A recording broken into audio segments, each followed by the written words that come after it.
meeting. There are supposed to be a total of 6 of these meetings. That's what we've kind of decided with the schedule, but that will vary as we continue to go through this process. As you can see from this 3rd round of meetings, we have decided to kind of somewhat split this meeting up into 2, and that we will do a 6-hour meeting today and then a 3-hour meeting on Saturday. And moving forward with meetings 4, 5, and 6, we may kind of decide to split up the meetings in a similar way, or it may look entirely different, considering that we may attempt to start meeting in person. So with that said, I would like to turn it over to our co-chairs, Ian Tafoya and Tyson Johnson. And Ian, if you could get us started with a tribal land acknowledgement, that would be great. Yeah, welcome everyone today, and appreciate you putting in the time today and also on Saturday. We're going to start by acknowledging that what is now Colorado includes the lands of the Ute, Arapaho, Cheyenne, Dene, Lakota, Apache, Pueblo nations, and many other tribes and sovereign governments of the Ute, Mountain Ute, and Southern Ute Indian tribes still reside in the state. These tribes are the original stewards of these natural areas, and we want to take a moment to honor and respect these original stewards of the environment, their relationship to the land. And I honestly think in our effort of creating a new subcommittee, we're really trying to advance what that means for our community. So we're going to start, I think, by just jumping into a roll call. I'm just going to call out your name, and then we do have a new member with us today who is replacing someone from our task force. She's replacing Megan Holcomb from the Department of Natural Resources, Elizabeth. Well, Elizabeth, once we get through roll call, I'd love for you to, take yourself 5 or however long you want to tell us about yourself. I think we're excited to have a new person on the team, and I'm excited to hear about your background because I actually haven't met you, I don't think. So starting with the roll call, Robin.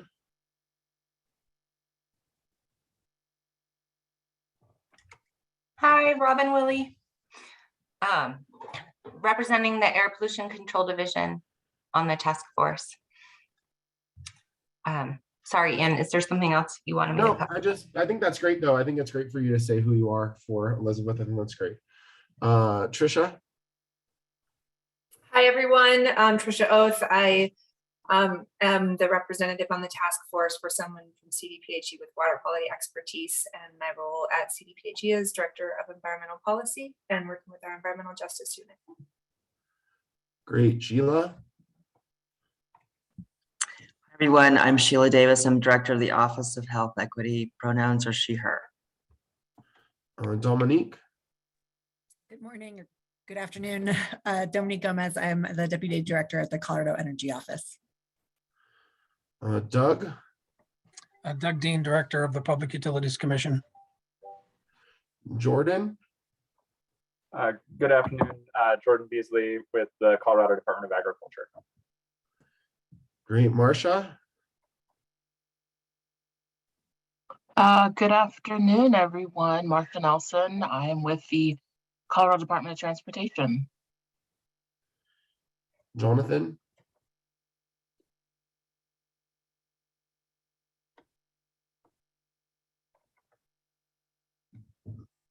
Okay. Yeah, Jonathan can't make it today. Okay. I believe Ilda was going to be late as well. Renee. Wali, buenos tardes. I'm Renee Miller-Chacon. I am Women from the Mountain Executive Director and on the Environmental Justice Action Task Force representing disproportionately impacted communities in Commerce City. Kimberly. Hi, good afternoon. Kimberly Mendoza-Cook, representing DI communities in CD7. Michael Sapp.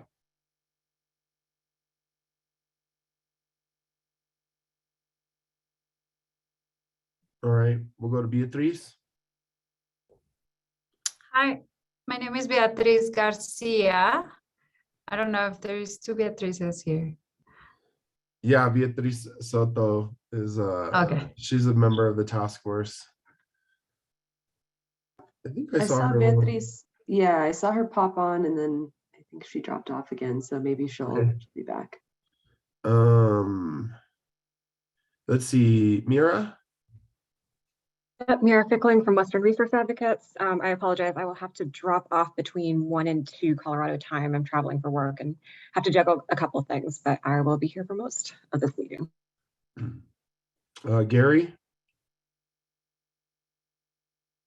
Thank you, Mr. Chair. Gary Arnold, I'm the business manager for Denver Pipefitters Local 208 on the task force representing workers in disproportionately impacted communities. All right, Jaime. Hi, everyone. I'm Jaime Valdez. Also go by Jamie. I don't have a preference. It's really up to you. I live in Pueblo, Colorado, and I'm a community organizer for an organization called Mothers Out Front. And I'm appointed to this task force to represent communities of color. Arthur. Thank you, Mr. Chairman. Arthur Ortegon, I'm a partner at a law firm called Wilkinson Barker Nauer, and I represent communities of color as well. And Uni. Good afternoon, Uni Blake here. I'm with API. Can you guys hear me? Yes, we can. Okay. Technical issues. And I am here as a toxicologist. Thank you. And then I think Mayra, is that the last one we had here? And then we'll go to Elizabeth last.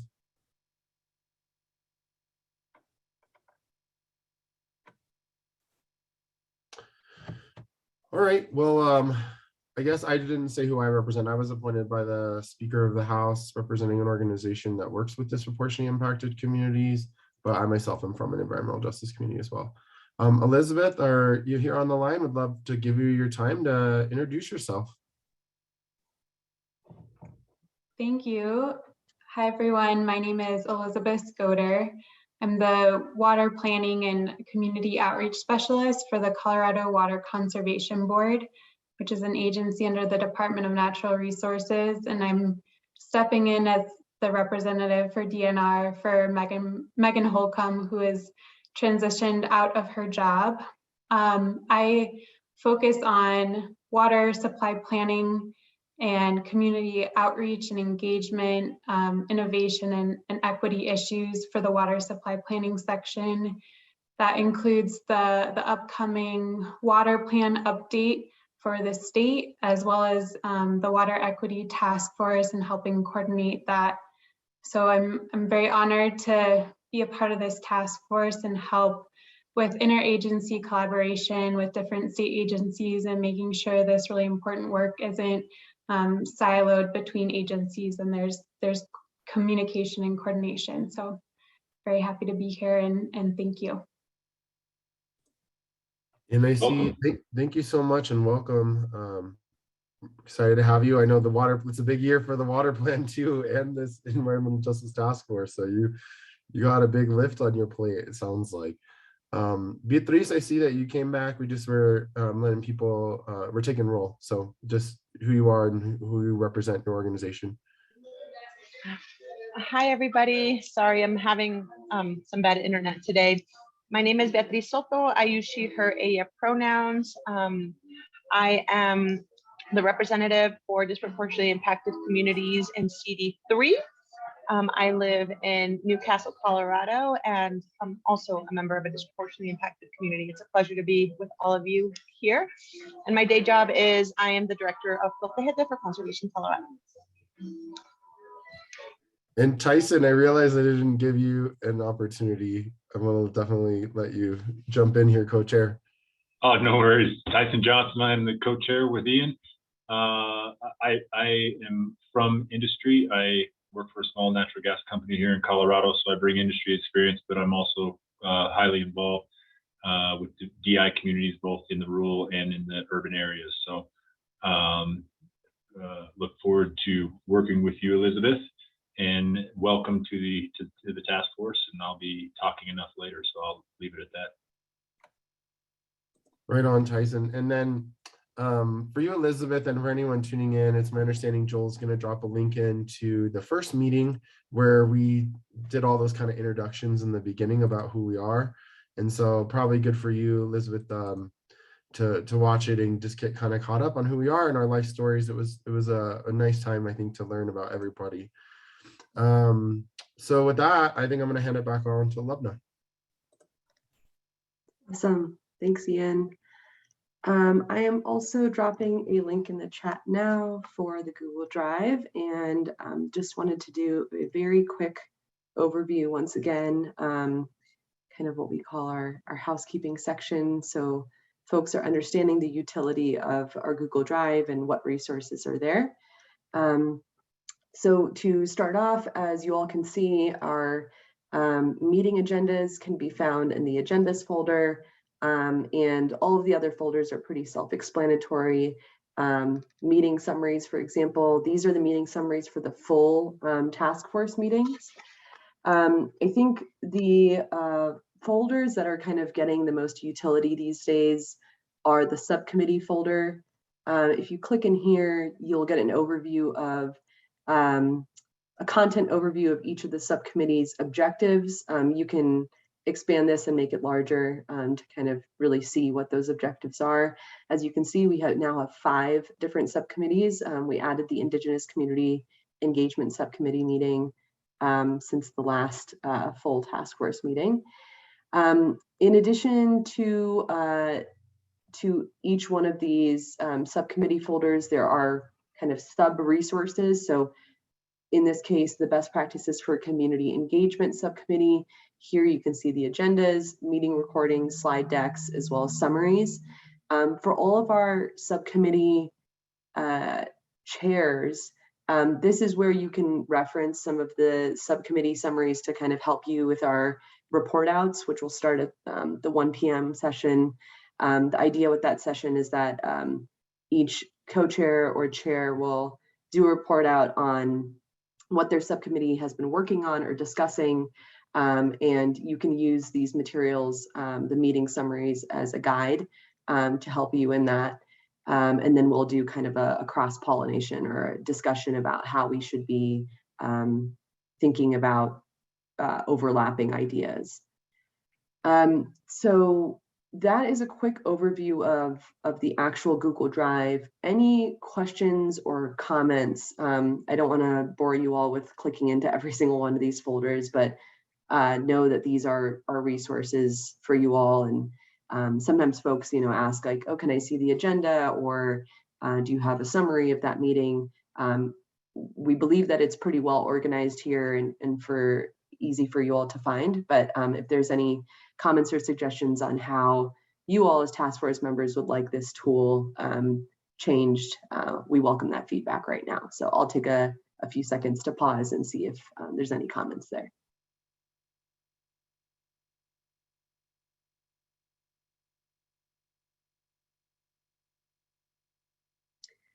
Okay. Well, if none, I will in a second here turn it over to Joel. And just to give folks a sense of where Joel is navigating in this folder, Joel is going to be highlighting some of the work that our EJ unit intern has done. And you can find that research that he is going to be highlighting in this folder, in the subcommittees folder, and then under the definition of disproportionately impacted communities subcommittee. And there's a specific folder on the history of environmental racism research.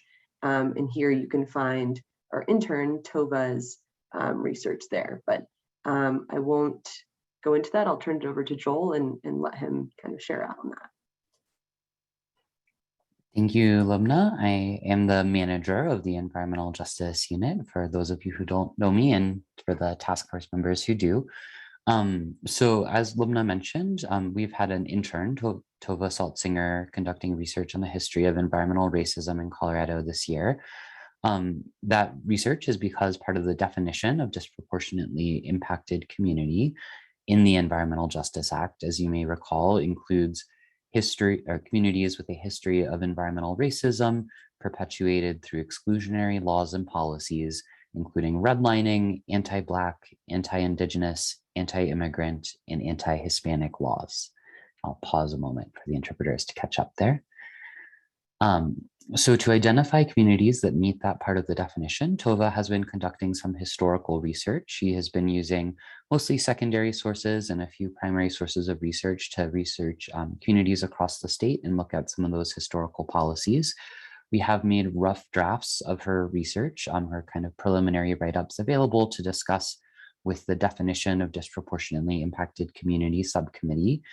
So that's the subcommittee that's thinking about that definition and kind of where that historical aspect fits within the definition. And so Tova will be talking more about her research and what she's found so far at the upcoming subcommittee meeting, which is going to be next Tuesday, April 26th, and I should know this off the top of my head, sorry, next Tuesday, April 26th from 4 to 6 p.m. So again, these are very rough drafts, but I think they're a helpful starting place for anyone who's curious. And if there are any task force members who are not part of the definition of disproportionately impacting community subcommittee who would like to come to that meeting, you're of course welcome to kind of learn more and hear from Tova about her research, and then perhaps even hear the subcommittee members talking about how that component should fit in and how we can weigh history with what's happening in the present day as part of the definition. Tova is not done with her research, of course. As I mentioned, they are just drafts, and she's continuing to research other communities. So we will have her draft written summary of Grand Junction up by next Tuesday. And she's continuing to research with a focus on rural areas across the state going forward. She's focused on urban areas so far.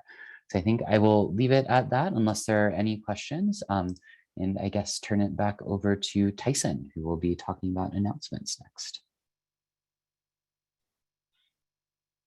Thank you, Joel. Next up on the agenda is the Air Quality Control Commission, the Air Quality Control Commission Community Kickoff meeting, which takes place on May 4th, 2022. This is a virtual meeting. And I believe, correct me if I'm wrong, there should be a link to that on the EJ website, if I'm not mistaken. Okay. The intention of this is to provide an opportunity for the public to meet and greet the commissioners of the Air Quality Control Commission. This is a type 1 rulemaking board that typically doesn't have much interaction. If you are familiar with type 1, being able to comment at these meetings is restricted, so that there still will not be a lot of back and forth in regards to certain specific things, but it will give a good opportunity for people to meet and see who their commissioners are. There will be some two-way communication, as I said. They won't be able to comment on specific rules or regulations, but they will be able to have back and forth about their history, about where they come from, and about them personally. I will also be at that meeting giving a short presentation update to the meeting members of the progress that the EJ Task Force has had and what our goals and responsibilities are under our directive. So if you have any questions in regards to that, please feel free to ask. Next up, I believe, is Robin, who is going to report on the EPA's objection letter to Suncor Title V permit. And Robin, I'll go ahead and hand that off to you. Hey, thank you, Tyson.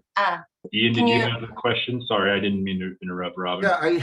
Yeah, sorry, Robin. I just want to jump in really quick and let people know that also this Thursday at the Air Quality Control Commission, there is a hearing that is happening to advance the timeline on advanced clean trucks, and it was actually an Environmental Justice Coalition that we're a part of that brought it forward. So I just want to let people know that there's EJ stuff moving there at the same time that they're going to go talk to people. So. Excellent. Thanks for that. Now, Robin, you can go. Sorry. Oh, no, you're fine. Thank you, Ian, for interjecting that. And yeah, I would encourage folks, the Air Commission has a listserv that you can always sign up for to receive notifications about with links to the agendas and see what's going to be on the Air Commission's website at the Air Commission's meeting coming up. Okay, so as everybody knows, the Air Division sent out the Title V permit for Suncor's Plant 2 renewal to EPA. And we recently received a letter from EPA that included an objection. I just want to be clear that EPA objected only to one aspect of the proposed permit. The other information in the letter was largely commentary and opinions and recommendations, but it wasn't an official objection. So the objection was whether 2 flares at Suncor should be subject to compliance assurance monitoring. EPA also made several recommendations for how CDPHE can continue to advance environmental justice.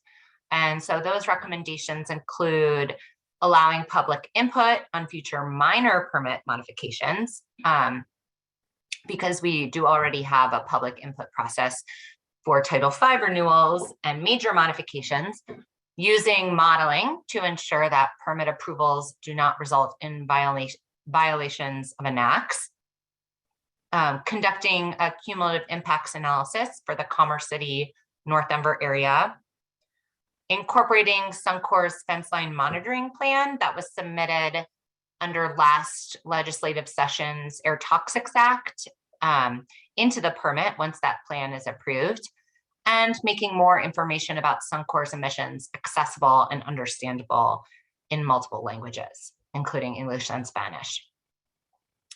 So what is CDPHE's reaction? Well, we have welcomed EPA's feedback, although we wish we had received some of it earlier.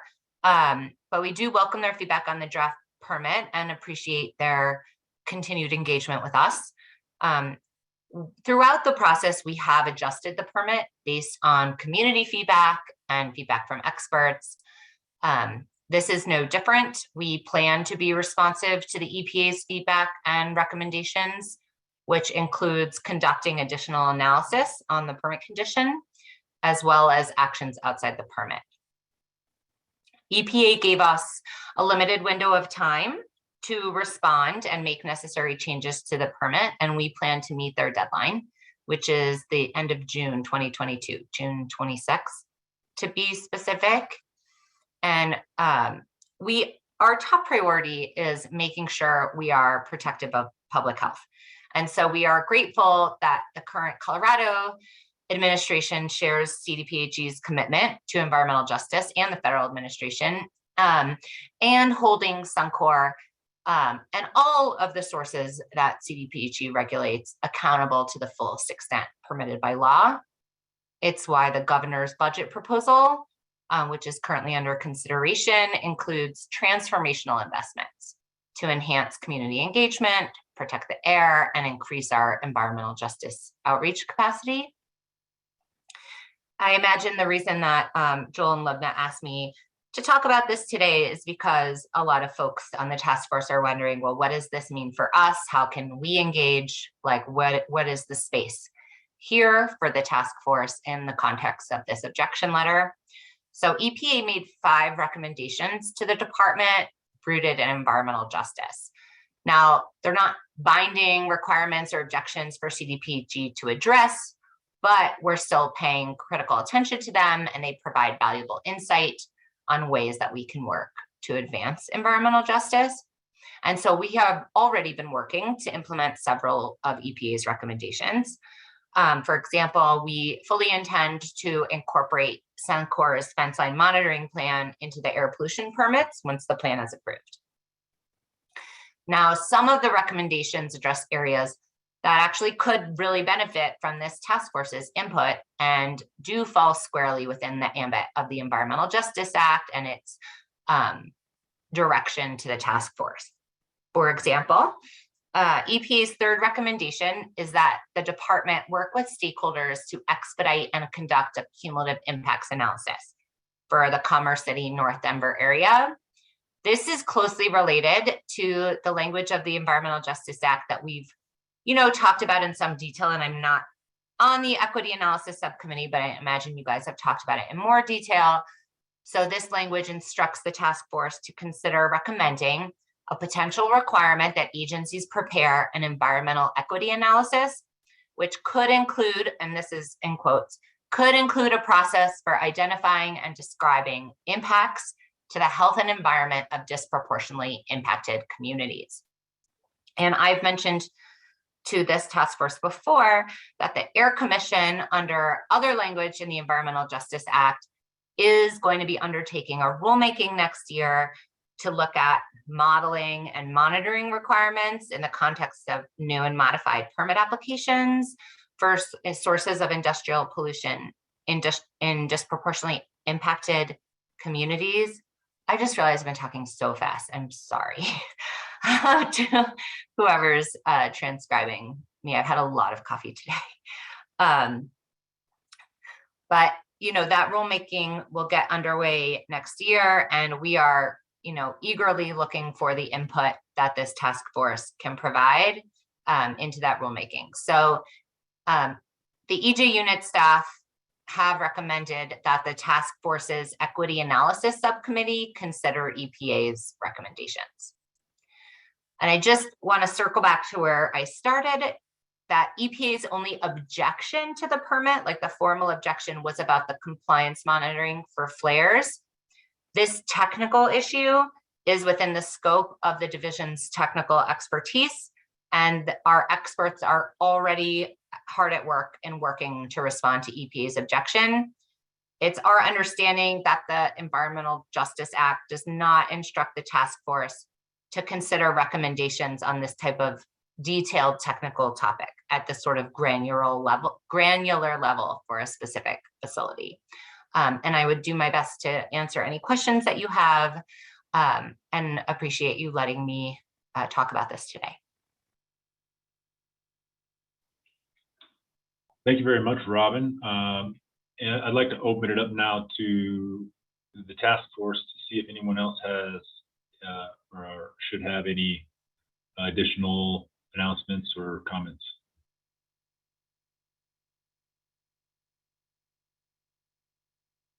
Go ahead, Ian, when you're ready. Thanks, Robin.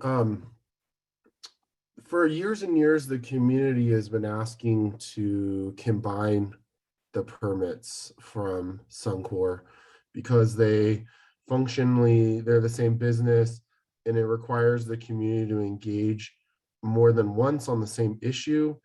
Is this something that you would see being addressed by CDPHE now?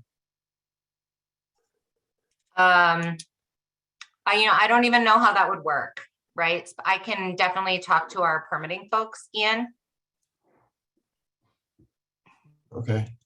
And then I have a follow-up question. It's my understanding that MOU was signed right for enforcement in these communities. Isn't there also something happening with Title VI or EPA and the Air Modeling Division? Or I'd heard something about that, but I hadn't had a chance to talk to you. I am going to ask Joel if he can to speak to that. Sure, I'd be happy to. So I think I was about to say earlier this month, I'm forgetting the exact timing. It may have been the end of last month. EPA sent a letter to us at CDPHE, the State Health Department, informing us that it wanted to work with us to review sort of affirmatively our compliance with Title VI of the Civil Rights Act.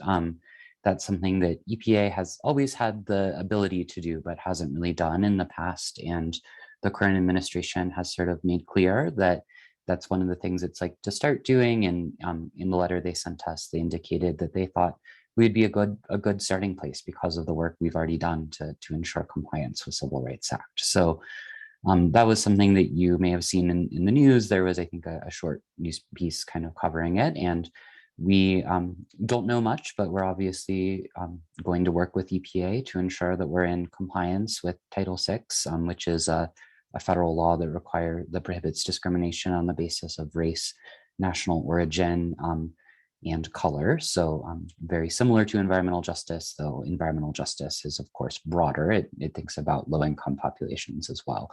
So that is something that is happening. And in the letter, EPA mentioned that it did want to maybe focus on air quality issues in the Commerce City, North Denver area as part of its review, but Title VI does apply to everything that CDPHE does. So all of our air, water, waste programs. So I'm sure there will be more to come there in the future, but that is also underway. But I think it is separate from the objection letter to Suncor. Those are two sort of different parts of EPA that are conducting that work with us. Hey, Joel, maybe we could talk about whether we could add it to our agendas for some of these meetings to provide updates on that work in future task force meetings. That might be something to throw into like the announcements or some of the early agendas. Seems like we'd want to keep people apprised of how that's going. Absolutely. Yeah, we've actually already started thinking about that, and we're trying to assess if we had enough information to share that it was a good thing to do now. And, it is good to share that information, but we're absolutely happy to. And I do think that some, but not all aspects of sort of what is required under Title VI does overlap with what the task force is doing. So I think it's a very relevant concept for you, and we'd love to kind of keep the task force informed and also identify if there are components of the task force's recommendations that sort of touch on areas relevant to Title VI, so we can kind of marry those two efforts and not duplicate efforts. So that's certainly something we can kind of keep you apprised on as your staff. And I think some of that we may kind of bring forward in future equity analysis subcommittee meetings. Some of that is relevant there. And then we may also bring aspects of it forward in best practices for community engagement subcommittee, because much of it actually relates to community engagement, ensuring access to CDPHE processes for people with limited English proficiency. Joel, do we foresee this process concluding on any similar timeline as ours? Or I guess that's the part that I wonder about. I also wonder that, and I wonder actually if Trisha is perhaps the most equipped to speak with that. Trisha, if you'd like to weigh in. Sure, I'm happy to. I mean, the short answer is, Ian, I don't think we know exactly, right, like when the process will conclude. It'll be underway certainly throughout the year, so happening parallel process, which I think is a great opportunity. Like as Joel mentioned, there's a lot of overlap in what Title VI requirements are, and this is a great time. We're going to be working with EPA and looking at, how is CDPHE doing in compliance? Are there opportunities to do better, to kind of revamp processes? And particularly one of the aspects is about doing a disparate impacts analysis. And there's so much overlap with the equity analysis subcommittee that I just see this as a great opportunity for that subcommittee and this task force as a whole to really dig in on like, what is the best way to do that? So, even though we may be doing it now, how can we do it better? And so, whatever comes out of the subcommittee and then overall this full task force in terms of recommendations there, I think will, the agency will definitely be looking at that and looking at, what does that mean for changes that we might want to make to our process, which then dovetails into, how does that look in terms of compliance with Title VI?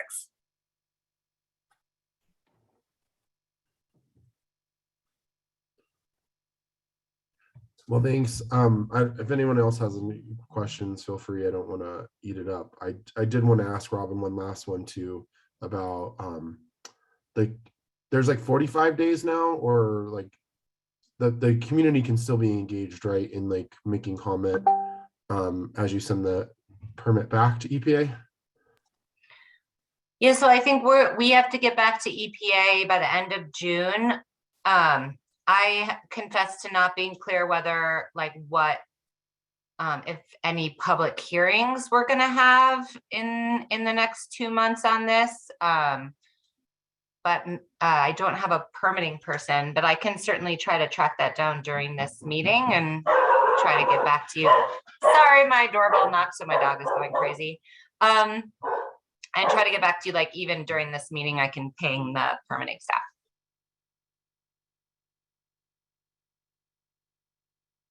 But that said, if you have comments or concerns or feedback, like there's no, you can email them to us, right? Like we have a public comment email address. I'll grab that and I can drop it in the chat for everybody. And so there's definitely like open doors on that sort of feedback. I just don't know if we're going to be doing any public hearings, but I'll check.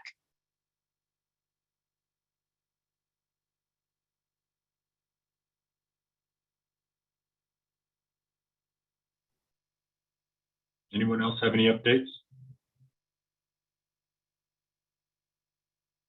If not, we are 15 minutes ahead of schedule for Lubna to kick off the subcommittee reports. Great. And I just want to remind people that this is an opportunity, even if it's not something like directly related to the task force, if it's something that, if there are any announcements from task force members of just upcoming events, just information that you want, that you think other task force members would benefit from or that you would like to share, feel free to come off mute and share that now. I've got one actually. I attended the Energy and Environment Symposium on the West Slope this last week, and there were, county commissioners, COGC commissioners, CDPHE was there, Colorado Parks and Wildlife. It was a great symposium of getting a lot of the players within the regulatory realm in the same room to talk about data and things that we need to be aware of to help make better decisions as we go forward. One of the things that I really realized after the CDPHE kind of gave an update of the Environmental Justice Action Task Force, you kind of hear people around the tables. There's still a huge gap in communicating this to the public, especially the rural communities, on this task force and what this task force is doing. And I just encourage everybody. I stood up and just said, you got to understand, I made it a point to say that the governor has given us a directive to give our recommendations that will drive policy going forward. And if that policy, if energy is going to affect you in any way, shape, or form, you need to be engaged and participate in these. And I think there's a gap there of people don't understand how important this task force is. People don't understand how important it is that they do come and participate. And it's a lot of time off of people's plate, and I do understand that. But we need to be making sure that every opportunity we get to tell the public the importance of this and encourage them to participate, we need to take advantage of those opportunities.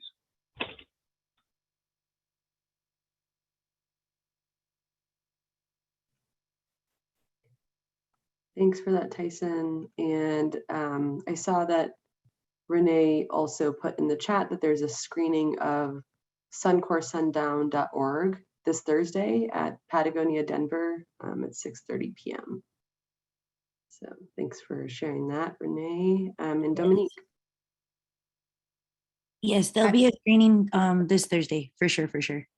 And I completely agree also with Tyson that we need to also amplify the reason that this environmental justice task force exists, to also not just understand environmental racism in institutions, but where it intersects in every element that we have, so that we're not just talking about cumulative impacts, but legitimately understanding our resources now as a way to rejuvenate them and make them sources of life. So I think it's incredibly important to start also seeing where we can amplify other spaces too, and other communities that have been left for a really long time out of the space. So thank you. Hey everyone, I'm sorry I had to take a quick break to feed the baby, but just wanted to let everyone know that the Energy Office, along with CDPHE and a few other departments, will be hosting listening sessions about the implementation of the Greenhouse Gas Pollution Reduction Roadmap. Our first one is in Aurora next Wednesday. I'm putting a link to the list of events in the chat. Would love your help if you're interested, or if you have other groups that might be interested in attending. This is really supposed to be focused on hearing from community members. So it's not focused on, advocacy groups necessarily, more just local groups. So not so much elected officials, those sorts of things, more community members. We will be doing one in Pueblo, Greeley. We'll be in Aurora is the first one, and then we'll also be out in the Western Slope and in the Eastern Plains. And so would love to have your help in advertising these. And if you have any questions, please let me know, but thank you. This is Doug at the PUC. We're also opening a miscellaneous docket on this subject. That's the decision hasn't issued yet, but once that does, we'll have more information to pass on.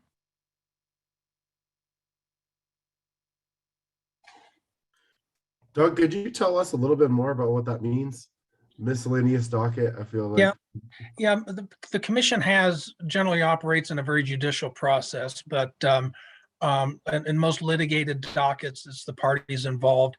A miscellaneous docket is a lot broader, and that means that what we're doing is we're actually seeking a lot of public input. And so once the commissioners open this miscellaneous docket, it's not a rulemaking, it's not a rate proceeding or anything like that. It's just something for the commissioners to get information. And so they will be seeking information. The folks on this call would be, once we get the information, I'll get that to you, but it would be great to get as much participation into that docket from as many interested parties as we can. And it's really just for the commissioners to learn and to study. You know, we have, as part of Senate Bill 272 from last year, we have a lot of work we have to do on utility equity, and it's something that they'll be taking a look at and finding out what it is that we need to learn and how the commissioners can make good decisions with the new requirements. And will this docket be on the same timeline as like this task force? I mean, I feel like a lot of these are lining up around the same time. Yeah, it's hard to say exactly. I would expect this docket would probably continue. And Kelly Crandall's on the line if I say this wrong, but I think this docket is going to take a while. I don't think that we're going to have anything wrapped up this calendar year on that, Kelly. But Kelly, can you have any more detail on that?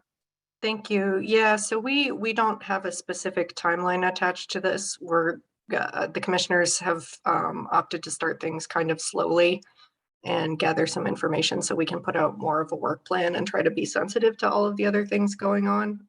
We have to be gathering information in order to create rules in the future. So this is kind of the precursor to doing some of that, and probably that rulemaking wouldn't be starting until, personally, I think maybe next year, but it will depend if we get suggestions about some things that should start earlier, things like that. The commissioners may do some other things there.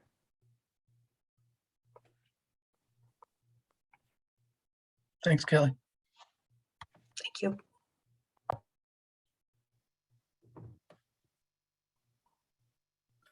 This is Trisha. I also wanted to let the group know, Ian, you mentioned earlier the MOU that CDPHE signed with EPA on environmental justice and compliance and enforcement work. And background for anyone who's not familiar with that, it's really a commitment from the agencies to prioritize enforcement and compliance work in disproportionately impacted communities. And so that was executed about a month ago.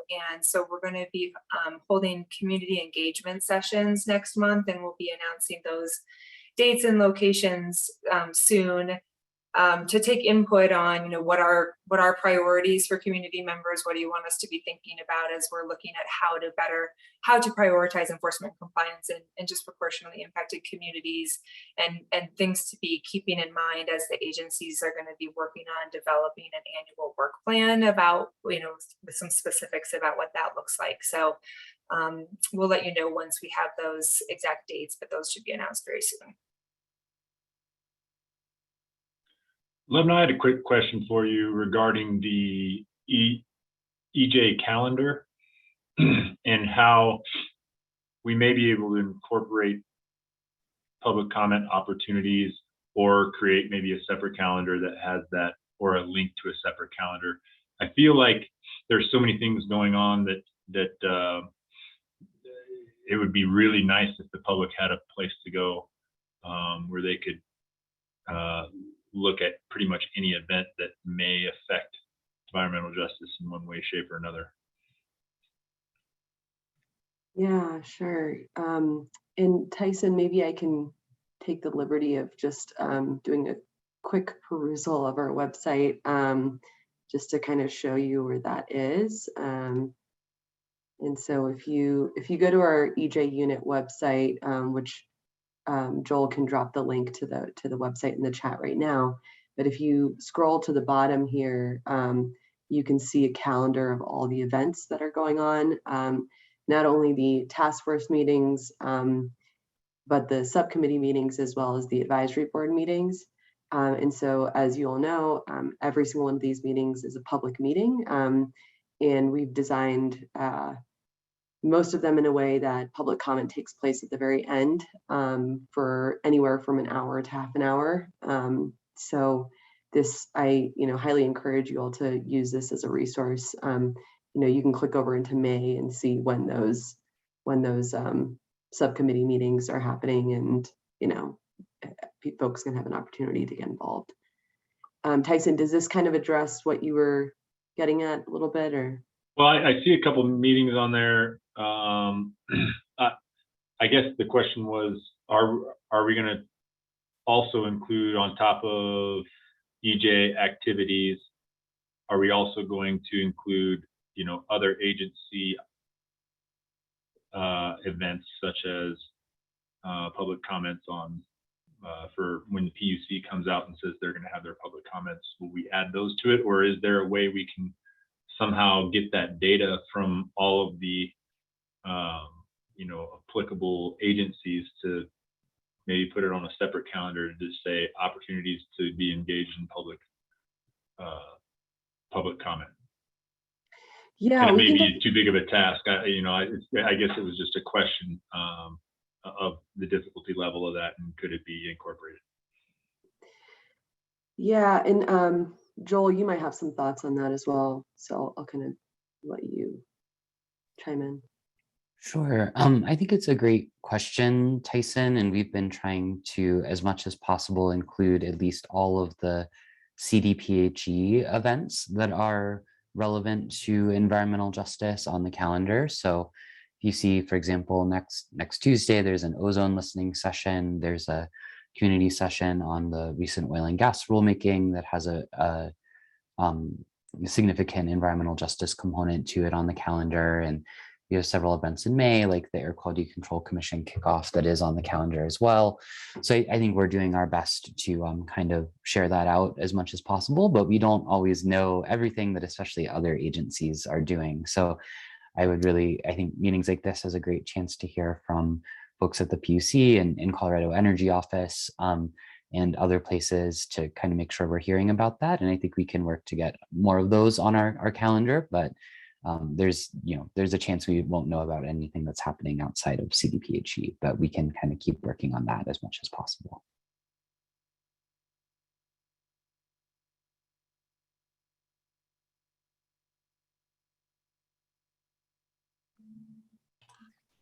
I think I'll just jump in here. This one's for you, Joel, and in particular, we're talking about communications here, and right, we have there's communications people on now, and I'm wondering if there's kind of a plan for that. And it also makes me wonder if about the ombudsman too. I understand the ombudsman is onboarded for the state, and I'm wondering if you might give any updates on that for people too. Sure. Well, maybe I'll start with the communications. Megan is with us today. Megan, would you like to maybe come off camera briefly or just off mute and introduce yourself as the new communications staff person for the Environmental Justice Unit? Absolutely. Good afternoon, everybody. My name is Megan Howes, and this is I believe I'm starting my 4th week, and I'm enjoying it very much. And yes, we are working diligently to improve the website. We've got a lot of work that we have ahead of us in terms of that, but I'm working also with the ombudsperson to enhance their website presence and also to build out their complaint process. That's a little while down the road, but we're working on it for sure. Thanks, Megan. And I'll just mention, as Megan said, making our website a little more user-friendly and easier to find information and ensuring everything is as up-to-date as possible is one of her top priorities. And she's also had a lot of other priorities in her first few weeks, including all the communications around the launch of Colorado EnviroScreen beta testing, which launched yesterday. So I'll just put a link here. You can now go to a website and try out Colorado EnviroScreen. We are now in the 2-week beta testing window. So please go give it a try. Task force members, members of the public, there's a big yellow button that you can't miss at the top to fill out a questionnaire to give us feedback on the tool. And then we do have a large public meeting to solicit input coming up next Monday, the 25th from 6 to 7:30. So just wanted to give a quick plug there as one of the things that we've been communicating recently. If you have other ideas for communications initiatives, please feel free to share them with Megan and I directly. I have passed on all the great ideas that the task force members have shared in the past through subcommittees or full meetings to Megan, and they're on her list to work on, including investigating a YouTube channel for all of our recordings to go on so that it's a little easier to find the meeting recordings. So works in progress. And then Ian, to address your other point, we do also now have an environmental justice ombudsperson on our team, Marcus Howell. He is of course independent, but he is very much someone who we work closely with in the environmental justice unit. I think he's joined a few subcommittee meetings, so some of you may have met him or seen him, though I don't believe he's here today. And he's hard at work on getting the complaint system set up and doing all the other things required of him by the Environmental Justice Act. So you can reach out to him. His email address is marcus.howell@state.co.us. So I'll just put that in the chat. But Marcus is with us, and if anyone has any questions about what he's up to, you can reach out to me or to Marcus directly, and we're happy to kind of keep you informed as he gets all of his processes set up and up to speed.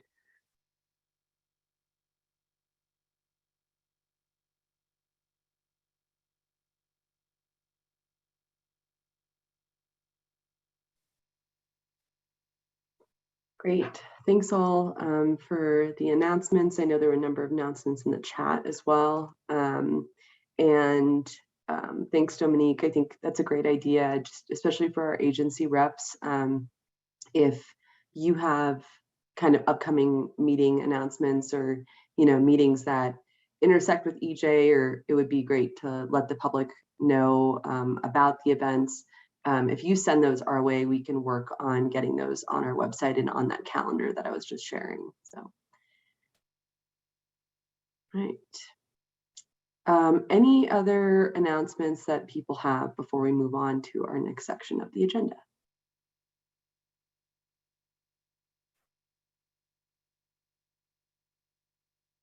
Okay, great. It looks like we are right on time, which is excellent. I will actually take a moment. I maybe should have done this earlier, but just to give folks a sense of where we are in the agenda. So we are now at the 1 p.m. section of our agenda. And so we'll do some subcommittee report outs.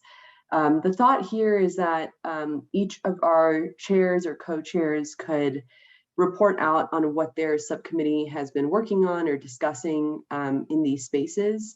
And then we would spend the majority of the time, working on collaboration. So kind of, this is meant to be really an opportunity for all the task force members to chat with one another. This is an open meeting. And so a lot of times folks are trying to coordinate with each other via email or, figure out ways to find the space to do this. And so we have some dedicated time to do that at this very meeting.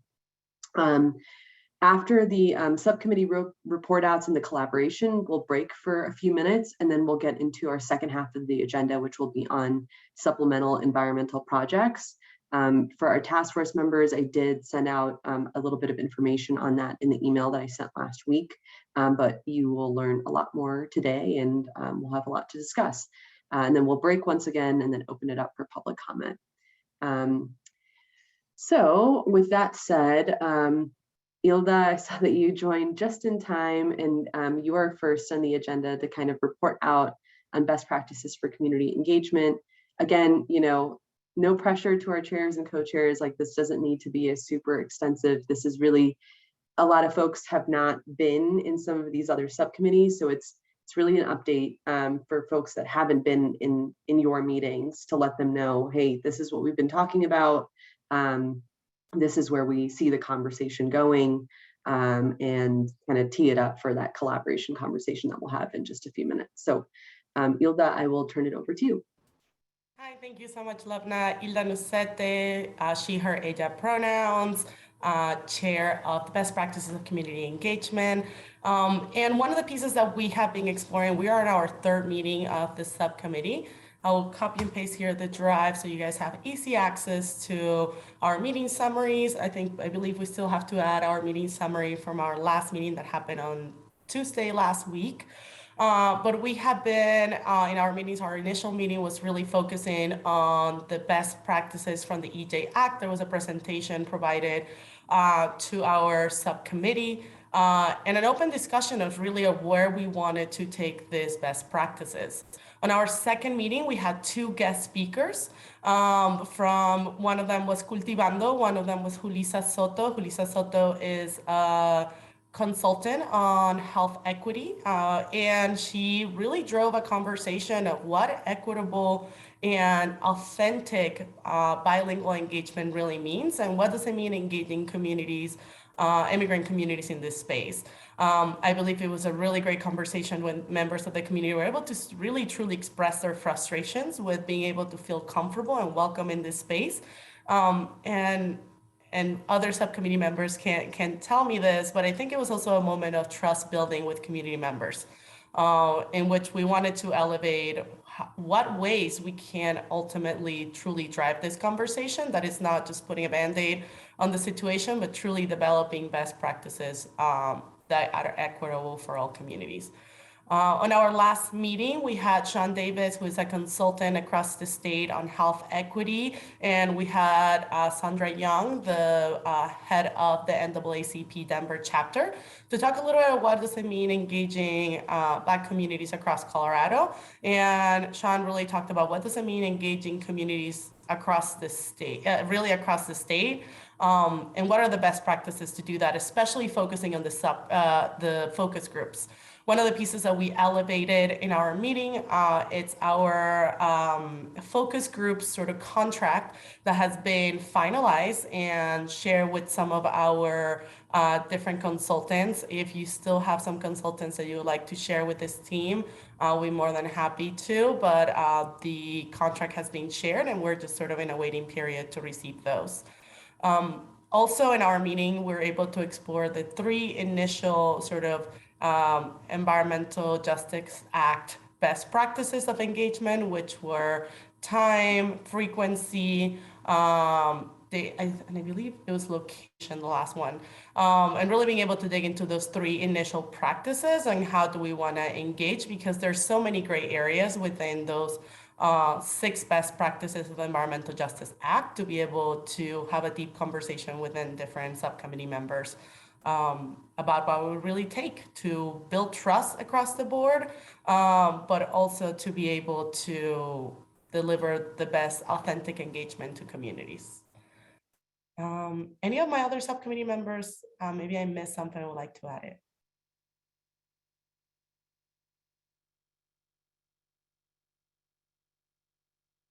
Hearing none. And also I wanted to thank all the different subcommittee task force members that have been joining the subcommittee. I think it's been really rich conversations, being able to bring your different perspectives and maybe not being deep in the weeds of the subcommittee. So thank you for that. Thanks, Hilda. And as Hilda mentioned, the scope of work to do those focus groups to really enhance and expand our understanding of best practices for community engagement, we are looking for contractors. And so that scope of work is in the email that I sent last week. So again, if you all have ideas on I think this would be a great community group or individual to lead some of these focus groups, please send those names our way or send them the scope of work so that they can submit an application themselves. Awesome. Okay, so moving on to our next subcommittee. We have been calling this subcommittee equity analysis. In my last co-chairs meeting with Beatriz and Renee, we talked about maybe, really thinking about what that means. And so we've expanded the name to environmental equity and cumulative impacts analysis, which is a little bit more comprehensive of the conversations that are happening there. And so Renee and Beatriz would one of you be able to report out for that subcommittee?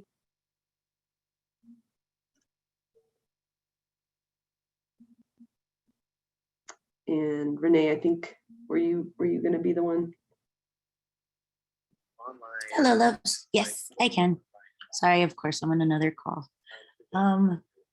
So I reached out to Jennifer Wolf for Project Mosaic, also the office the Missing and Murdered Indigenous Women's Task Force that proposed the bill. I reached out to several women in that space as well, including Catherine Redhorse, to consistently try to either join the Indigenous subcommittee or be able to present even in the equity analysis subcommittee as well, so that we can start going into moving in these spaces with cultural and trauma sensitivity. What does it mean with these contexts? How do we understand that it's not just in data gaps, but it translates eventually to policymaking and lack of enforceable protections?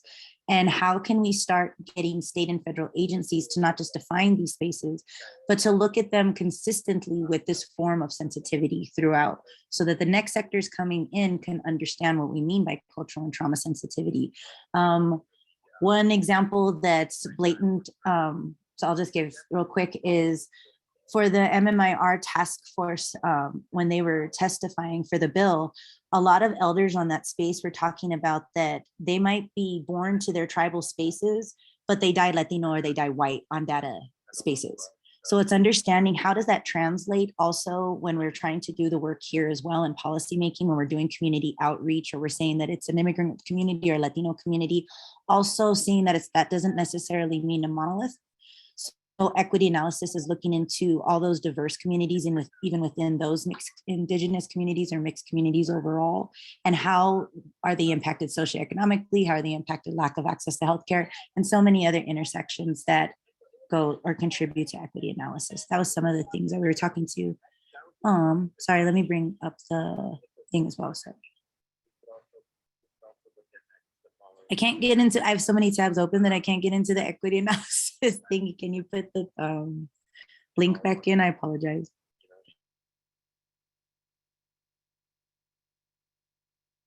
Yeah, just give me one moment and I can drop a link to those meeting summaries. And Beatriz, if you have them up, I welcome you kind of sharing out from either one of those summaries. Yeah, absolutely. And I apologize, but I am in a public space, so if you guys hear some noise in the background.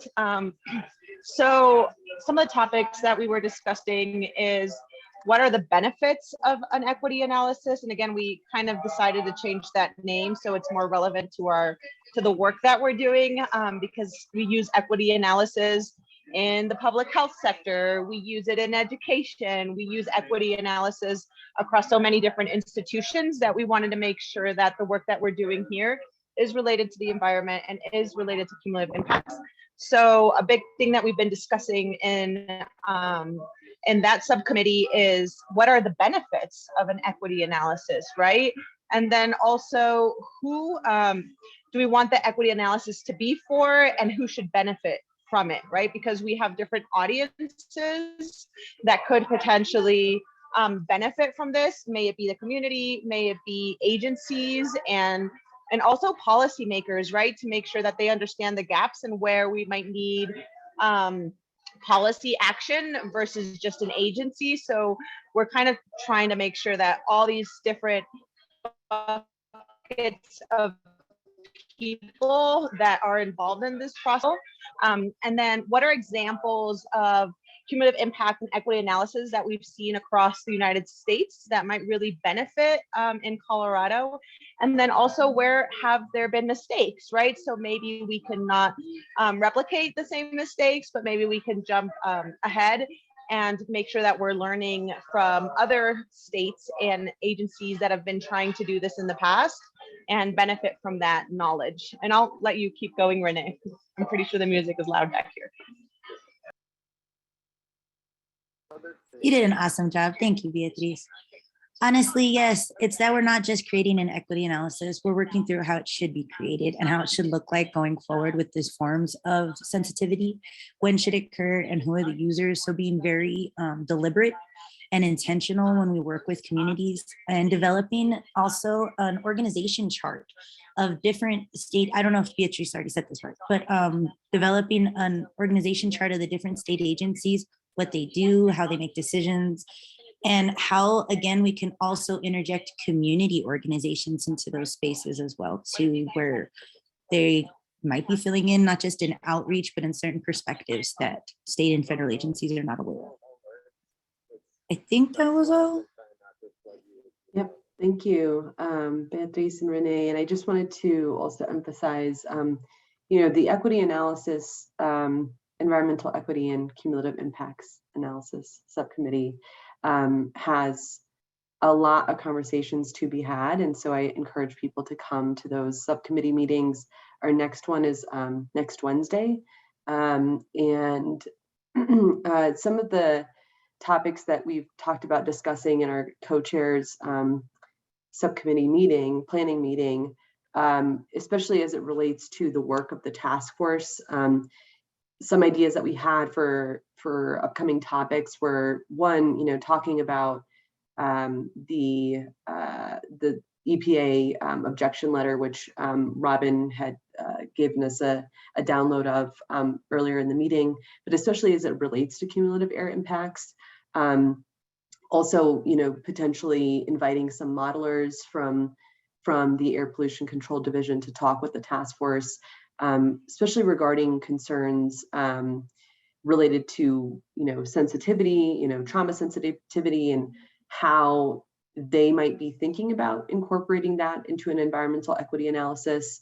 And then lastly, and again, something that Ian and Joel brought up at the top of the meeting, talking about this Title VI disparate impacts analysis, specifically on the basis of race, and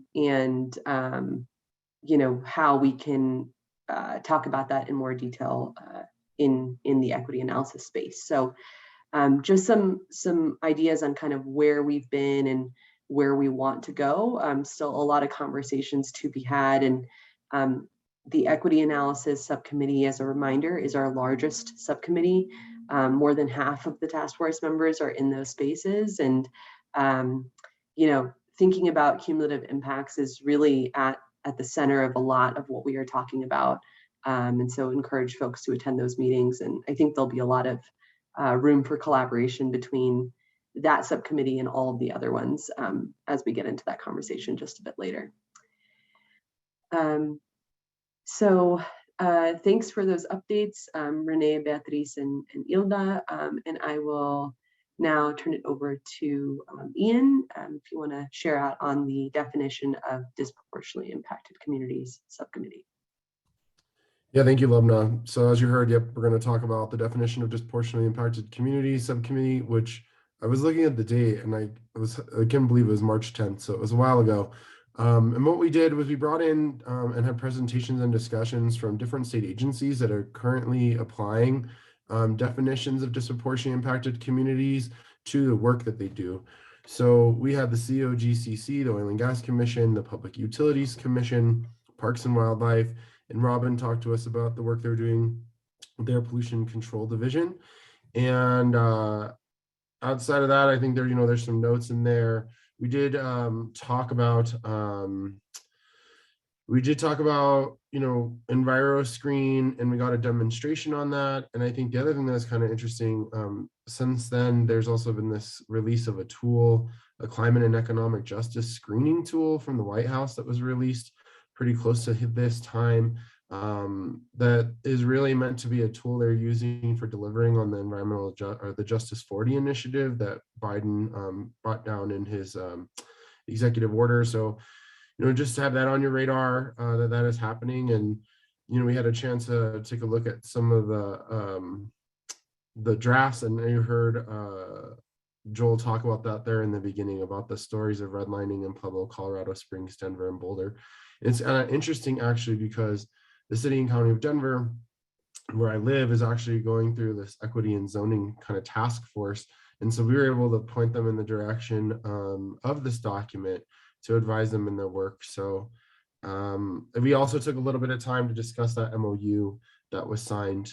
It wasn't really on the agenda, but it had happened pretty relevant to the time. And so Joel covered that today as well. So happy to answer any questions. Joel, I see your hands up. Thank you, Ian. Not a question, but just a comment. So based on the conversation and feedback that we received during that Colorado EnviroScreen demo, talking about the Justice 40 map layer that was released by the federal government, we actually were able to build that layer into the beta version of EnviroScreen. So I'll just share my screen for a moment and show folks. So this is Colorado EnviroScreen beta. I'm in the link that was shared earlier. If you want to see where those Justice 40 communities, the areas that meet the federal definition are on the map, you can just come over here to the map layers button. You have to kind of hover your cursor over it or click these stacked squares, and you can come down here to Justice 40 and turn that on. That will allow you to see all the areas that meet the federal definition of a Justice 40 community. So we were able to build that functionality into this draft version of Colorado EnviroScreen, thanks to the feedback from the subcommittee.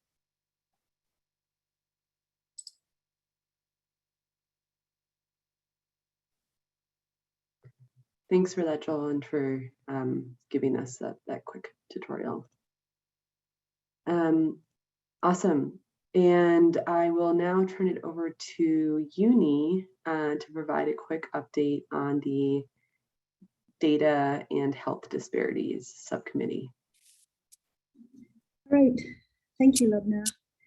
So the Data and Reducing Environmental Health Disparities Subcommittee represents the smallest subcommittee, specifically when it comes to membership. We have me, Beatrice, and Beatrice Soto, that is, and Dr. Sheila Davis. But we're grateful that many others have attended our meetings, including folks from Colorado State University, Conservation Colorado, some other members of the EJ Advisory Board, CDPHEs, toxicologists and epidemiologists, and members of the public. So just as a reminder, since it's the first update we're giving, our goal is to draft a plan that addresses the lack of data sharing between the state agencies and about potential exposures to environmental hazards. And then also make recommendations, how to improve research and data collection efforts related to the health and the environment of disproportionately impacted communities. And then the toughest goal here is to develop recommendations for establishing measurable goals for eliminating environmental health disparities for disproportionately impacted communities. So we've been working really hard. We've had 3 meetings. So during this series of meetings that we had, we were really just trying to understand what kind of data is available, where it is, who's using it, what is it used for, and just kind of working towards a general understanding of where the gaps are, especially, who's accessing the data. Is it difficult to access, and where is the data lacking? So along those lines, we listened to Joel talk about Colorado's EnviroScreen data. He talked about the data sets that they use and which ones that they didn't use. Our own subcommittee member, Sheila Davis, talked about health equity and the data that they have and how they're using it. And we had a very enlightening presentation by Mandy Reese from the University of Colorado in Denver. She kind of gave us the academic version of data accessibility and some of the challenges they're having to getting that information. So during the 3rd meeting is when we really decided to roll up our sleeves and start thinking about a systematic way of understanding these data concerns. How can we go about reviewing everything that we had? How can we capture it in one place and start really looking to see where the gaps are and looking to see if we can find, kind of connections. So we landed on an existing framework that's used in the social sciences. It's called the logic model. And essentially what it does is connects what goes into your program to what comes out of the program. So in this case, if our outcome is an environmental justice program that meets all the data needs for the communities, for the agencies, and also for the academics, what kind of input would need to go into it? And so what we did is we started thinking about different buckets to put the information in. So we looked at environmental data, for example. What kind of environmental data is out there? How is that environmental data used, or how can it be used? And what are the barriers to using that data? Similarly, we looked at health data, and we also looked at the third bucket of data, which I socioeconomic data, and that's data around income, housing and employment. So all this data is extremely useful to the community and also useful to the researchers. And then understanding where the data is, where is the source of this data? Who's sitting on that data? Who has it? And then how can we access that data? Is it accessible? Is it in a PDF format that makes it really hard to use it in your research? Somehow you have to transfer that into an Excel spreadsheet, and that will take some resources to do that. And then what does the data really mean, for the community? So we were thinking in terms of a community representative who's at a meeting, who is trying to tell their story, but doesn't have the data to tell the story. So how can we get sure that they have the story, that the data that they need? And so it was looking at the barriers to accessing the data, and I'm just thinking through the data in a different way. So we've learned a lot, and we're still working on it. And the reason I decided to use a framework, I think mostly it's for transparency. There's a lot of mistrust of various people that are engaged in this specific activity. We believe that having this framework in front of you, having everybody have access to it, having the ability to see where we're going with it, I think would be really helpful. So, for example, on our last call, we had a member of the public on the call who pointed out a data set that we were not aware of. And so your involvement in this process is very, very important to make sure that we capture all the data that's out there and make sure the data tells the story that it needs to tell. And so if anybody from the public is here, your input is key to making our work successful. And I wanted to close with two different things. We learned something that was really, really important, and it's really changed the way I think about my work in the environmental justice space. What we thought of, what was brought up to us by Dr. Sheila, was a completely different method of thinking, and she called it asset framing. Here, we define people by their aspirations and their contributions before we start exploring their deficits. So thinking about the power of a narrative. For example, the language that you use to describe how a student is doing in school affects how they view themselves and may even affect how you view them. And so you probably need to start with some of the assets that they have, and then start putting the deficits with in a different framework as you start having these conversations moving forward. And so I think that information was extremely helpful. And so we feel like as we look at the data, we need to look at it obviously from the community side. And then finally, I just want to thank the CDPHE staff for all the support that they've given us in this work. We're a very small subcommittee, and they have really engaged in it. It's a really technical issue. And so I just wanted to, to put it out there that we're really, really thankful for everything that they've done in this space.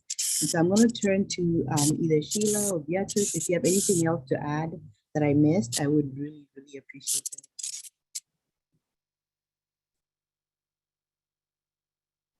I think you summarized everything very well.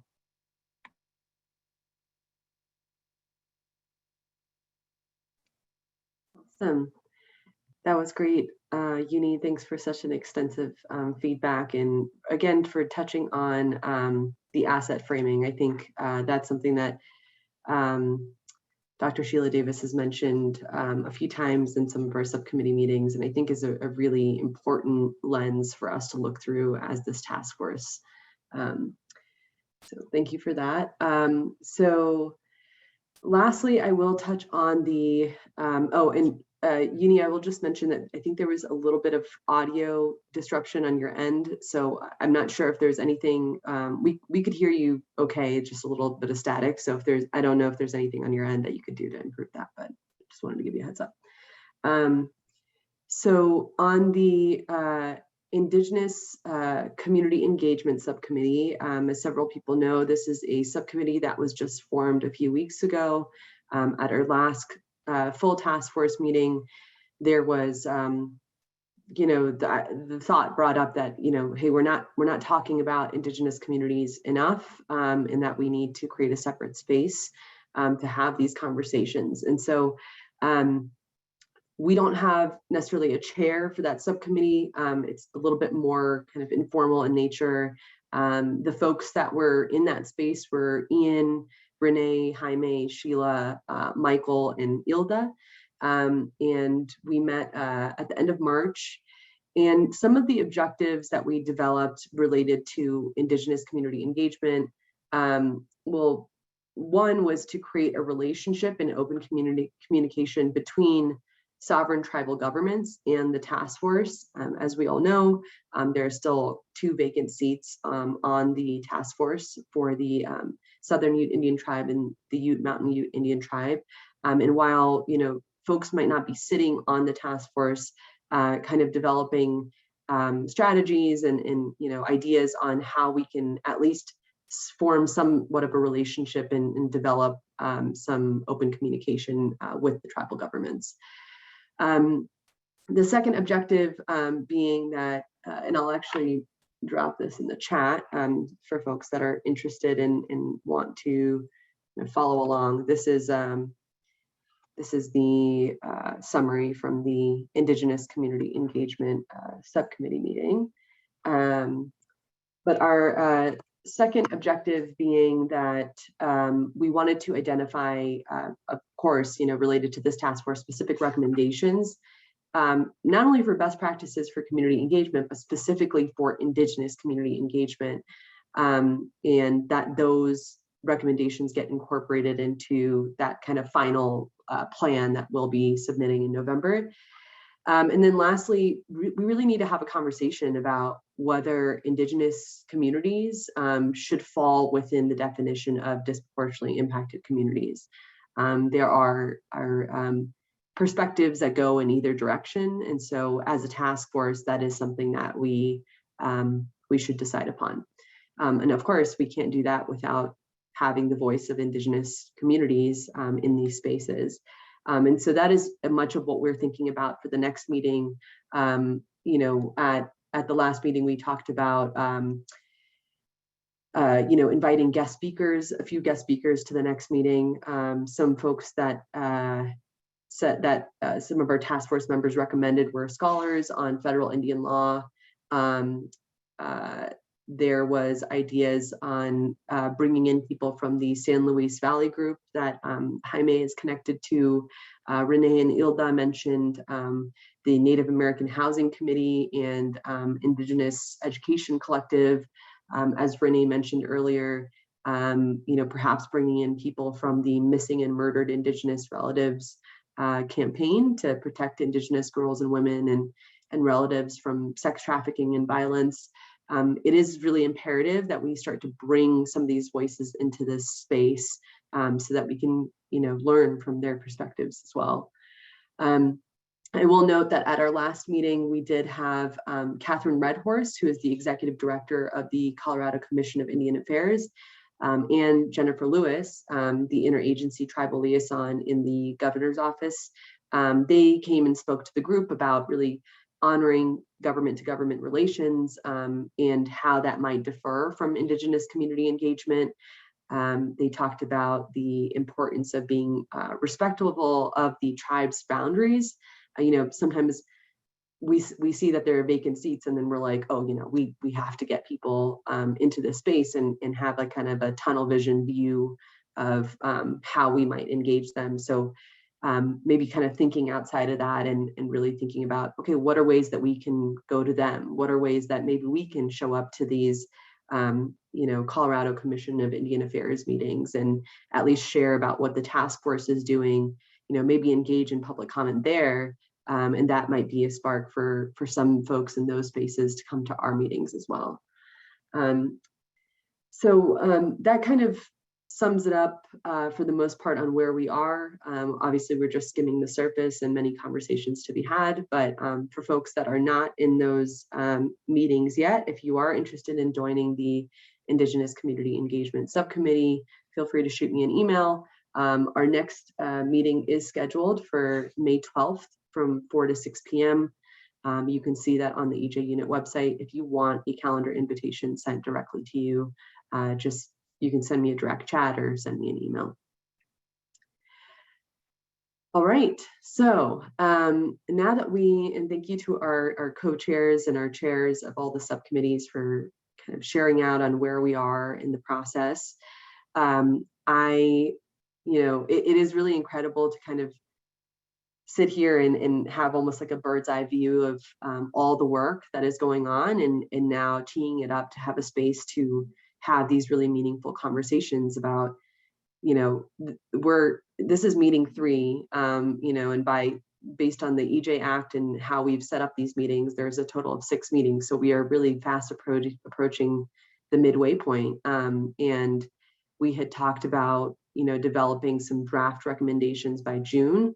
The logic behind that timeline being that we would want to at least have a couple rounds of public comment for people to get in really early and share their thoughts on what they think about those draft recommendations and kind of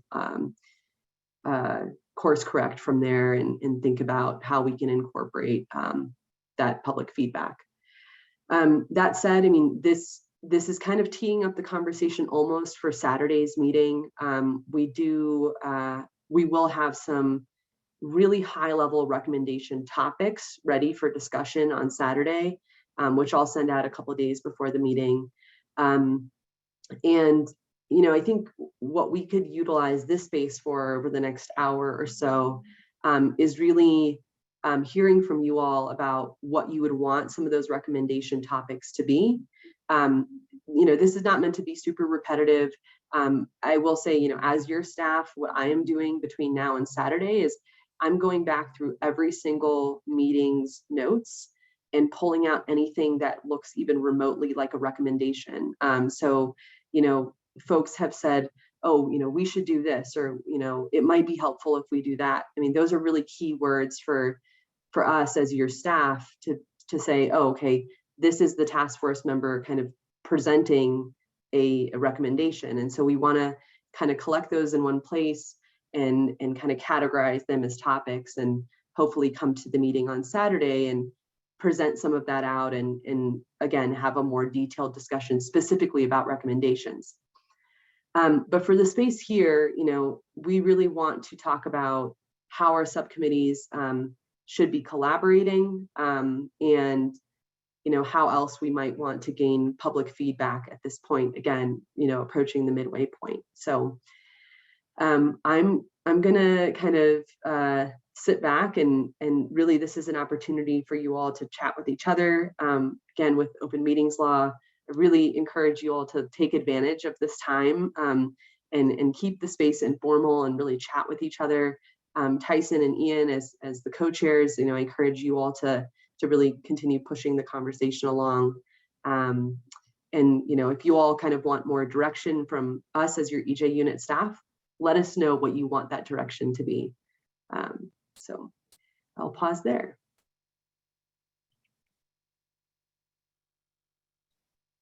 Thank you, Lubna. I would encourage people until we get, the conversation really going, just jump on in.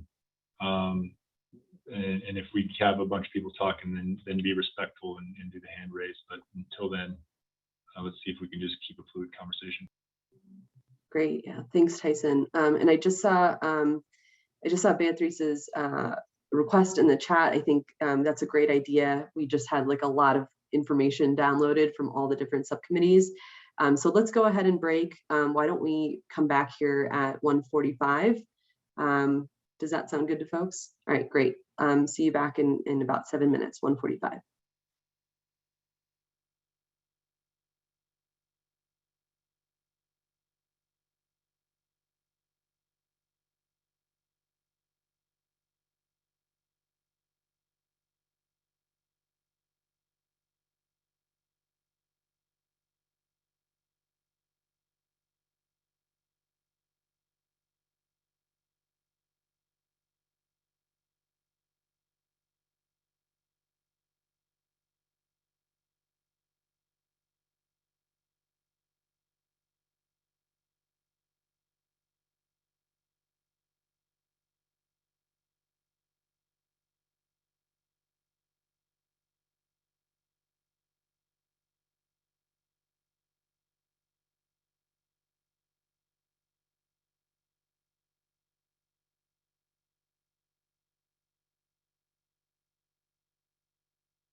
Hello, welcome back. And I'll give folks just a moment to turn their video back on to indicate that you are back at your desk.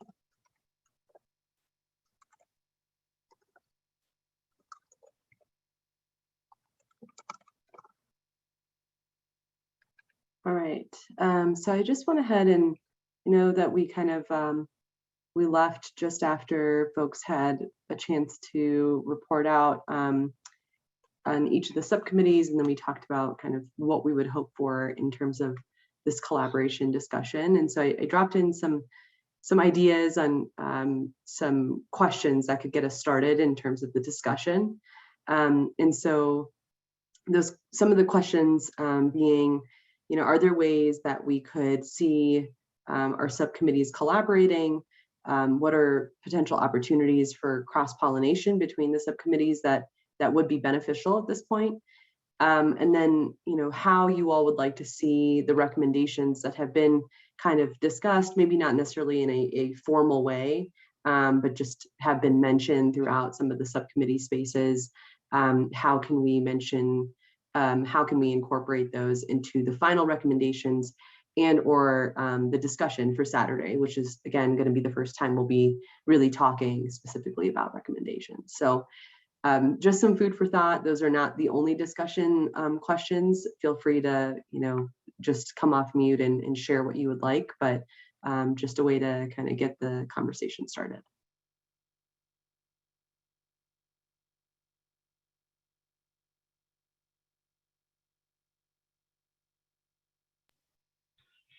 I'll go ahead and throw some out there to start the conversation on. One of the things that I'm struggling with a little bit is we all have goals and objectives that were set out by set up underneath our basically scope of base and purpose. And what I've heard from a lot of the subcommittees is, here's that scope of base purpose, and oh yes, but we need to be thinking about this, and we need to be thinking about that, and we need to be thinking about this, to assist in making sure that we provide recommendations that really encompass exactly what that scope of base and purpose is. Do we need to be, as subcommittees, coming up with a refined scope of base and purpose to incorporate the things that are missing from the legislative scope and base and purpose, to say, make sure this all fits together to ensure that the recommendations that are coming from the task force don't miss any of those other things. And again, it's probably wrong from a legal perspective to say we need to change the scope of base purpose, because I'm not trying to change it, but I am trying to say, do we need to just have the purpose of each subcommittee refined just in words, so that when we are discussing these recommendations, we're ensuring we cover things that may not have been explicitly detailed in the scope of base purpose.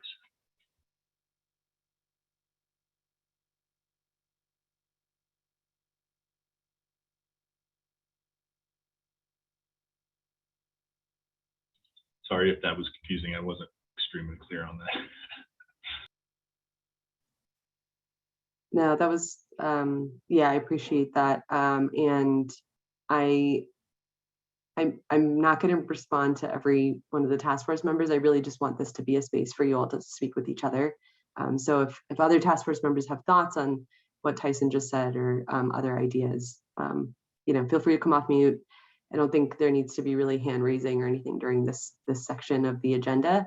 unless, people are really like just in line to speak, but yeah, keep the ideas flowing.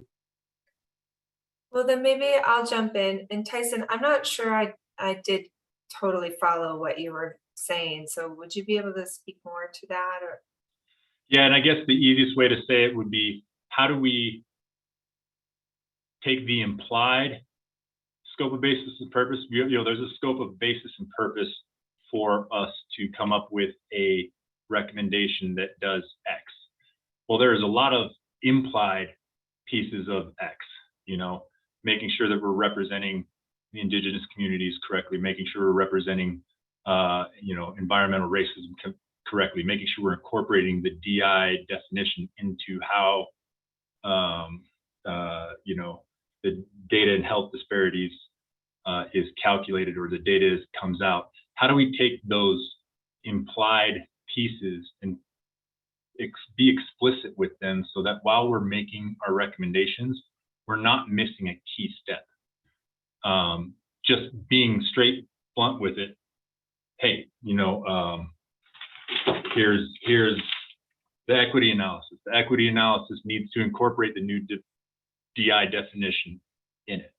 That's a very simple one that I think is kind of all implied. We're implying that we're going to do that, but have we said that that's going to be done to make sure that that step is crossed before we, finish the remaining steps? Or if as we get along in the remaining steps, we make sure we go back and make sure that it fits with what is the ultimate recommendation. I just don't want anything to be missed from an implied standpoint. And I heard of a lot of implied ideas that need to be incorporated into these recommendations that aren't necessarily written out as the goal for that subcommittee.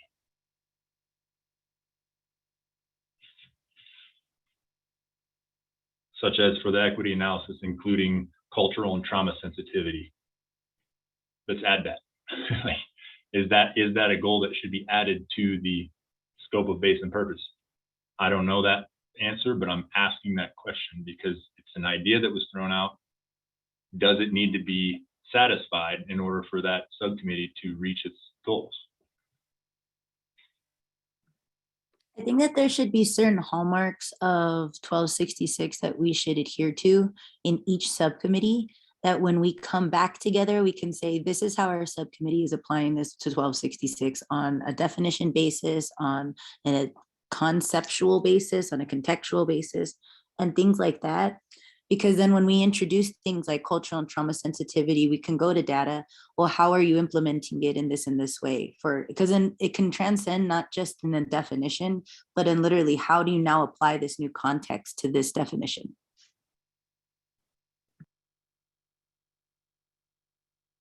Did any of that make sense? No, that absolutely does make sense. And I guess my big thing is I want to make sure that the entire task force, as well as the subcommittees, are not forgetting about certain aspects as we move forward with recommendations, because a recommendation is going to be very concise and very pointed to doing something. There's an action. Here's our recommendation. Here's the actions we think you should take. Let's make sure that those are inclusive of what the subcommittees are coming up with to be the entirety of the recommendation.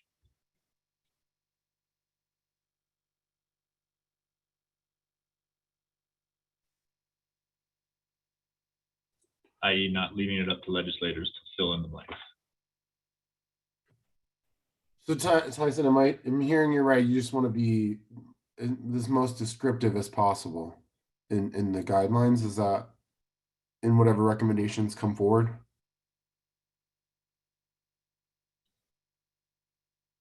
Yeah, absolutely. But I want to make sure that while we're talking about this and voting on this and doing all the things that it takes to research and make sure we're all on the same page, that we're looking at it in the same arena.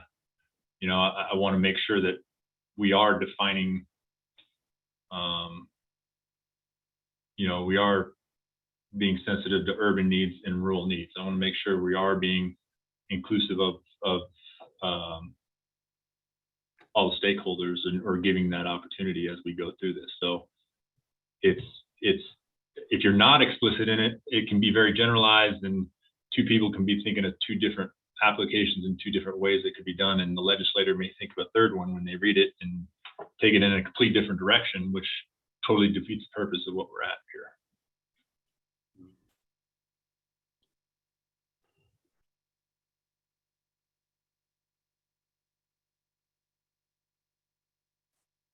Uni, Go ahead, Uni. You don't need to wait on us. Yeah, jump on in. What? I don't have to put my hand up, you know. I think my question is, I mean, it's not a question. Maybe it is a question. So maybe it's a part of what Tyson is asking. So we have these distinct subcommittees that, you know, that CDPHE put. Can you guys hear me, first of all? Not really? Okay, let me do this. Yeah, that static is just distracting. It'll,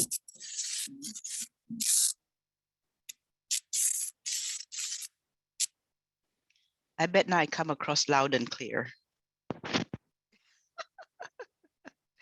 All right. So we have these distinct categories that CDPHE broke into subcommittees with these various goals under them.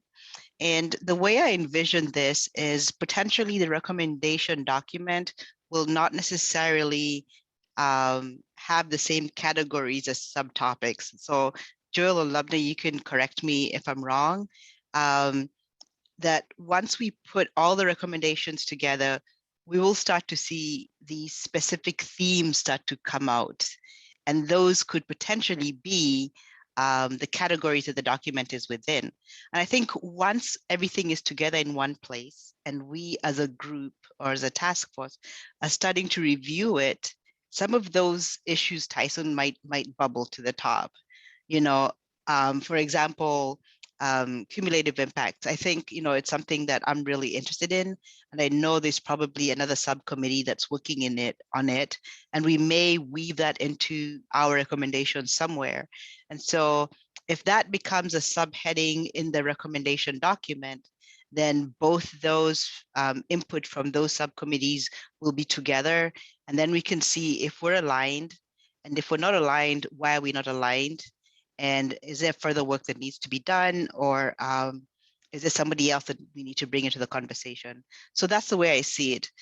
I just don't see this document being put out there with these specific goals as subheadings.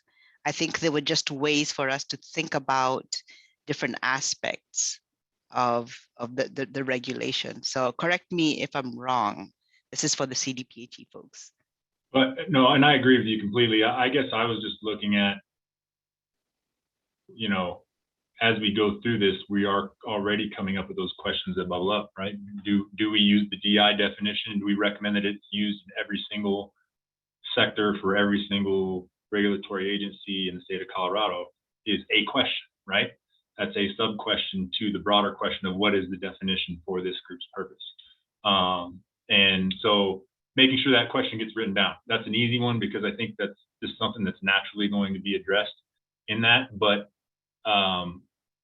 you know, as things bubble up, I feel like those questions need to be written down somewhere, very concise in one spot. And I know, Lubna, you're kind of working on that. And I guess my question is, should all the subcommittees be putting these questions in so that every time we meet as a subcommittee, we're looking at, hey, are we starting to address these questions? Are we starting to make progress on the ultimate question, which is the recommendations that need to come out of the subcommittee? And here, that way, those can be separated out in the future to say, this is not really a concern anymore. This is something that needs to be addressed. Is there a way to kind of get, I guess, a little bit of uniformity in how this gets attacked so that when we meet together or somebody else joins the subcommittee, they're starting from a point of being caught up and not trying to catch up. Yeah, thanks for that, Uni and Tyson. So, you know, a few things, you know, talking about the language in the EJ Act and kind of ensuring that we're making sure that we touch on all of those points.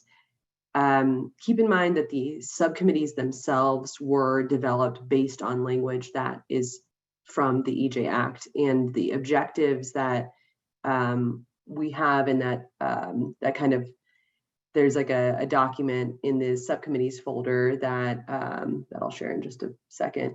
But this document here really, is kind of like the holy grail in a way. It's like this is what language that is directly, in some cases, directly from the EJ Act. If you look at the objectives, and what we kind of try to start every meeting with, we put at the top of a lot of our meeting summaries to ensure that we're not getting totally like tangential and off topic. Obviously, those tangents and these conversations need to be had to kind of hash out a lot of what we want to talk about and kind of get in depth with some of these topics. But reminding ourselves, in the subcommittee meetings, that these are the objectives that are laid out before us.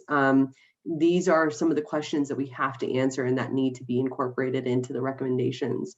And then to your point, Uni, I don't think the way that we're thinking about structuring this right now, I'm not thinking about looking at each objective and thinking about what recommendations fall under each objective. I am kind of going through each subcommittee's notes, and as of right now, kind of categorizing things based on equity analysis, data, community engagement, those kind of broader categories. That is how I'm thinking about clumping some of the recommendation topics together right now, just for Saturday, just to get us at a starting point. Again, if we're starting to see a ton of overlap where there's like recommendations about equity analysis or like cumulative impacts that are in every space, which there may end up being, we may want to structure it differently and not really break it down by subcommittees. But again, reiterating the fact that the subcommittee breakdown is coming directly from the statute. And so it may end up making sense to structure it that way. So I hope that kind of addresses a little bit of what you all were referring to and kind of talking about there. Uni, does that kind of touch on what you were talking about, or did I not read that correctly? No, I think you got to what I was talking about, but I do support, I think, what Tyson was getting at, potentially having a running list of questions that are out there, and all of us having an access to that list to make sure that under our specific goals of whatever subcommittee we're in, that we can review it and then determine whether it's something that can be addressed within our subcommittee, and just make sure that like maybe there's something we're talking about and we have an assumption that somebody's working on it, but we're not sure. So I know you are the keeper of that knowledge, but at the same time, maybe having a running list would be extremely helpful to make sure that we do cover all these flagged questions that come up. Yeah, and thanks for clarifying that point regarding recommendations that have already been made versus like questions that are still floating around and like keep coming up during meetings. Obviously, those are being documented. Both Joel and Morgan have taken extensive notes. I'm actually not the gatekeeper of all that information. Everybody is the gatekeeper because all of that information is on the Google public drive. So at any point, anybody can review any of the meeting notes. We do know that everybody has a full-time job and is super busy. So of course, as your staff, we are going through all of those notes and making sure that we collect all of that information into one place. And so for me, that's helpful to hear and keep these suggestions and ideas coming along in terms of prep for Saturday's meeting. Not only will I try to kind of comb through and see, draft recommendation topics, but also maybe have a separate list of just like running questions or have those kind of in tandem with each other about, questions that keep coming up that we need to discuss and really develop answers to. And if we can't develop answers, what are recommendations that we could propose to find the answers to those questions? So, Trisha, if you're okay with me jumping in really quickly before we get to you, I do want to check. I think we've made kind of similar list of questions that we presented at some of the initial subcommittee meetings. So if everyone can see my screen there, is this kind of what you're talking about? This is the list of sort of questions that we broke out for the definition of disproportionately impacted community subcommittee, where we took the two big questions of what should the definition be and who should it apply to, and broke it out into sort of specific sub questions for the task force to consider. Is that what you're getting at, Uni and Tyson? What that would be helpful? Yeah, I think that's what I was getting at, and just creating consistency, but for all the subcommittees to have that same kind of list of, and the reason why is I'm having issues measuring the metric of getting to the goal, right? We have a time period, we have a time frame, we need to get to a goal at a certain point. Are we making the adequate progress? And if we're not, we can look at that and say, what are the questions that we're having trouble with? What are we not being answered? Bring in speakers or data or information or request stuff for those things so that we can get those points handled to ensure that we stay on track to get to the ultimate goal. It's hard to measure, I guess, where we're at right now. It feels very kind of just out there, and I want to make sure that we're progressing at the appropriate speed to get this done.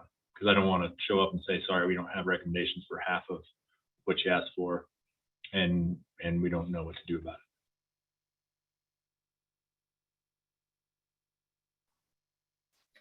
So I'll jump in now. I was going to make more of like a linear thinking comment, which was kind of, I think, one of the questions I think that you were kind of posing to us, or, you know, what are some of the topics that we really want to make sure that some recommendations emerge about. And so I had two of those in mind. I was just going to want to make sure we're on the table, but they were actually captured in that slide that Joel threw up just a second ago. So I think they're already planned to be topics, but just to reiterate, I mean, they were around the definition of disproportionately impacted communities. So for example, I know there have been some questions and conversations around the housing cost burden, as well as like the census block group. And so just really interested in that group, diving into looking at, you know, how that's currently defined, and looking at the mapping tool now that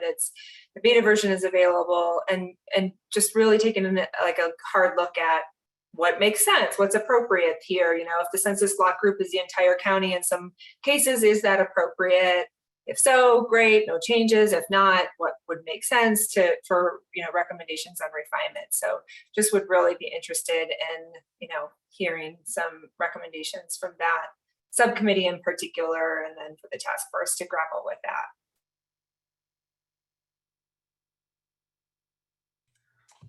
I'd like to jump in and also just say that it's very possible that there may be recommendations that are specific for certain agencies, and we may think about that as well, because the way they function, for example, the Office of Energy doesn't functionally operate in the same way as a very large organization like DNR, right?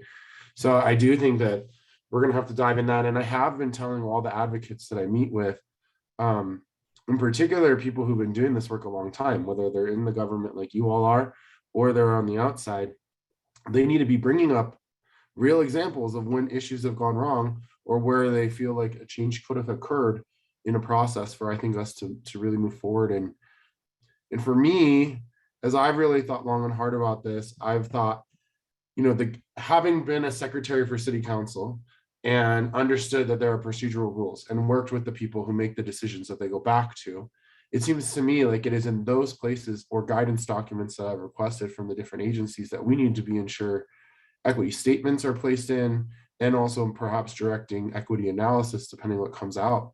But I do think that that is going to look different for a planning process through CDOT than it may look through an official docket rulemaking through the PUC. And so I think we have to be open to the fact that there's probably an overall recommendation there that we need to have equity in the policy guidelines or the things that help people make decisions.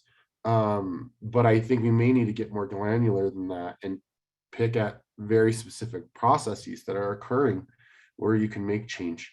And you know, the PUC is obviously opening up docket for that. And you know, there's regular opportunities for procedural changes at the AQCC and Water Quality Control Division. And you know, those are they're all just different. And I think that we're gonna have to dig in to the different kinds of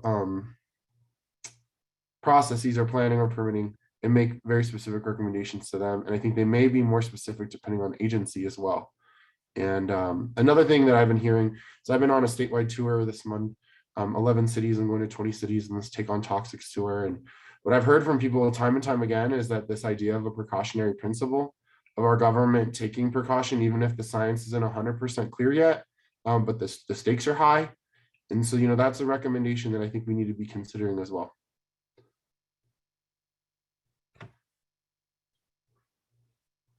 And it would be great if others want to join in who we don't hear from as much. You know, Gary would be great, or Ilda. I'm just pulling people in that I'm seeing on the list. Yeah, I thought the chairs were supposed to talk less. Yeah. Here go Ian and I. We're sorry. Come on. I had another question and idea. As we are also changing decision makers and people on the commissions and these different type of commissions, is there also a component about educating some of these decision makers around environmental justice and our set of recommendations? Because we might have a new commissioner going on to the COGCC, right? And they're not really educated or informed around environmental justice and what we put forward. And then how can we also influence and educate and give the tools and the resources to some of the people on everybody, right, that sits on any type of commission that impacts our health and well-being, making sure that they're thinking about this as well. So that's just another decision-making body that I've been thinking about.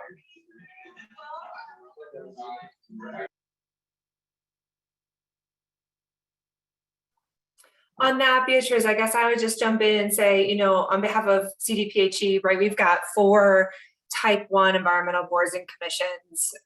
And anytime we've got new, and Gary Arnold is one of those, so he can speak to this, but, you know, we've absolutely done environmental justice training with each of those boards and commissions.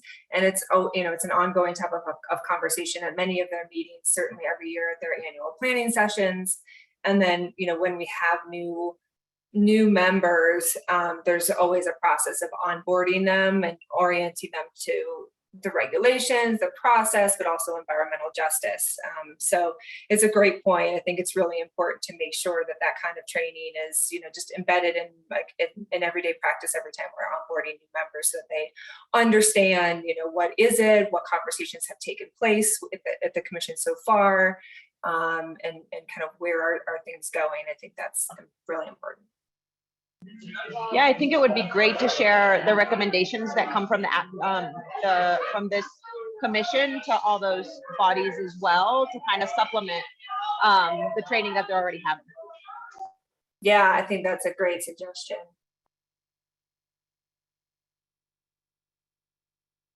So I would you know, agree with Tricia. You know, my experience when I got to the opportunity to serve on the AQCC, they did a good job of onboarding with the administrator, making themselves available to answer any questions, kind of walk everything through, but also having folks from the AG's office to ask any kind of legal questions. But I think that is a perfect example of kind of those broad recommendations that, you know, all type 1s, as commissioners come on or reappointed, that there's that process that we recommend specifically from the ideas that this task force comes up with. I agree with Ian that there's going to be times where I think the recommendation is going to have to be a little more granular, because things are very different. The ERP process at the Public Utilities Commission is very different than the rulemaking process that, say, happens at the Air Quality Control Commission. And so as we start to look at things that start to get a little more specific, I think that's where it makes more sense to make those kind of specific recommendations. And ultimately, if the recommendations go into the legislature, I think they can ensure that those things are moving forward. I think once we start getting into the more granular process, we're going to need to have more information to make recommendations that make sense and can be implemented. You know, the precautionary one I use as an example because Ian, you just brought it up, but we need to make sure that existing statute doesn't conflict with that. So, you know, and some of the processes require a cost benefit analysis, right? And so there's things that the statute already requires that I think we just need to be aware of when we're making our final report and ultimately passing along a recommendation. The last thing I'd want to do is pass along a recommendation that everybody feels really strong about, but creates that type of conflict. And I don't want people walking away feeling like their ideas weren't implemented and fully utilized. So those, when we get into the granular piece, I think that's going to be important, especially if you say, look at the difference between, you know, the Air Quality Control Commission and the Air Quality Enterprise Board. And I bring that up because I get the chance to participate on both of them, and how the commission operates is a little bit different than how the enterprise operates because of how they're funded and how they're structured. So I think we just need to make sure that we're keeping in mind. I agree with Tyson. It's important, I think, that we all kind of keep track of where we're at and where we need to be at the end of this timeline and that final report. I you know, I want to make sure, one, that we you know, check all the boxes when you look at 1266 and the task force mission and duties. We want to accomplish those goals. And right now I'm kind of in the same space, Tyson. I feel like we're making progress. We're doing good things, but I don't know, are we behind where we need to be? Are we kind of in that sweet spot? And so I want to make sure we're able to do all those things in a timely fashion. You know, Gary, it's very possible too, we may recommend some things that would require legislative change. You know, that's that just crossed my mind in what you were saying, right? Because like if it's currently not there, and we say this is a legislative change as compared to a regulatory change as compared to a procedural kind of change.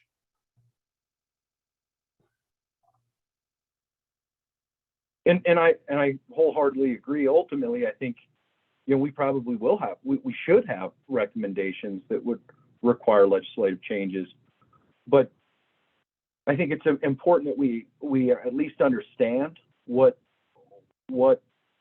possible conflicts might be created by those statutory changes, right? So if we ask the legislature to do something that ultimately just, you know, and you've been down at the Capitol as much as anybody. I think you probably know as best as anybody on the task force, it's hard to get something all the way through that process sometimes. So just being aware of what we're trying to do. Ultimately, I want as many wins as we possibly can get so people feel like what we did here was useful and beneficial and made a measurable change.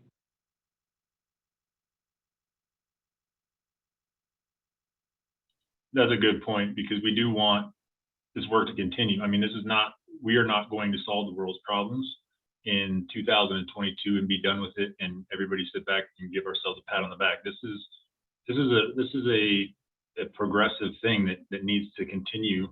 And if we can create positive change and increase the public support and opinion of this, it will continue. And the next task force and the next board and the next whomever is appointed will continue the work. And that's what we want to happen out of this thing. We don't want it to be a one and done, walk away and you know, see a couple changes made and then the funding goes away, everything stops and we're done.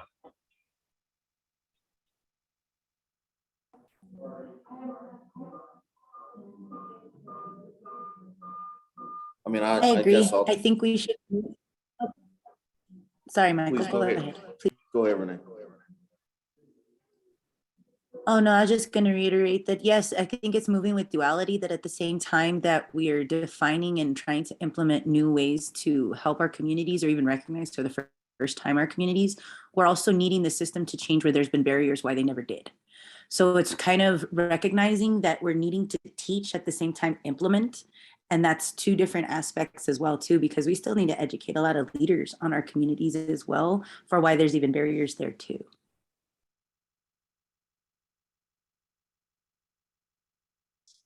Thank you, Michael, please. Go ahead, Michael. Yeah, I appreciate the dialogue. Can folks hear me?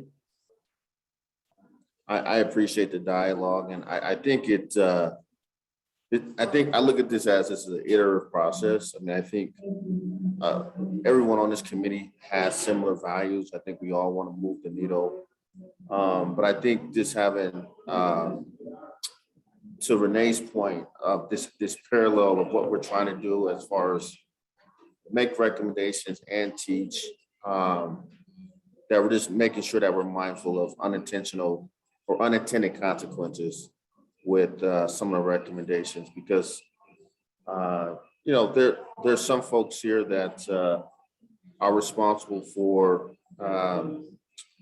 you know, communities that we work, serve, and play. And I just want to make sure that the process reflects, or at least attempts to reflect, all of those stakeholders that are going to be impacted, whether they're in DIC communities, whether they're industry, whether they're business, and everyone in between. And so I'm really excited about the dialogue. I'm excited about what comes forward.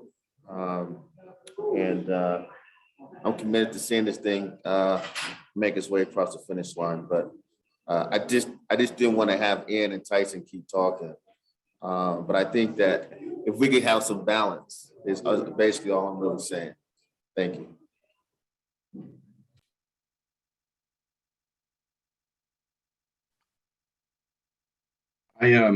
I definitely see the points that folks are making about not necessarily wanting to step on current structures that may be in place, but I have to say I agree with those who have spoken up against, you know, shying away from that. I really don't think that we need to necessarily shy away from making recommendations that may be a conflict with current structures, especially those structures that may be contributing to the disproportionate impacts on our communities presently. I will 100% agree with you. I think one of the pieces that we need to understand also is how this is going to change budgets all around too. And understanding that that is something that's going to be structurally a change that's going to happen, even with best practices of community engagement, the different diverse means that most likely will get recommended for actually adequate engagement with communities. That is a budget item.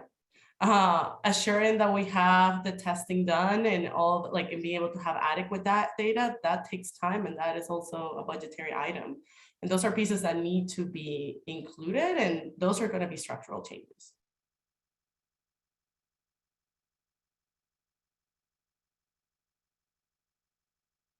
Go ahead, Arthur.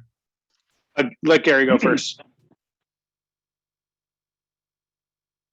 I would agree with that. I probably should have communicated a little bit better. I'm not saying that we should be hesitant to make recommendations that change things that need to be changed because they you know, create injustices. I want to make sure we're moving forward and correcting the things that need to be corrected. I just want to make sure we're aware of, you know, other consequences, right, that maybe we're not thinking about. And so just understanding, you know, kind of what's there right now, I think helps us understand how to make the best corrections moving forward. Yeah, I think it's interesting we're backpedaling away from that, Gary, because I was definitely going to lean into that, right? Like, I'm not opposed to recommendations that do legislative change and structural changes. However, there has to be some practical and realism brought to that. These legislative processes are long and arduous, and just because we make a recommendation is not going to sway all stakeholders to be like, oh yeah, we didn't think about that. So there has to, like, I don't want us to focus too much on that, because those are difficult and there are complicated and nuanced. And unless we're willing to go through those kind of, you know, budgetary requirements that Hilda was bringing up, or just trying to get something through the legislative process, I think we can do that, but there has to be some, you know, understanding of how realistic implementing those kind of recommendations are as well. I think the one thing that I'll add to, because I think this comment around structural change, And I like to commend the folks who are on this call because, and I brought this up at a subcommittee last week around what the state of Colorado is doing in this space. Whether it's establishing this Environmental Justice Act, some of the bills that we're seeing around air quality in this session, and some of the regulatory and legislative changes that we saw going all the way back to 2019, that's creating a pathway to reduce carbon emissions and disproportionately impacted communities. And so I just think that I just want the recommendations to have some level of baseline of what this state is doing in partnership with all communities, right? And I think the legislation and some of the things that we're working on is in collaboration through good stakeholder. But I think that we can get there. I just, to Arthur's point, and I think baseline is everything. And we're not one of these states that's not moving the needle. I think that we are. It's just figuring out what are those next steps and how can we do it together.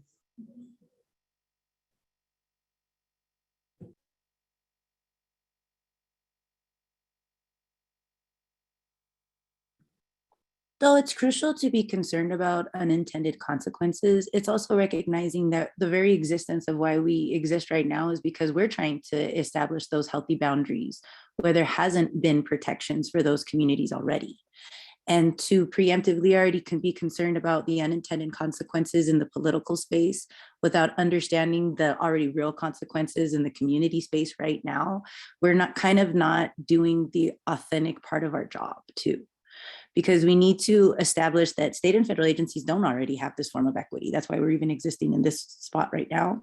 And that to some degree, they do need to bend to community because there are no forms of protections in those spaces. So I do see the crucial nature of compromise and making sure that we're able to find that neutral space.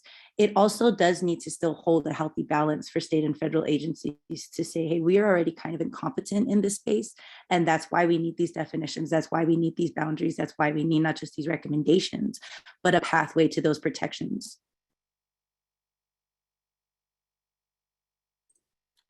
It seems to me like if we want to produce a report that would talk about what the real cost would be, when we do this work at the Capitol now, there are staffers within the agencies who can tell us this will require 22 FTEs to create a toxicology program. Or if we are going to make a recommendation that everybody advances language justice, are we going to let that be uncoordinated between all agencies, or do we create some sort of language office, that is helping coordinate and move those resources, and what would that really cost? I think we have the ability, because we're tapped in with the government people, to get realistic numbers about what it would cost. And what it costs is what it costs, and whether it takes time to implement over years or in pieces, that's up to the legislators to decide. Right? I think it's about, this would be what a best practices program would look like.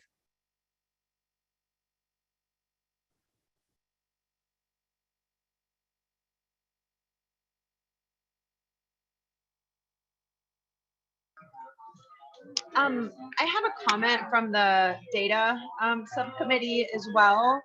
Would it be adequate for us to set recommendations for health agencies collecting data as well, even though we aren't necessarily regulatory over them? But what we've noticed is a lot of how, like Renee was mentioning earlier today, that the data isn't collected properly in terms of who gets the health impacts of environmental pollution around their communities, and if we're not collecting the information adequately and in a consistent way. And I can set an example. For example, we've been analyzing some data around asthma, and how that's collected is really bizarre. In children, they have to self-identify as Latino or Hispanic, and these are 9-year-olds trying to do this. So I think if we also set recommendations for other agencies collecting health data, hopefully they'll use it as a guideline to help inform this and help us do our jobs a lot better without having to go through all these different parameters to make sure that these, again, it's recommendations. We're not a regulatory agency over some of these health disparities. So anyway, I just wanted to add that as a recommendation that maybe comes from this board as well, as we're recognizing some of the gaps.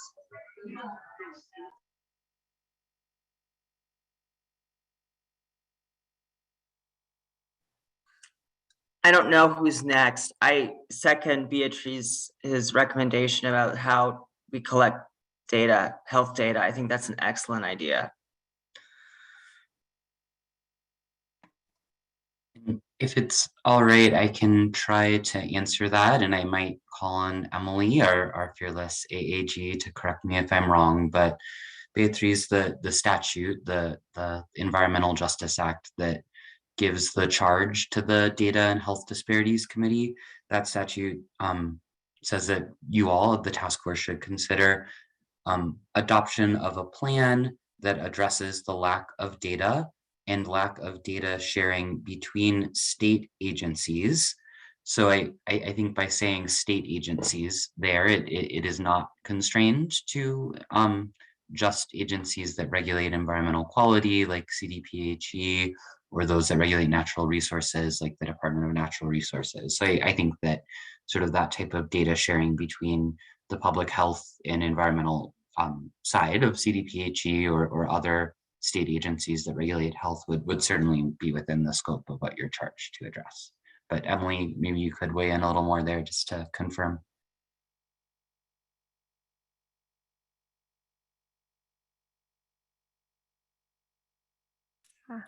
Sorry, I was having trouble unmuting. I think that what Joel said is consistent with the statutory language, so I don't have anything to add there. And I was just going to, weigh in real quick. We've thrown out a pretty broad net when it comes to data, and that's a part of the process we're using. I'm just trying to figure out all different data sources. So even beyond the state, even some federal data sources, and also sources from within the community. So just all data, all possible sources of data.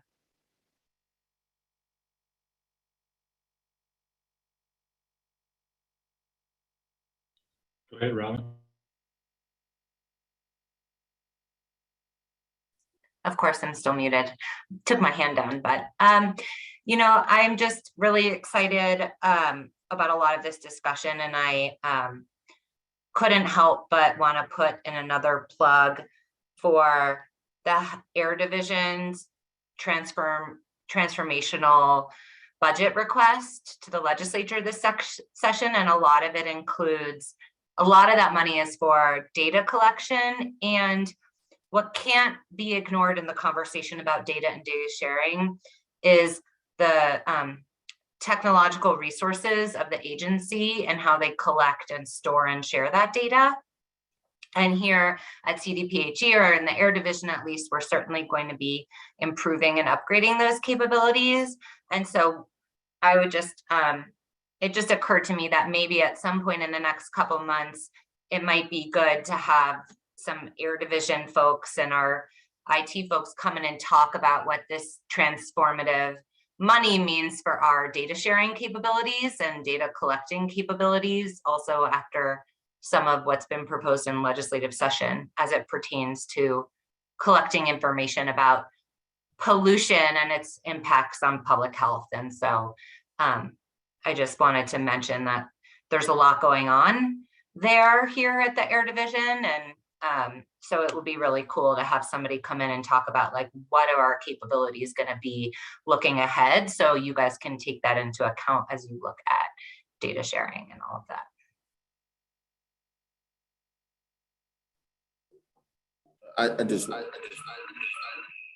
I see the comment thread, and I want to make sure that I address it. Folks looking for data from Excel, let me know what you're looking for, and I'll go back and see if we can't find it and make it publicly available, not to this task force, but the broader community. There's nothing that we're hiding. We're partners in this fight for climate change, environmental justice. And I think until we start seeing each other as equals and partners, we're going to continue to have this visceral relationship. There are people who work for the company who take this work to heart. It's a passion, it's a purpose. I'll tell you, as a Colorado native, when I drive up to the mountains and I can't see the mountains, it hurts me. I live next to I-70, adjacent to the Larry Swanson Globeville neighborhood, and I have asthma. And so, like, let's have a genuine conversation around how we can work together. Because I think when we do that, I think we can get to the real root cause of some of those challenges in partnership.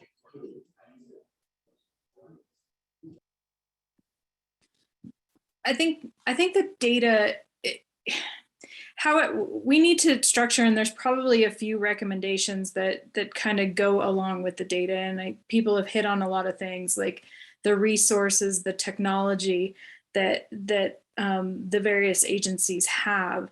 I've had a lot of conversations with the the regulators and the agency leadership, and the challenge there's a challenge of there's a lot of data being collected.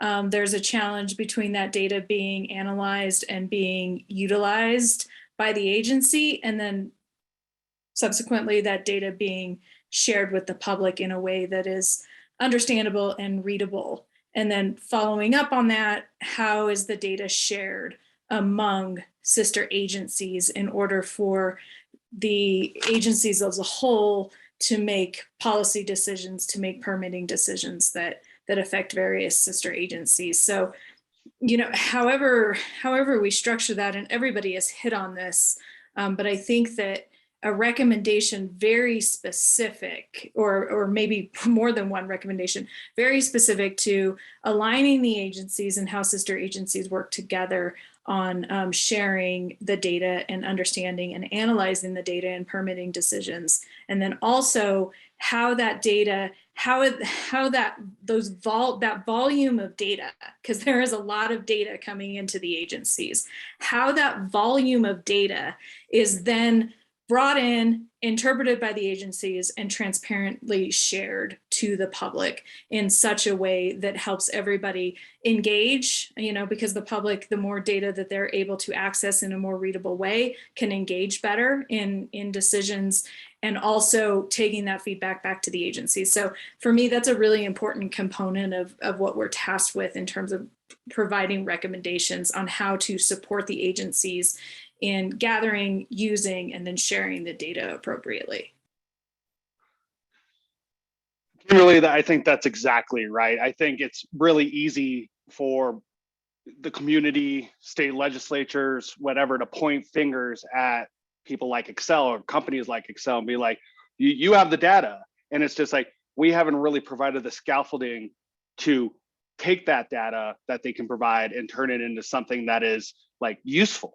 And so I just want to be clear, like sometimes and that's what kind of gets back to my initial point that I brought up earlier, like whatever recommendations we have to have a real practical aspect if they're going to have a meaningful impact, right? We can try to be wishful thinking and wave a magic wand of, I wish it works like this, but the best recommendations are going to be ones that, yes, change the structure, change the way that these government and private sector interact, but they also have to have a basis and realism of what it is today and how do we incrementally move it to the place that we want to go. And data is a great example. Like, once again, it's easy to point to Excel, but I'm sure they're happy to share what they can, but it just, when they give the data dump, it isn't useful. There's so much data out there already, and we just don't know what to do with it.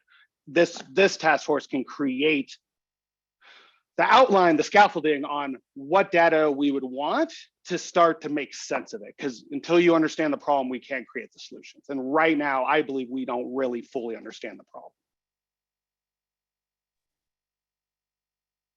Well, and I will tell you, just from experience in the business world of understanding data, using data to market assets, using data to purchase assets, the interpretation of data you can give me any set of data and I'll make it fit whatever purpose you want to make it. It's really not that difficult to make it look good for one side or another. So again, how do we streamline that to make sure that data isn't being utilized in a fit for purpose manner and not telling the real story or not telling the full story? And that's where my big concern, and I do understand the roadblocks of the past and why words like unintended consequences or economic evaluations and stuff is being pushed down, because it has been a stopgap to having real change in the past. Let's be honest, it has been used to stop things in the past. However, if you completely ignore that, there will be massive unintended consequences, and some of them will affect the same communities that you're trying to protect. So how do we understand cause and effect when we make a recommendation? You're going to have to use data, and you're going to have to interpret that data fairly and very comprehensively. It's kind of like talking about cumulative impact. You can say, well, we just have this little impact here, this little impact here, this little impact here. We have VOCs of this, but what are those VOCs? Are they toxins, or are they, they're non-toxic VOCs? What are they? How do we look at it in a very comprehensive manner? And I think that's something that we all need to be thinking about, because no matter what side of the fence you sit on any very small particular issue or large particular issue, whatever you want to call it, there is somebody on the other side who's manipulating the data the exact opposite way. So how do we eliminate that to make great decisions together?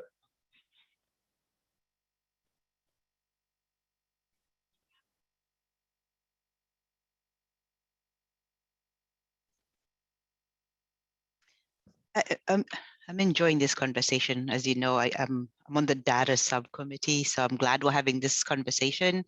I really like the idea of a scaffolding, because it's something we talked about earlier, having some kind of a dashboard that people can go in, and having the data in such a way that you can pull it, that it's meaningful for you and for your use. And so there are some national databases that have been put out there that follow that kind of a structure. And then industry and data has always been a sticking point. And the main reason, again, is something that has been brought up here, is how somebody either misinterprets the data or doesn't understand what the data is saying, or how the data fits whatever narrative that you're putting out there. And I think that's one of the reasons why it is difficult to get data from industry. But I think some companies, I'm not sure how many in Colorado, maybe Mike can talk to this, how many companies have actually submitted data to CDPHE? I think the agency has a lot of data. I was involved in a project where we were looking at data and some of it was submitted to the state. I don't know what the state uses the data for. So I think this is an opportunity for them to put it in a format that can be useful for whatever purpose is needed for the disadvantaged communities.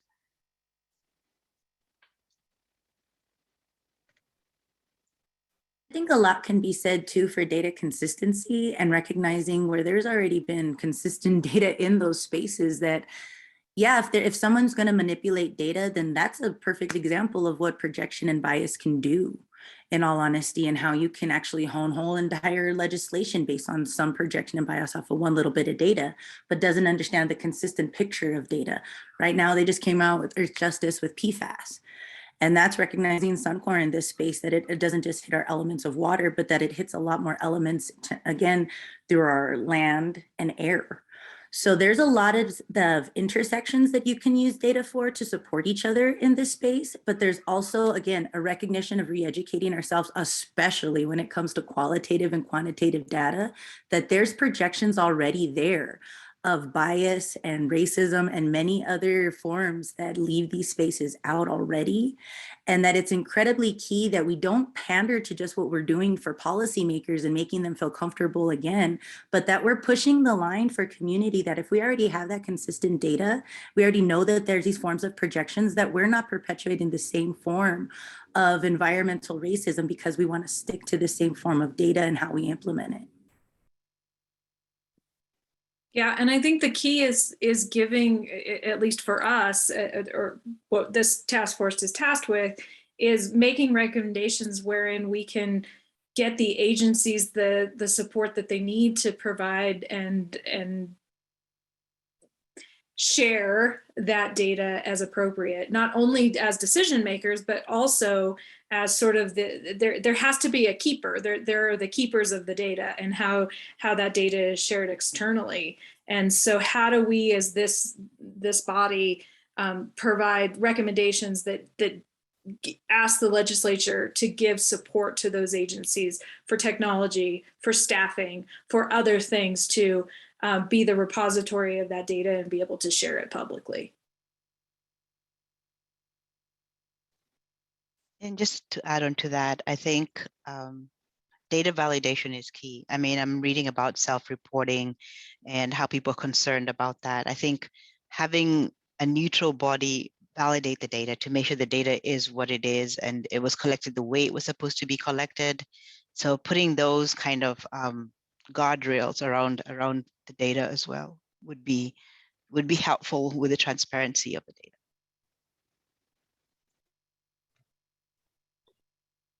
Well, and I think something that we have to consider when we're talking about recommendations and how our recommendations are utilized in the realms of regulatory and all these other means. How do we ensure that it's included appropriately? Again, going back to how you deviate data.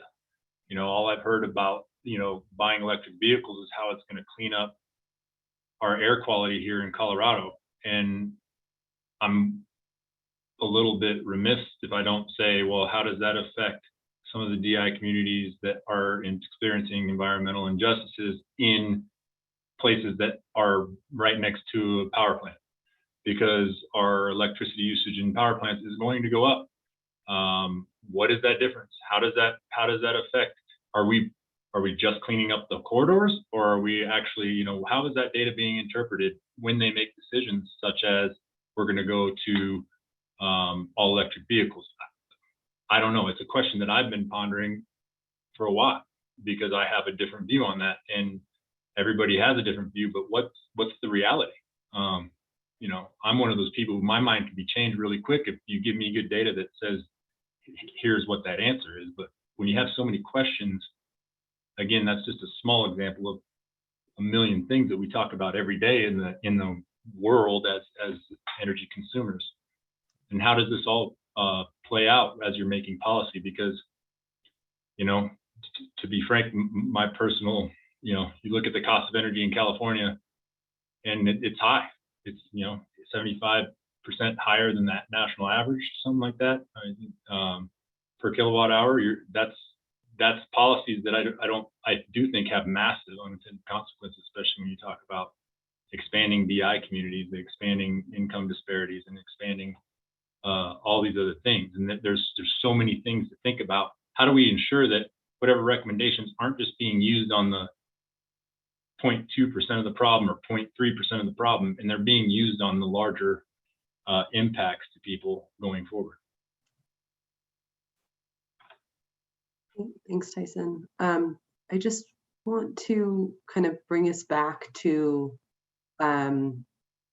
the original kind of discussion of like high-level discussion of this conversation, and wanted to kind of share some of the things that we're hearing in preparation for Saturday. Again, Saturday's meeting being a 3-hour meeting, we're going to be kind of highlighting some of the recommendation topics that have bubbled up, and then have some room for discussion, and then an hour for public comment. So, you know, one, focusing on reoccurring recommendation topics, at least. We may not be at the stage yet where we're fully writing recommendations, but at least can touch on topic areas. And, you know, there might be benefit in kind of keeping it high level. Again, one thing I really do not want to do on Saturday is like wordsmith. Like, we're not in the stage where we're writing recommendations and like kind of piecing things apart word by word. But one, bringing to the table recommendation topics, highlighting reoccurring questions that may remain unanswered or that we need a plan of action developed to address. Into, you know, a couple of the points that were brought up, you know, other things to note is that we ensure that recommendations focus on implementation and using existing systems and processes to ensure that the recommendations can be achieved. And if those systems and processes are not in place, then highlighting those as spaces where recommendations can be made to address those gaps. And then, you know, having there be a focus on the audience for recommendations. Who will make the change? Is the legislature? Is it, you know, the agencies, you know, potentially which agencies?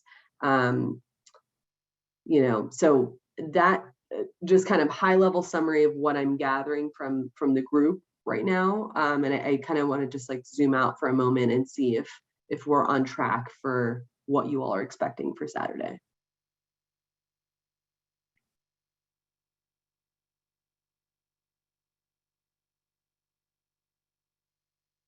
Will we be getting that kind of write up from you prior to Saturday? Yeah, so you know, we'll need to take some time to kind of comb through all of the meeting notes. I'm hoping that I can get, like, even if it's like a working draft, get something sent out to you all to look at that'll be placed on the Google Drive, even for the public to look at. I'm hoping maybe Thursday will be a good time. And, you know, just an opportunity at least to send it out in advance enough for people to, you know, give it a quick read and come to the table ready to discuss. So. And I'll just quickly jump in and say we have a lot of really great input that we just received in this meeting, and we want to make sure that we incorporate that. So there's a possibility it'll be Friday. I don't want to kind of set ourselves up to not meet those expectations, but we'll work really hard as your staff over the next few days to get ready for Saturday. Yeah, Ian. Yeah, I'm sorry, my bandwidth is slow, so I'm on the phone now.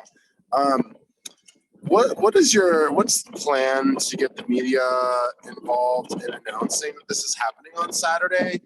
Because this is our first opportunity on a Saturday for the community to really engage, and we've had a lackluster engagement. And before, you know, we didn't have the comm support. Now we have the comm support, and I want to know if there is a plan or if we can come up with a plan, because I think it's incredibly important for people to see we're living our actions by providing a space on a Saturday for people too.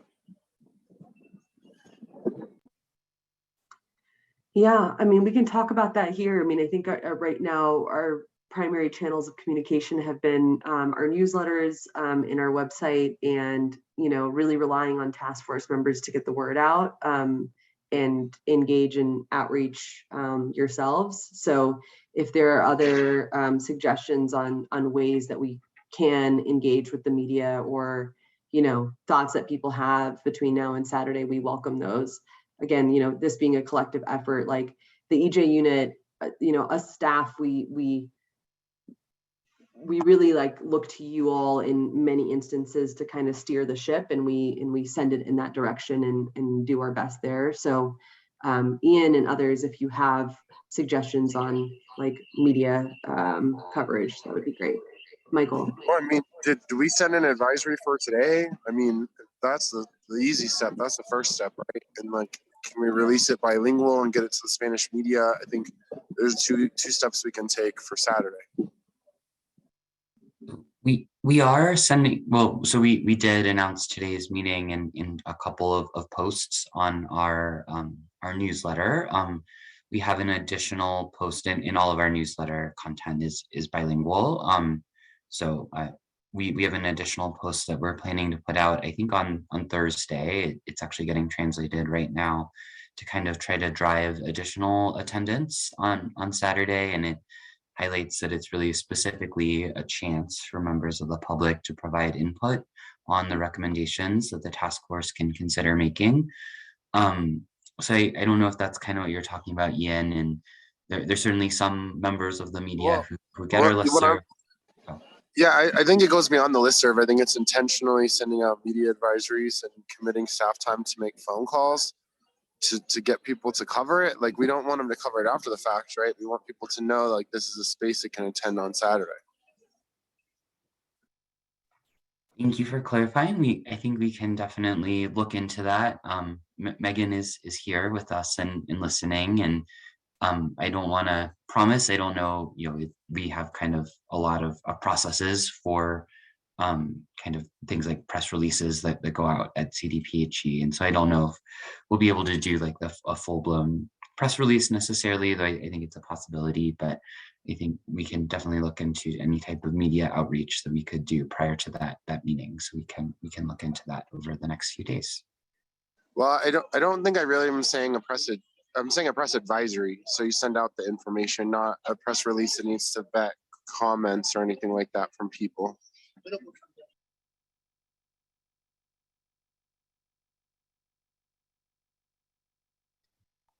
Absolutely. Megan, are you able to kind of come on and comment on that? And if not, that's totally fine. But I think we're definitely listening. I absolutely can.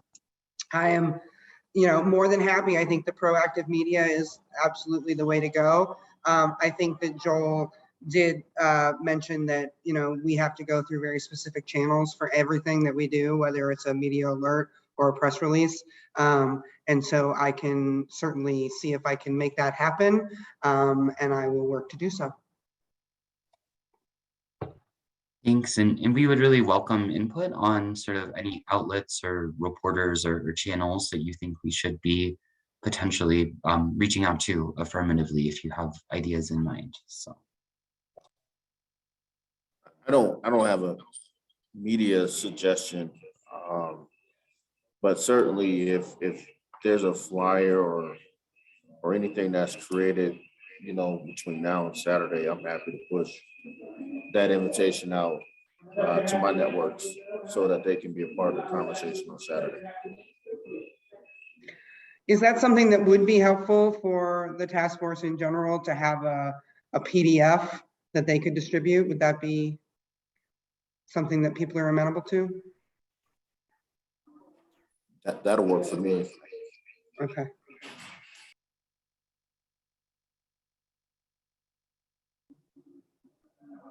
Okay, thank you.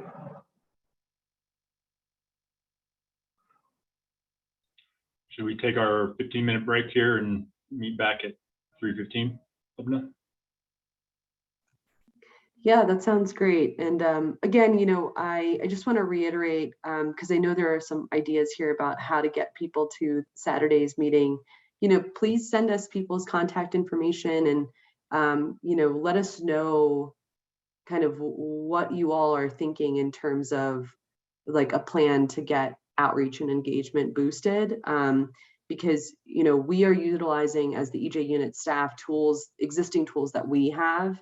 And so if there are other mechanisms for doing that, or people that we're not reaching, and you have kind of a clear idea on how that might be achieved, please let us know, because there's no way that we can do that without you. So we continue to welcome the feedback in the chat, even while we're on break, or throughout this meeting. And then if you have suggestions that come up later, and you can email us as well. So just know that the lines of communication are open, and we are 100% open to feedback, and are working for you, and are happy to implement the ideas that you all are suggesting. So with that said, as Tyson mentioned, we will go ahead and break for 15 minutes, and let's be back here at 3:15. I have to hop off, loves, but I will join as soon as I can in a little bit. All right, thanks, Renee.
Hey, Lubna, it's Marcia. Hey, How you doing? good. How are you? Good. Do you want to admit Uni? Should I do that for you? I just got it. Thank you. Okay. Question, did you get you got the list of names that I emailed you a while back, right? Contacts? Regarding the scope of work?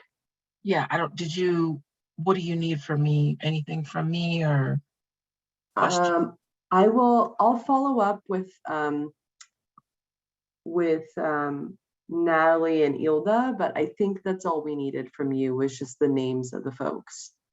Okay. Yeah, but I'll let you know if there's anything else. Okay, perfect.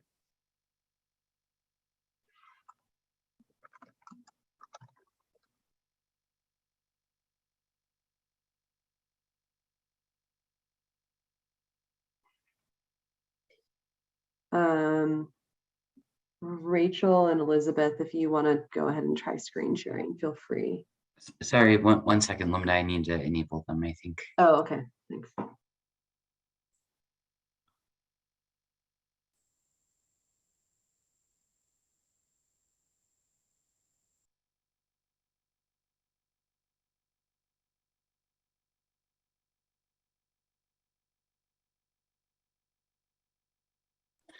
They should be enabled now. Great. So Rachel and Elizabeth, feel free to give it a go and I'll let you know if I can see your screen. Great, I can see it. And I think the best way to do it is just to hit the slideshow button so that we can see full screen. And that's it.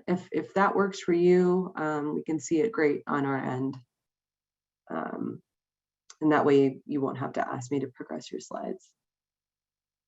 Okay, sounds like it works. Perfect. And then, yeah, feel free to leave that up or you can stop screen sharing until the time comes, whatever works for you.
Just doing a quick audio test for myself. Are you able to hear me, Lubna? Yeah, I can hear you great. Sounds great. Hola, Lucy. Thanks for joining. Hola, buenas tardes. Thank you. Bless you all. Great. And then Lucy, I'll probably have you speak after Elizabeth and Rachel, so maybe closer to like 3:30-ish. Awesome. Thanks.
All right, welcome back, folks. And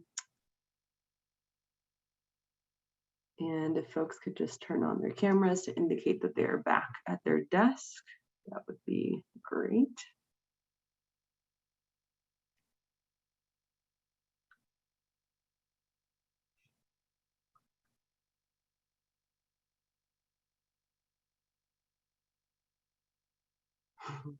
Hi, Uni. Appreciate the wave. All right. Just give it another few seconds for folks to get back.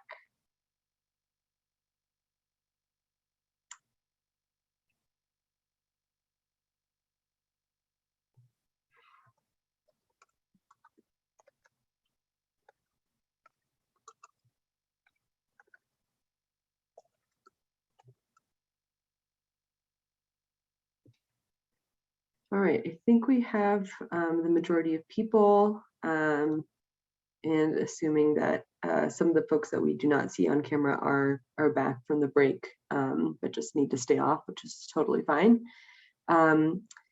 One quick note I wanted to make was that in wake of our conversation about kind of getting better outreach and engagement and reaching out to media outlets, Megan is our communication specialist, is going to be working on a flyer, which she is working on right now.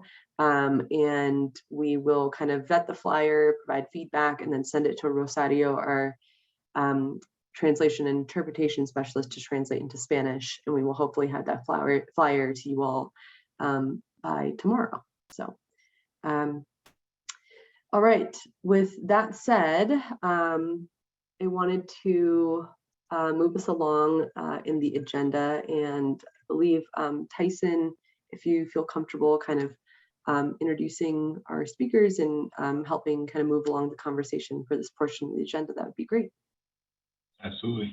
Next thing up on the agenda is the Supplemental Environmental Impact Projects, or SEPs, presentation and discussion. As a lot of you on the task force saw and loved his email last week, one of the things we're charged with in House Bill 21-1266 is to develop a strategy, and this is direct context out of the bill, develop a state agency-wide environmental justice strategy and plan to implement that strategy, which would include, among other things, a potential requirement that all environmental projects developed as part of the settlement relating to violations in a disproportionately impacted community are developed in consultation with and through meaningful participation of individuals in the disproportionately impacted community, and result in improvement to health and environment of the affected disproportionately impacted community.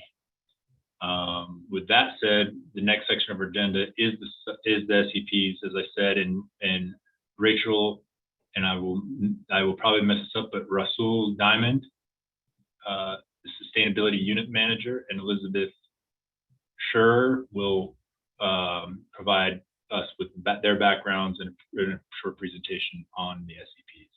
And I do apologize about the enunciation. I can't even enunciate most English words, so I apologize.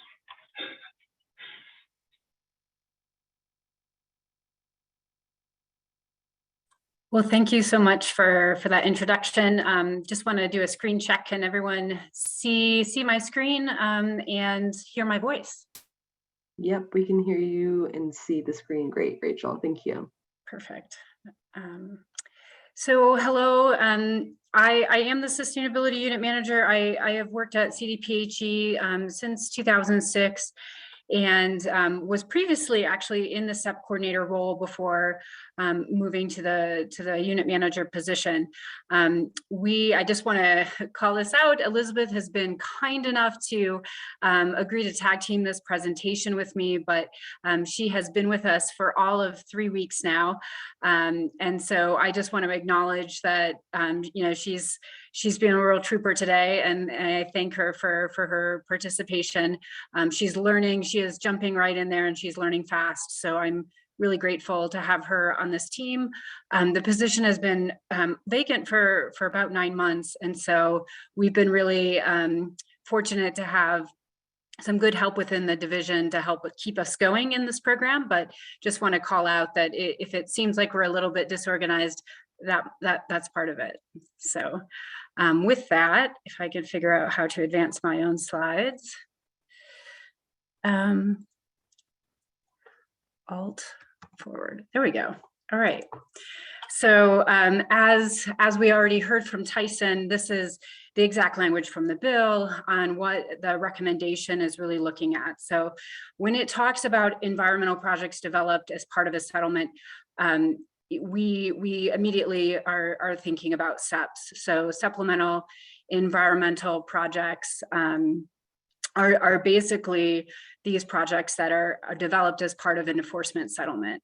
And so that's what you all are tasked with. And we are here to provide you with some background on SEPs, on the process, and give you the information you need to process and come up and formulate this recommendation.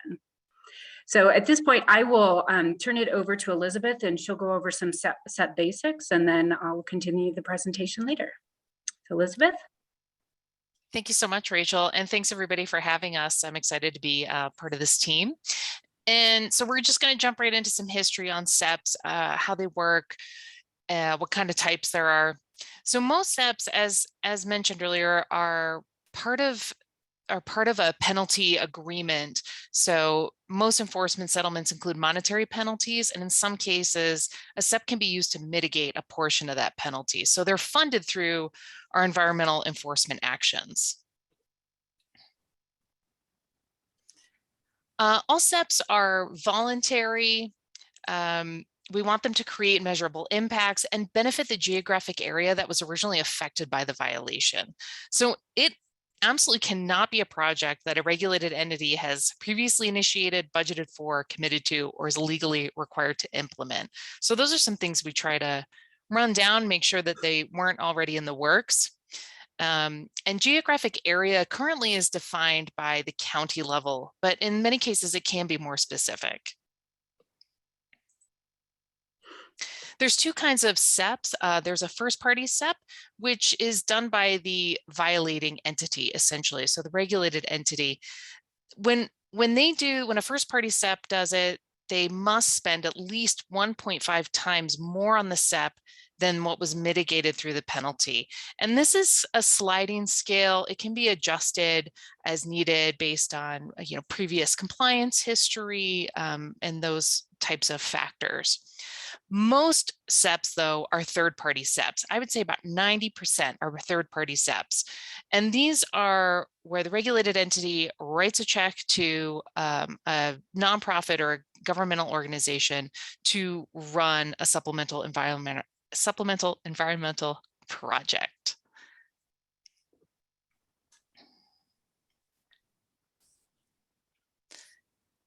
There's no specific state statute that authorizes the department to engage in SEPs. Rather, the authority to engage in SEPs is under the division's general enforcement authority as delegated by the EPA. But they are voluntary, and the department can't require a company to implement one. If a company doesn't want to do a SEP, they can just pay their penalty and move on. Let's see what else we want to pull out of here. Okay, but if they do enter a SEP, they will become binding. So they're legally required to finish it. If they do a third-party SEP, the third party can hold liability for completing that SEP. So there's several different kinds of legal requirements that may shift when groups enter into a SEP. Oh, it is important to note, I guess, that CDPHE does not do a pass-through for the money for SEPs. We do avoid any of that monetary cloudiness when it comes to funding projects for the community.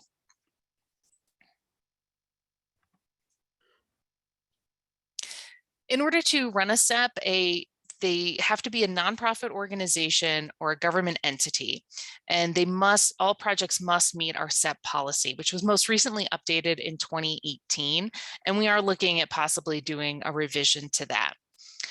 Some of the benefits are that it can encourage innovation, it can provide an element of restorative justice, provides positive impacts that wouldn't have otherwise been achieved, and it can enhance environmental quality and public health. We have 4 categories for SEPs, and we try to ensure that all SEPs fall into one of these categories. So when people submit SEP ideas, we ensure that it falls into one of these. So you can read them here, but it's pollution prevention or reduction, environmental restoration or protection, public health and safety, and environmental education. RSEPs do not require a media nexus. So if there was an air violation, it doesn't necessarily have to be an air SEP. It can be a water SEP for an air violation or a water and air SEP for an air violation. But there is a county nexus. Like we mentioned earlier, we want to make sure that we are having an impact on the areas that were negatively affected by a violation.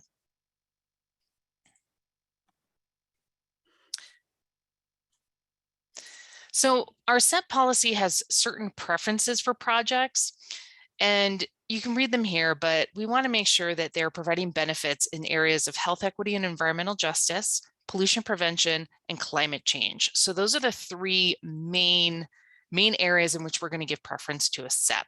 Some of the other factors that we consider are innovation, cross-media impacts, and community input.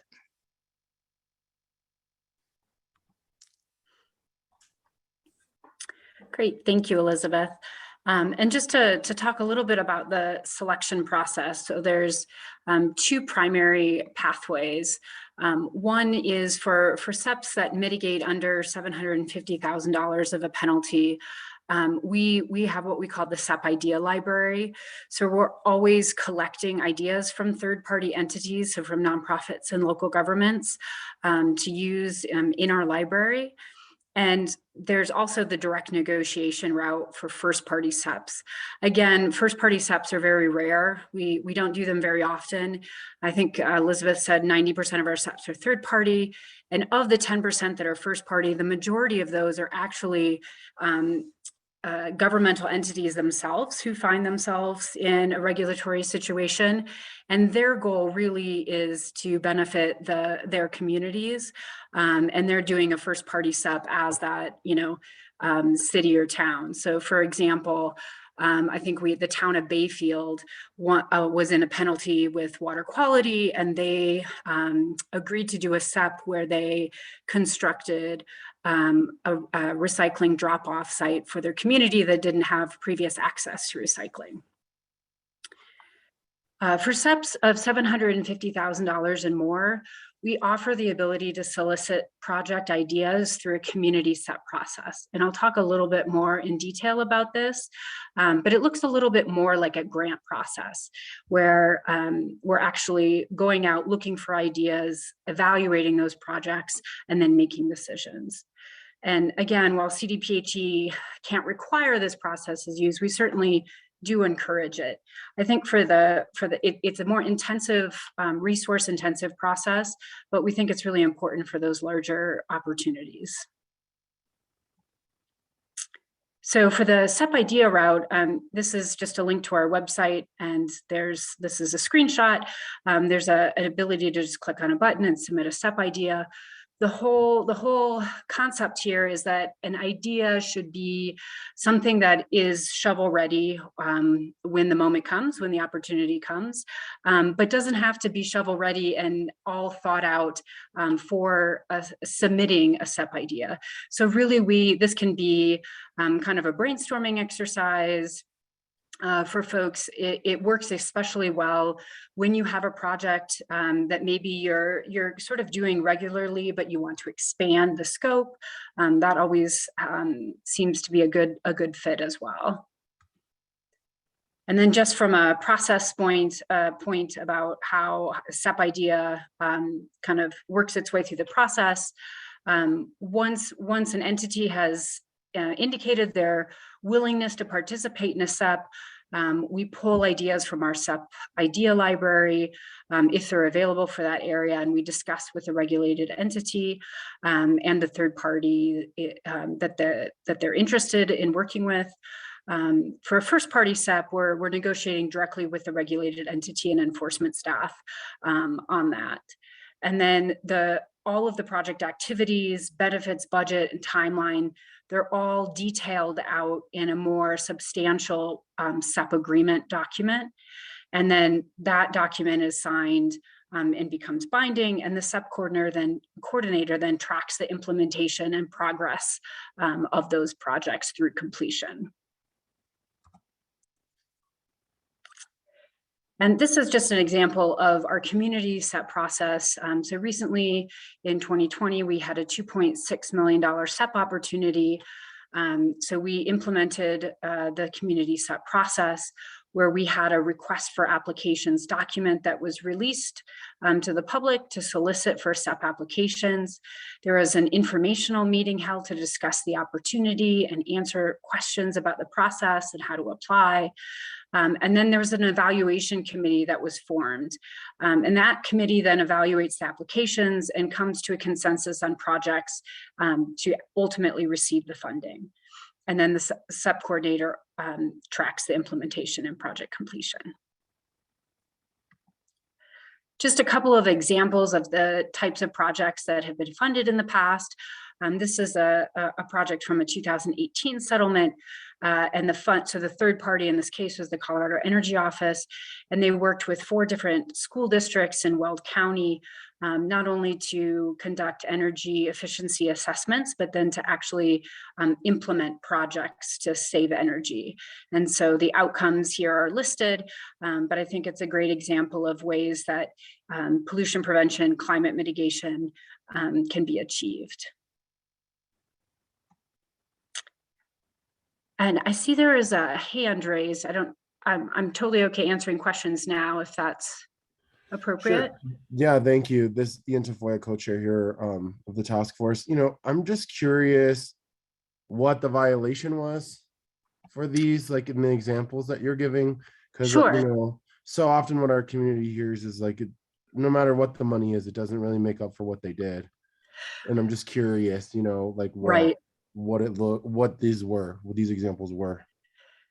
So you'll have to forgive me. I think in this one, this was from a 2018 settlement with an oil and gas company. And I am short on the details, but I think it was one of those settlements, and Trisha, I don't know if you can help me out, but there's occasions where we work with the EPA on certain types of large scale settlements that kind of go in a larger geographic area. And so this was part of an EPA settlement where the state of Colorado was also involved, and we were able to use our state SEP policy to get this project funded. So it was oil and gas violations. I don't know all of the details of this particular case. And Beatrice, you raised your hand? Yeah, kind of following up on Ian's question. So when the funds are distributed, are they intentionally targeted for disproportionately impacted communities or the communities that are directly most impacted? For example, you mentioned Weld County, and we know there is one school specifically that is really close to pollution, and you're mentioning 4 schools. So how is it decided why that's distributed when the burden is in one specific area or one school? Yeah, and I don't know all of the details of this particular case, but it's my recollection that this was one of those situations where it wasn't just a point source, it was multiple wellheads around the county. I mean, more than dozens of wellheads were involved, and I think the locations kind of were scattered across the county. So that was, I think, part of the intent of working with multiple school districts across the county. In the RFA and in the evaluation criteria, there is, the ability to assess the community input and the community impacts of the project. And so that's part of how the criteria can be set. And I think what's unique about the community SEP process is each time we go through it, we can sort of tweak that criteria to fit the circumstances of the violation. So this one, like I said, I think the violations were pretty spread out across the county, and it was more challenging to associate, the wellheads with any particular, neighborhood or even town. I don't know if that answers your question.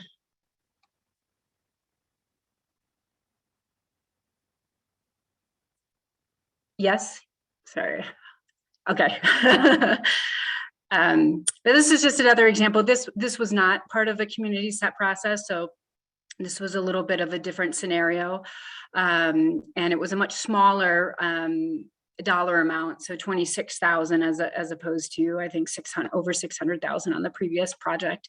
But this was with Volunteer for Outdoors Colorado, and they basically are an organization that gets volunteers together to work on outdoor projects and restoration projects. So we had 505 residents, including 117 youth participating in these projects. We had volunteers planting native shrubs and plants and trees, and they also restored 5.5 acres of habitat and constructed some additional trails through these areas. And I saw another hand up, so I'll take a pause to let someone jump in and ask a question. Yeah, it's Arthur Ortegon with the task force. With these SEP programs, is there already SEP opportunities in the can, or is there a list of ones that can be matched up to violators, since 90% of them are kind of third party? Is there already kind of a existing list? Right, so that's our SEP idea library is what we call it. So basically we're collecting those ideas ahead of time, and then they're available to sort of make matches, because when an enforcement action happens, as you can imagine, there's a lot of time constraints. And so our ability to identify projects is pretty limited without doing a little bit of work up front to sort of find projects that could be funded. Occasionally, like Volunteers for Outdoors Colorado is actually a good example of this. So they have a general plan to do activities throughout a year, but they're not specific, and they don't identify the specific opportunities until later. And so we're able to sort of conceptually agree on the outline of the project through the SEP, and then they can work out the details of, okay, where are we going to hold this volunteer event, and in this case they were able to hold 10 volunteer projects in 10 different locations. So it sort of depends on the situation, but in general we rely on that SEP idea library for those lower dollar amount SEPs that aren't part of a community SEP process.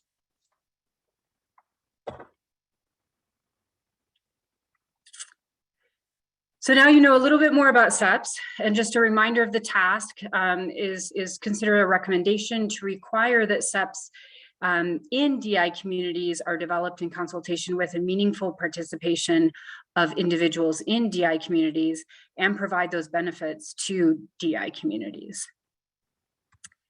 Just some considerations for you all. To dig a little bit deeper, these are some of the questions that I sort of asked myself. Would love to hear your thoughts on them.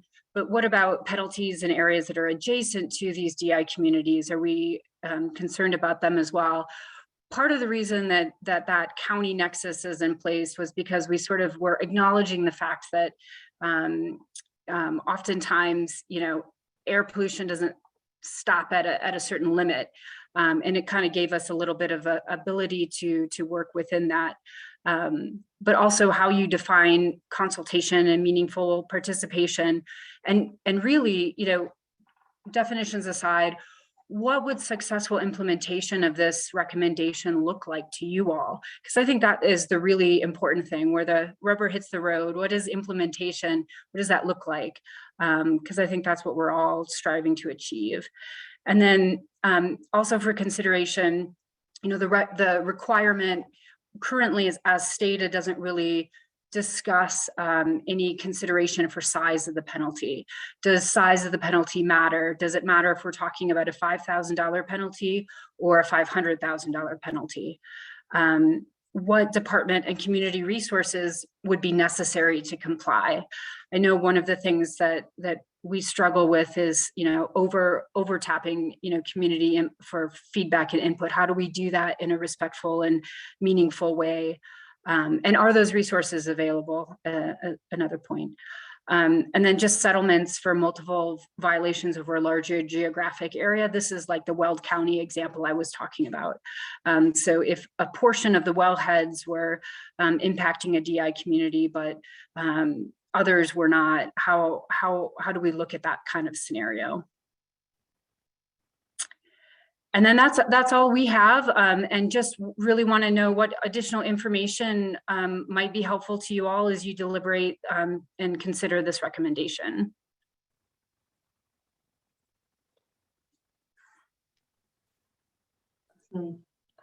Thank you so much, Rachel and Elizabeth.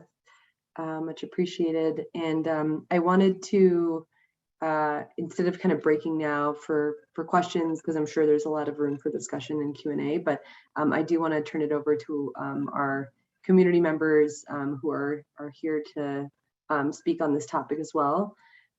So I will go ahead and introduce Lucy Molina, who is a resident of Commerce City and is really here to share her perspectives on being on the review committee, specifically for the Suncor supplemental environmental project.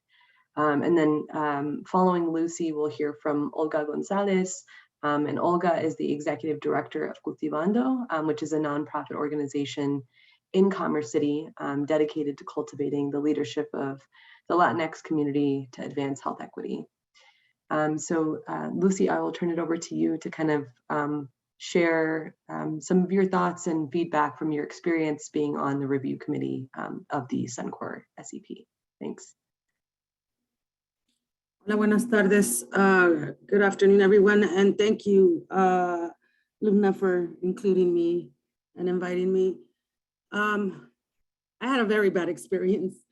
It was, for me personally, I just learned a lot of things right now with Miss Rachel's presentation that I'm like, well, it would have been good for us to been informed a lot of that information before we joined the SEP. So for me, it was very, how do you say, it was for disproportionately impacted community or the impacted community. But I feel personally, when I had a 3-hour meeting with Alex and his girls, I called him, because that they almost made me resign. Okay, so I felt as if I was a threat to the committee. It was very sneaky. It was like we couldn't talk to each other. Like, you can't talk to each other. We couldn't, like, it was very, very like a mafia-like to me. It was very, very uncomfortable. All I know is that for me, it was, one, it was humiliating. I mean, to the point, like, I had to, like, it was ridiculous. It's supposed to be a public process, and they were telling us not to include the public. It was like very racist for me. It was very, I have notes. It was very racist. To me, it was very intentional. The worst thing for me was that the criminal got a seat at the table and a voting seat, you know, and of course, they always went against the community. Like, you know, we wanted this, and they always went against. So it took a lot of, you know, I would say sacrifice for the people that were fighting for their own communities to be sitting there. It was very uncomfortable for me. I mean, just going, it was very traumatic. Seriously, I almost needed therapy after that shit. That to me was also divisive when, you know, your own community members, you know, there's a division. It caused division here. One thing I always said is that reasons why communities like ours don't step it up is because we lack resources, meaning funding, and proper representation, which is the two things that this SEP process we're trying to exclude from my community here in Commerce City. Okay, I've been looking forward to joining this call today. to let you guys know what my experience was. Because it, really to me, seen this morning when I was at AIRE, at the Cultivando, when they're implementing all this stuff, for me, it was like, all that sacrifice was worth it because we fought, but it shouldn't be that hard. Even reading the application process was very difficult for us. We're not, you guys, we're not the experts. We're not in the industry. We're not in that side of the, we're regular folks. People work at McDonald's. Some people work at the restaurant. We're, construction workers or something. So it was very, very frustrating. We were told not to, basically, we couldn't share this information with other folks. It was very uncomfortable. It was like you were doing something wrong the whole process. Like right now, I'm just like going back, like vicarious trauma. I get like gut, like I want to throw up. It was very traumatizing for me. I'm just right now, again, thankful that Cultivando was awarded this SEP and the work is being done. And I don't know, like for me, again, very racist process. Another thing that I was like how CDPHE used people that look like me to, like, como digo, no tienen, like they used a third party to interact with us. People that look like me, I even called them out. How dare you allow yourself to be used by your own government to separate your own community? That was another thing that I called them out, all of them. Again, they had me a 3-hour meeting, okay? I'm trying to defend and protect my community and my children and my family. And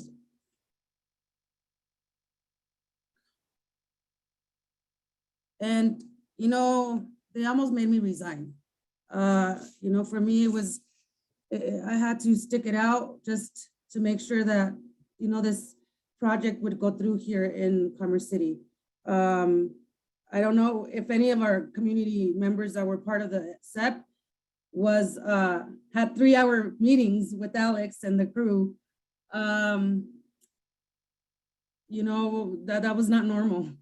I felt like I was like on the hot seat, like I was doing something wrong all throughout the time. But we did have Suncor as a voting member. They're the perpetrators, and they were allowed to have a voting seat at the table, the criminal. I mean, that's really screwed up. It's very, like I couldn't get over it till right now. So that's another thing that shouldn't be happening. They should be observing because they're naughty and they messed up, but they shouldn't have a seat at the table, a voting seat at the table. And when they are the criminals. So yeah, I mean, that's some of my experience that I get to share. Gracias. Thanks, Lucy. And we're very, sorry to hear about some of those experiences. I wanted to just touch on and see if you could elaborate on areas that you could see room for improvement, and like any suggestions that you have on like kind of what should be done. Well, I guess this is a start right here. The Environmental Justice Task Force gives us hope and to be able to bring. Who do we talk to about this? Who do we? I mean, this was going on when the whistleblower situation was going through. How can we? We don't like. How can we trust CDPHE? That is. I think it's got to be more friendly towards the community. It shouldn't be catered towards the criminals. I mean, I don't know if like this is new to us. I know for me, we've never even knew this existed, right? And it's a law now, and we're it's long overdue. I think it should be more like the application process.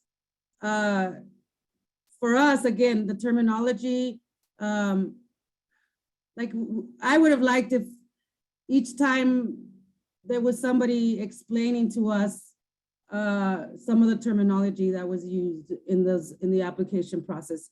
And then the scary thing was that we couldn't like talk to each other. I couldn't call Armando, Don Armando, that's my neighbor here, and say, hey, what do you think about this organization? What do you think about, it was very secretive. So I don't know why that happened. So like, I don't really, another thing that I gotta bring out was that we were told to sign confidentiality agreement. And it's a public process, but you know, you can't talk about it. They made us sign it like I felt like a guinea pig, honestly, like the right hand was not talking to the left. It was a very, like, do I want to do it again? After that, you know, it's like, it was very like a sour to my stomach process, you know. I would like to see a little bit more, ¿cómo se dice? A little bit more transparency. They talked about transparency, and when we had our private meetings with Alex, it was like oh no, you can't talk to this guy, you can't talk to that person. That was like, if it's a public process, why isn't it the community? I would have loved me as a committee member to have a meet and greet here in my park with my community, and would have shared this with my neighbors, and they could have helped me make a better decision perhaps. But that was not, like, we couldn't talk to each other. That was very like secretive. I don't understand again that should not be, because if it's a community and it's a public process, it should be transparent. It should be friendly to us, to the community, so we could be able to tell our neighbors, hey, yeah, if you have the opportunity, join it. You know what I mean? It was not a very friendly process for me. I would have liked to see again when they sent us the applications to read them, it's like overwhelming. It's like all these applications, and you by yourself, you can't talk to anybody because they tell you not to talk to each other, and you got to make this intellectual decision without consulting experts, without consulting your city, without consulting your representatives. What the heck? I'm like, it was very uncomfortable, really. I really hope that through the Environmental Justice Task Force, it could become a little bit more community friendly. Instead of, you know, we felt like, at least for me, having Suncor there at every meeting, telling us what's up. I'll be honest, if I don't know who was there, but I duked it out with Randy. Like, I was called out because I had to be nice to the criminal. You know, that shouldn't have happened. She shouldn't even have to speak. They should have just watched and observed and see all the damage that they've done to our communities.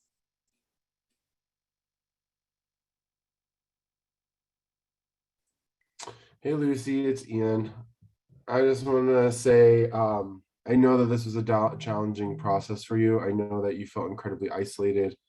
I know that I was able to be there for you to listen, but there's not a lot of power or authority I had. So what I heard you say there is, and I think people have said this for a long time, right? That the polluter themselves in a community-driven process should not be given a decision on where it's going.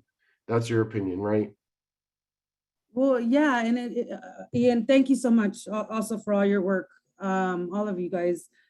You know, they shouldn't, because when they're on the discussions or when we had voting, they would always go against the community, of course. They're not going to want to be exposed.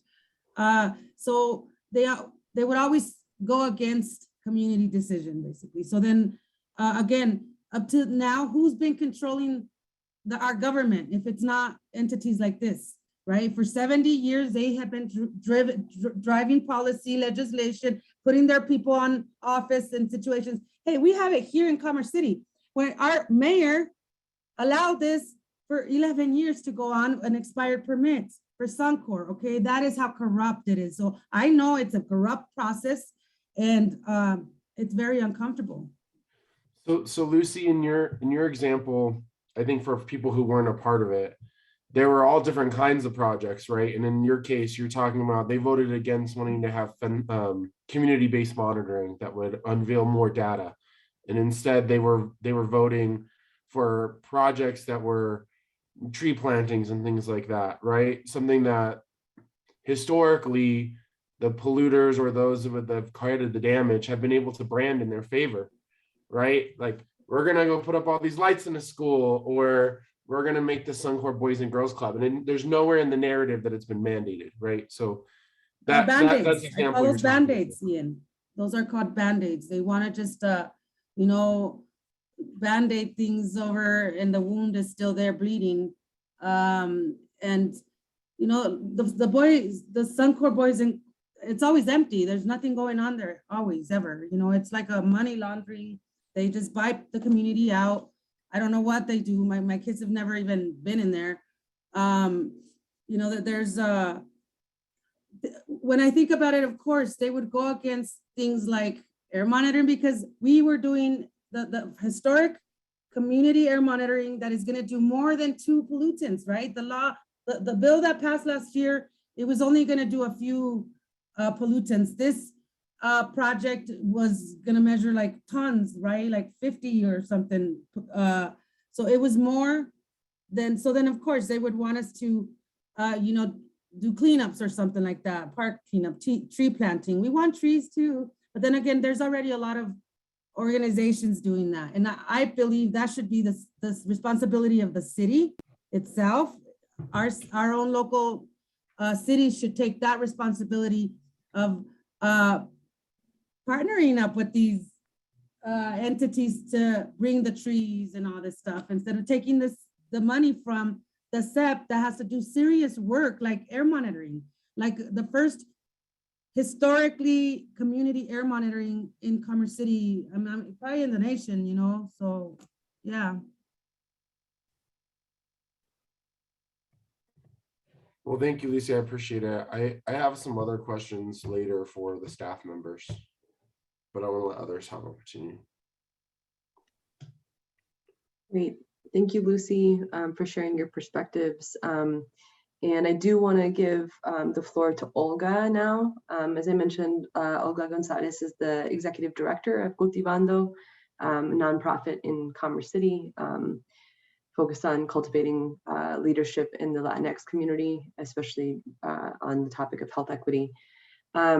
We had asked Lucy to, you know, come talk to us about what she liked about the applying for funds for through the Suncor SEP for her community, and what processes worked well. You know, what worked well and then what didn't work well, areas of improvement on, you know, SEP community selection. And Olga will get into this a bit, but Cultivando was one of the community groups that was selected to run one of these projects, and you know, see if you know how the experience was overall, and if she would do it again. So Olga, if you could touch on some of those points, that would be great. Yes, thank you for having us. I apologize beforehand. I'm at a Starbucks and it's kind of noisy. But I want to thank everyone here on the call for listening to our experiences and our concerns.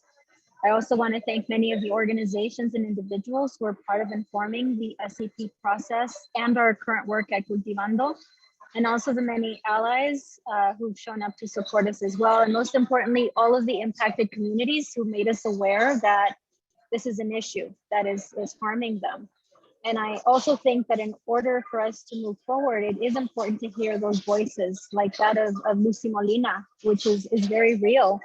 And we need to acknowledge that harm has been caused and continues to be caused by Suncor. And secondly, that there was some real harm caused to our community through this SEP process. And so it's always helpful to learn from these experiences. I will say that, you know, Cultivando and other organizations were brought in to bring in community members to help inform the focus areas of the SEP process. We were asked to reassure them that the state CDPHE valued their input and their experiences. And so I think some of the things that Lucy mentioned were definitely concerning, and I'll get into that. I will say, as an organization, these SEP applications are extremely complicated and time consuming, especially for an organization with limited staff, with limited English skills. So at the time, we were a team of 6 staff members, and 3 of us on our team only speak Spanish. And so, I can see why maybe more nonprofit organizations don't have the capacity to apply for SEPs. And I also, with Alex Helling, who was here through this process, he was wonderful in listening to those concerns, but he's also part of a larger system, which is, CDPHE. And I think a lot of the ways in which these have been written and sent out seem very corporate. The language is very legal. If you need attorneys to help you understand what is being said. And a lot of the language, as I informed them, was not community friendly. It talked about penalties. It talked about just language that went against our work to strengthen relationships with CDPHE. So some of those things were taken into consideration. So there were a lot of conversations in the process. It wasn't like an easy, we applied, the community granted us the funds, and here they are. It was a lot of back and forth. It became sort of like my full-time job for weeks, while I'm also running an organization with more staff and additional programming. I think, as Lucy mentioned, then there were all of these restrictions around who we were able to talk to. And then it felt like the community members who we brought in to inform this process, it was like they were being separated from Cultivando, from other organizations that were applying. And it almost felt like they were being punished for their involvement. Because here they were excited to be elevating their voice and concerns and to be building relationships with CDPHE through this process. And then they were told no communication. Once the funds were about to be released, we were also told that members of the selection committee could not be part of any of the work to implement the funds, to implement the activities. And that really prevented us from working with the most impacted people. We had written in to provide stipends for people's time. We were told initially we couldn't do that. If they were part of the SEP process, if they were related to people who were part of the SEP process, which really goes against our cultural values, and it felt really divisive to our community, and it could potentially have broken trust, because we entered into a relationship with our community to say we will be here with you, and then all of those people and their relatives who were involved were told they could not be a part of this. And so we had to have conversations, and there were a few adjustments that were made, but that really felt at a point like it was government imposition of their will and power over a small woman of color-led organization. And it really worked against our efforts to build community trust. So, and we were told we couldn't hire anyone from the community. Well, as an organization, our superpower is we hire from within community. That's what promotoras are. So it seemed like the SEP process was not connected to that. Working with Cultivando, we work with our community, not for, we work with our community. And so that limited what we could do in terms of hiring. It limited us from hiring the most qualified, the most trusted people who were living with this reality every single day. And so we had to figure out ways to go around that. But the work is hard enough without having some of these barriers imposed on us. And I do think that, thinking back to even the selection committee, we had folks who have no experience reviewing grants, who had very little knowledge about environmental justice and environmental racism. And so it really, I think, could have led to richer conversations had they had more information, had they had sort of that lens. And we're all learning together. So I think in order to learn from this and move forward, we have to continue to have these conversations. And I do agree with what Lucy said. we kept hearing that working with our community was a conflict of interest. And yet Suncor was part of this process. And that is the biggest conflict of interest. So I think moving forward, it would be helpful to understand how community organizations work, to understand our strengths, also our resources, and the additional support that we might need to bring community members into this process. And so I even at one point said, if I knew there would be all these restrictions, I probably would never have applied for this. So it doesn't make me want to apply for another SEP, grant or opportunity in the future unless these changes and modifications are made, and where community is at the forefront of informing a process that feels respectful and inclusive. Thank you.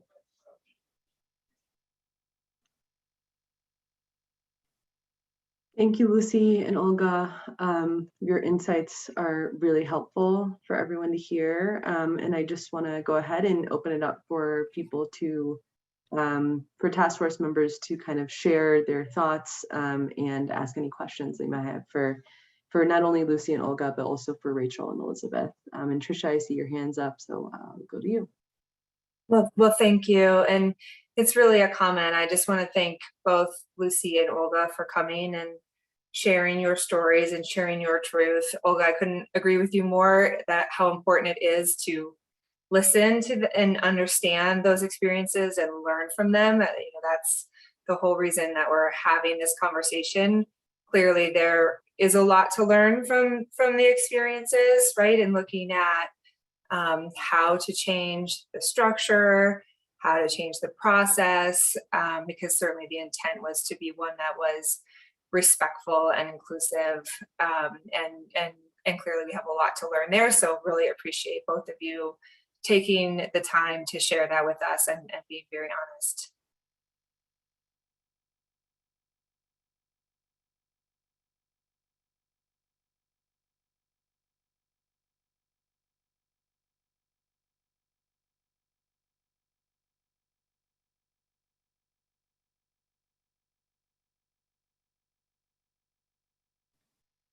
Others, thoughts or questions, comments while we have our speakers here? Oh, great. Tyson. I'd like to say thank you to Lucy and Olga. I think that they're a great example of how much projection and bias can actually harm the very systems we're trying to change.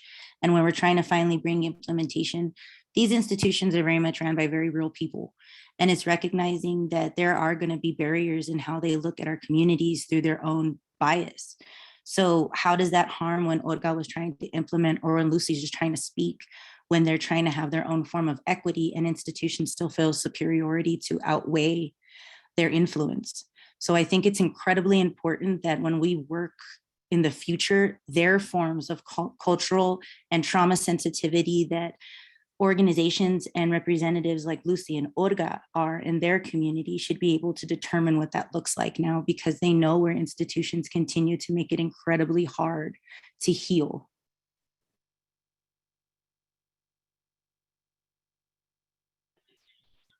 Well, thank you both very much for your insight. I think understanding how difficult the implementation process seems to be anyways, is something that we really need to think about as we're going through all of our recommendations. This has been one of the largest concerns that I've had with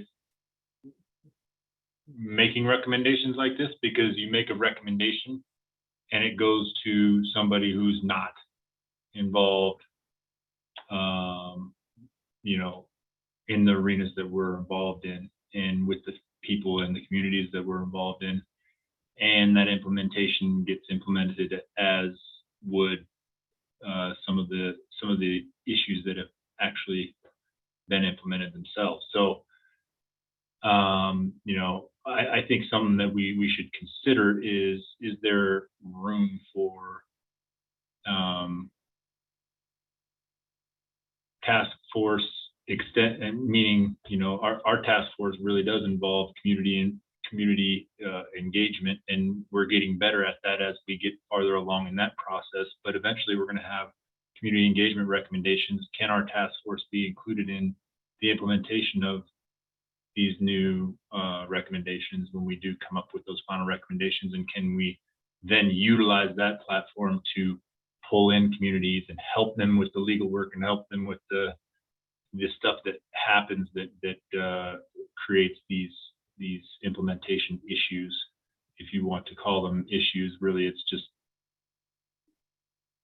poor implementation of a great idea. We want to avoid that at all costs, because we all have great ideas. We've got some great things working, but if it gets implemented like this, then it's not going to make a difference to the community, and it's not going to build that trust, and it's not going to create real change, which was what we're all here to do.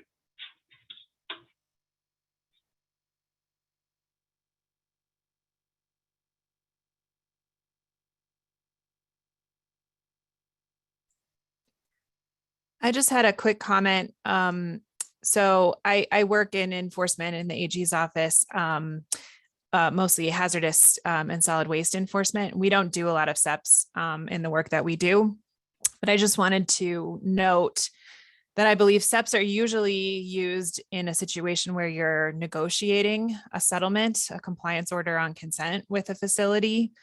And so I believe that's probably why the facility is usually, heavily involved in the process, because you're negotiating with the facility on what that compliance process and that enforcement process is going to look like. I just wanted to throw that out there, because I think that's sort of part of why a facility might be, heavily involved in something like that. I think there are probably recommendations that you could make for how involved a facility might be able to get in that process. But I think just the sheer nature of it being a settlement agreement that is negotiated, there is definitely some give and take in that process. Whereas, a more unilateral enforcement process where you're not negotiating with the facility, you might be able to recover a penalty, for instance, and you kind of see how the recovery of penalties can go to things like the newly created board, and they are, deciding what to do with penalties that are collected. And, that's a model that maybe could take the place of a SEP in a situation where, you're recovering penalty payments. But just wanted to note that that's why I think often facilities are heavily involved in that process. And because it is something that they're agreeing to do in the end, I think that's part of the reason why they get a lot of say in it.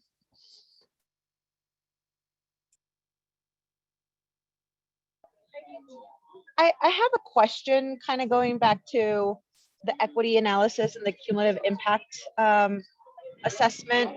Is there a way to measure or calculate the harm and make sure that the benefit is equal or more?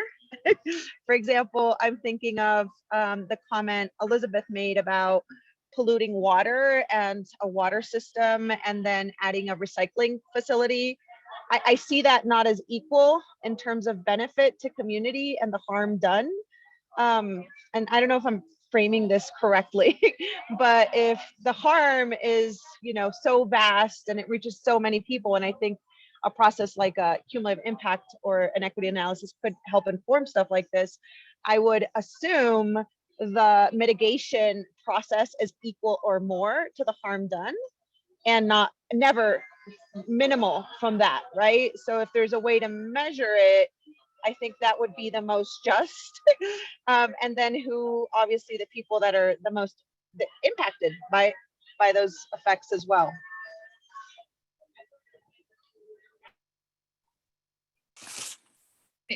I was sort of going along the same lines, Beatrice, because I think, and I know that this is focused on the SIP, and I know that that is specific to our charge in terms of looking at that and how we have meaningful engagement through that process. I also think that it's really important for us to sort of think about it through the impact analysis that we're also looking at, in that we also should be looking at benefit up front before there's a violation or an issue. So what part of that initial upfront analysis looks at benefit? And so I think, to me, as I'm kind of hearing this, I I appreciate the feedback, and I would really like to dig a little bit deeper into those specific comments in terms of like how the community is engaged, how the community is selected. I mean, I'm gonna go and do a little bit more research on my own on that,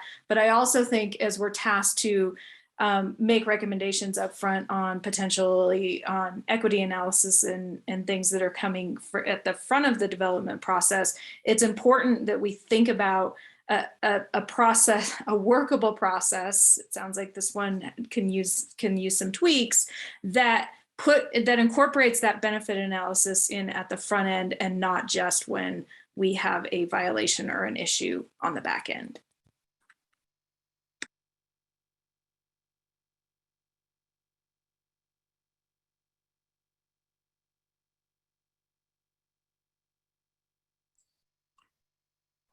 I guess I'm not sure how you'd have a SEP if you don't have an enforcement action and a violation.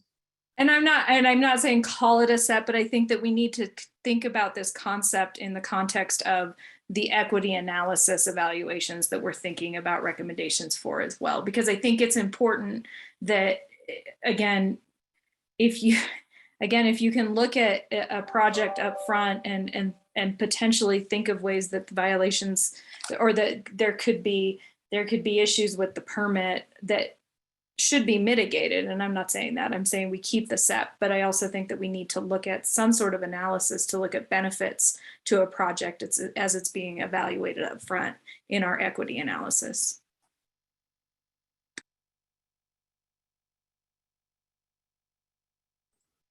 So I have a question, I think, for the staff that works on these SEPs.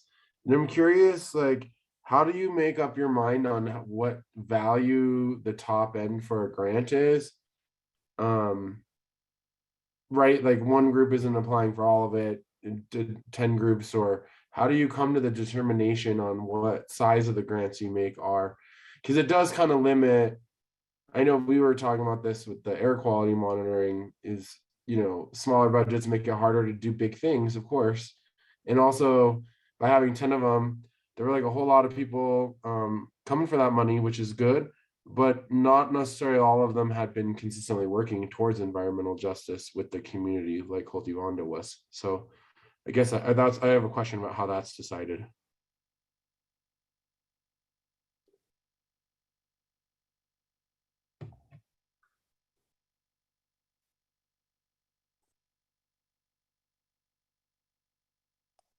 Rachel or Elizabeth, I don't know if you're able to kind of jump in there, but maybe to kind of reframe the question a little bit in agency speak, if that's okay, Ian. Okay, sure. Yeah. Sure. So I think what you're trying to ask is for the individual selection committees, when they're deciding which projects to fund, do they take into account how connected sort of an organization's history of work in a community as part of the selection criteria? Is that what you're that was part of my question, but the other part of my question was, how do they determine what the value is that can be applied to, like whatever the cap is? Well, I think, and I apologize, I am new, so I'm not sure I have everything covered, but financially, when we get SEP ideas submitted, they come with how much they'll cost. They'll let us know if they're scalable and what that scale could look like. And then the amount that a facility can provide for a SEP is determined from the compliance order and consent. And so then we try to match that funding amount to what we have available in the SEP project list. And Ian, is your question more specific to the community process and when we actually are soliciting for project ideas? Well, yeah, I mean, I signed some letters for some people, so like I understand there's like a part in that process where community has a chance to show support. I guess again, it comes back to like,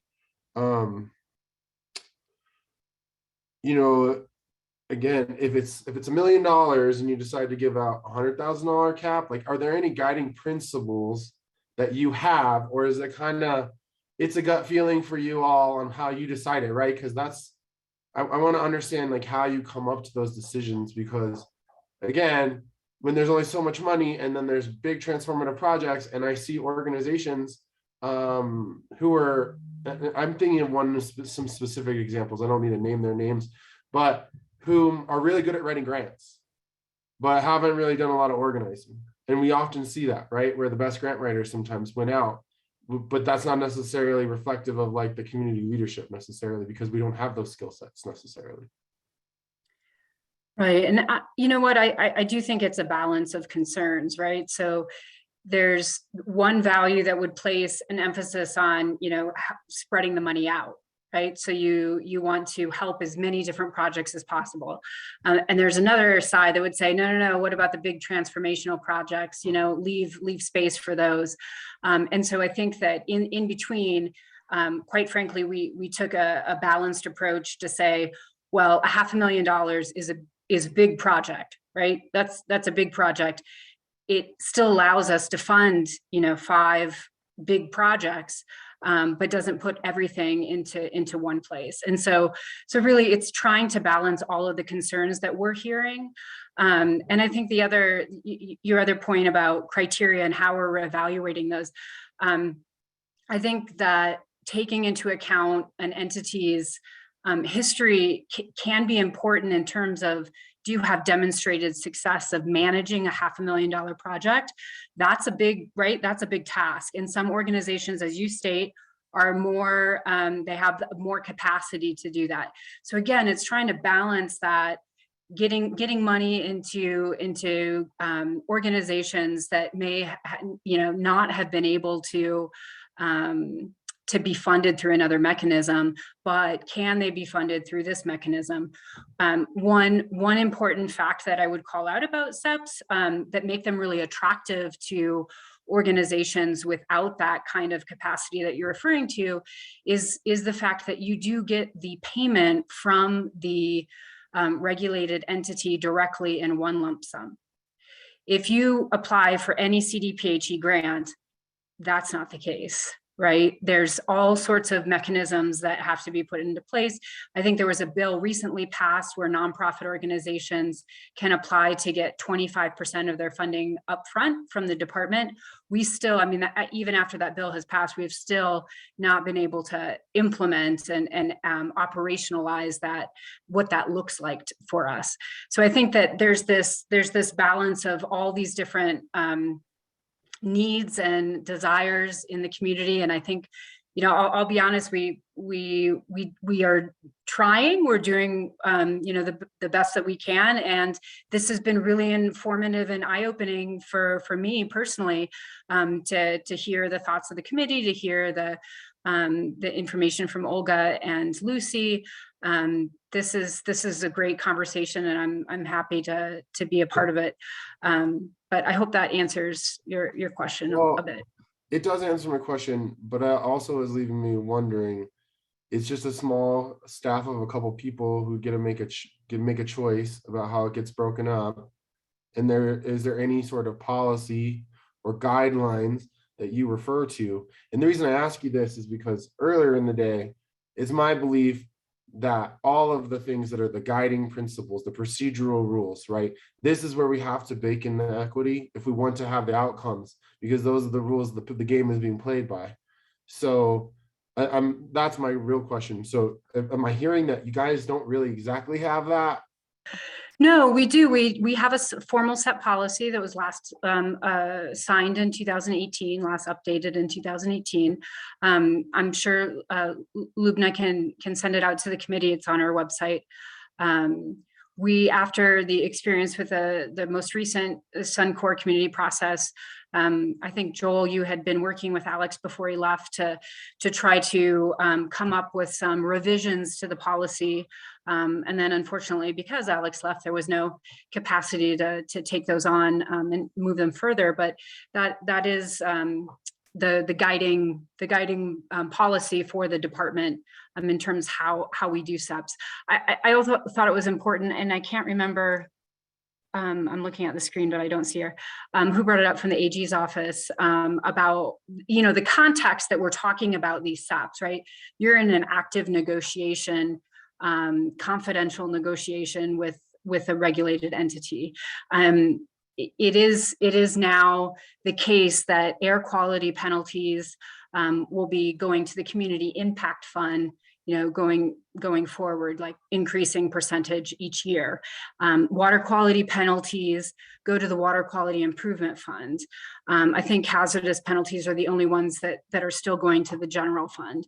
So there is, if a SEP is not done, those penalty dollars are going someplace, right?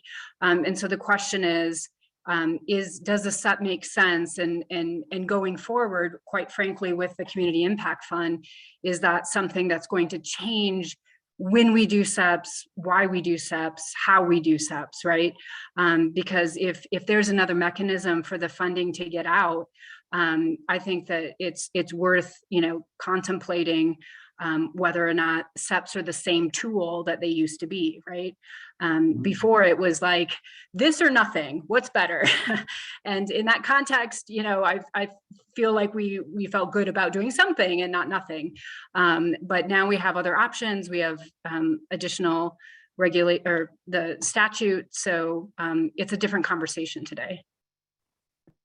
And Rachel, if I can add something to that really quick, just to respond to your question, Ian, I think that your question gets at the crux of part of what you as the task force members need to think about, and makes it really challenging. And it's why it's good that we got the feedback from Olga and Lucy today, which is the sort of who decides, who creates the structures and makes the decisions about what is getting funded, or even what tiers of projects are we accepting. That I think there's a world in which we make all those decisions as the agency, right, that you are alluding to, or we can invite the public and community members in to be part of things like the selection committee, to empower community members to be a part of that decision-making process, which was obviously the intent behind bringing community members in for this community-based process for such a really large penalty around Suncor. But doing that has all kinds of challenges that come with it, right? The conflicts of interest challenges of who can talk to who and who can benefit from the projects that are funded, that we heard about from Lucy and from Olga. And so I think that there's a fundamental tension there. And I think the task force can, when you're charged with talking about how can we do meaningful community engagement around SEPs, and part of that is, when is it a good time to create a community-based selection committee, right, with folks from the public on the selection process, and when isn't it? And if so, how are we engaging the community to make sure there's still voice from the public in the decisions that are being made, even if those decisions are made by the agency? So I apologize for kind of jumping in there, but I wanted to highlight that's sort of at the crux of what does meaningful community engagement look like. Is having community members empowered to make decisions on the actual selection committee the best way to do that? Or is there another way? Or should it be that and something else? Or that and we have to reform the community-based decision-making process? There's a lot of permutations for you to work through, and we'll try to lay those out as your staff. But I think your questions really get at the heart of that tension. I appreciate that. Elizabeth, I'm sorry to call you back up here again, but I'm just wondering if you could expand a little bit more about, you were really going on there somewhere about there's new tools now available. Maybe this is a tool we still keep in the toolbox, but it's not one we go to all the time. Me, Elizabeth? Oh, sorry. The other, I picked you as the staff. I apologize. I can't remember the other person's name, so I just met you all. Yeah. Sorry, I think that was my comment about tools. Rachel, Well, it was you. I apologize. Yeah. So oftentimes we actually refer to SEPs as enforcement tools, right? There's other reasons that we bring up SEPs in an enforcement settlement. And what I mean by that is, for example, with a community, an actual local government entity who is facing a water quality penalty, right? They have a strong desire to keep those funds in their community, right? They had a violation, right? They need to pay their penalty, and they want to do so in their own community, not sending it to some state fund that's going to get distributed statewide, et cetera. And so in that way, it can make the enforcement process and coming to a conclusion like an easier conversation, right? Because they know that the penalty is going to stay in their community. So that's one example of the word tool, like why I use SEPs as a tool, enforcement tool.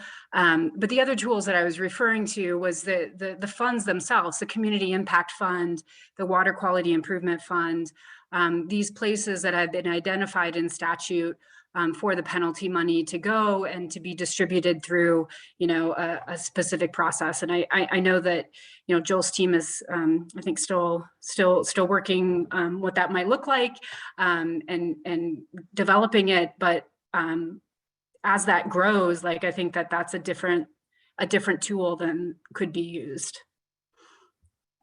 Did that answer your question? No, it totally does, and I get what you're saying about electing to want to have I'm thinking through, like, if you're in a community, like if you'd rather the money stayed there, or if you'd rather, the EJ advisory board make decisions about where dollars would go into, bigger projects. I hear what you're saying, and that is it's one we probably need to talk to the community more about. And I think that, talking to the community, like it depends on where you are and what violation you're talking to, because these are all different communities. And, I mentioned the town of Bayfield, like these violations are not just, in Metro Denver area. We have a small penalty we're working on now with a community out in the San Luis Valley. So I feel like that it's really challenging to make generalizations about statewide SEPs when you're talking about community too, because each community is different, and so that conversation and engagement looks different too. So when you're doing the confidential, they're confidential when you're doing the negotiations, but is there a way for the community to know that you're engaging in conversations? Is that public? Or is it all behind closed doors until it's public? Emily, you might be a good person to jump in there. I think, generally speaking, enforcement actions, we tend to keep things confidential. I think, the fact that a facility wants to do a SEP and is engaging in conversations about the SEP, that in and of itself might not be confidential, but definitely settlement discussions are protected under a lot of circumstances and would be closely held. It seems like from a transparency standpoint, it would be nice to know if that was starting or not, just given the hurdles that the communities even have to take to vote to apply for them. I think in my comments go along with Ian's question, as well as some of the comments that were made in regards to the various state regulatory agencies. It's almost like this piece of House Bill 21-1266 was a little bit oversimplified, because it's like develop a state agency wide. And I mean, as Joel alluded to, and as some of the comments, I would much prefer to see that money go back into the community, not do a general fund. Some of the agencies also use it for staff employment, so they can employ inspectors, so they can employ enforcement personnel. Then there's obviously some of the entities that automatically get the money that was either done through statute and appropriation. So we have statutory issues. We've got interagency issues that may cause a rulemaking, may cause other types of things. It'd be really good to understand how we would attack that, because from a conceptual standpoint, seeing the money go back into the community, and then also resolving the implementation, because I think there's two pieces of that. When does the money come in? And is it only in, is CDPHE doing the right thing by encouraging, settlements to take place rather than, spending a bunch of money fighting things in the court, letting it get hung up for 6 years and nothing ever happens for the community. The settlement oftentimes is the quickest, most efficient way to get money in there, which is a great thing. However, are they the only agency that actually does appropriate this into directly into the community? First part, how do we get more money going into the communities that this is happening to? Second part, how do we address the implementation piece with community engagement? Because if the money can be created, the opportunity for you know, healing, if you will, can begin to take place. And again, Kim had a great comment earlier about doing things beforehand and doing things afterhand. Doing an equity analysis, being part of the permit process, maybe is another way for money to come into the community. But then you have the post. Accidents do happen, things do happen. How do we resolve that and make sure the money's going into the community and not to the state general fund to go fund you know, a new community rec center in Highlands Ranch? You know, I'm just using that as an example, but how do we address that?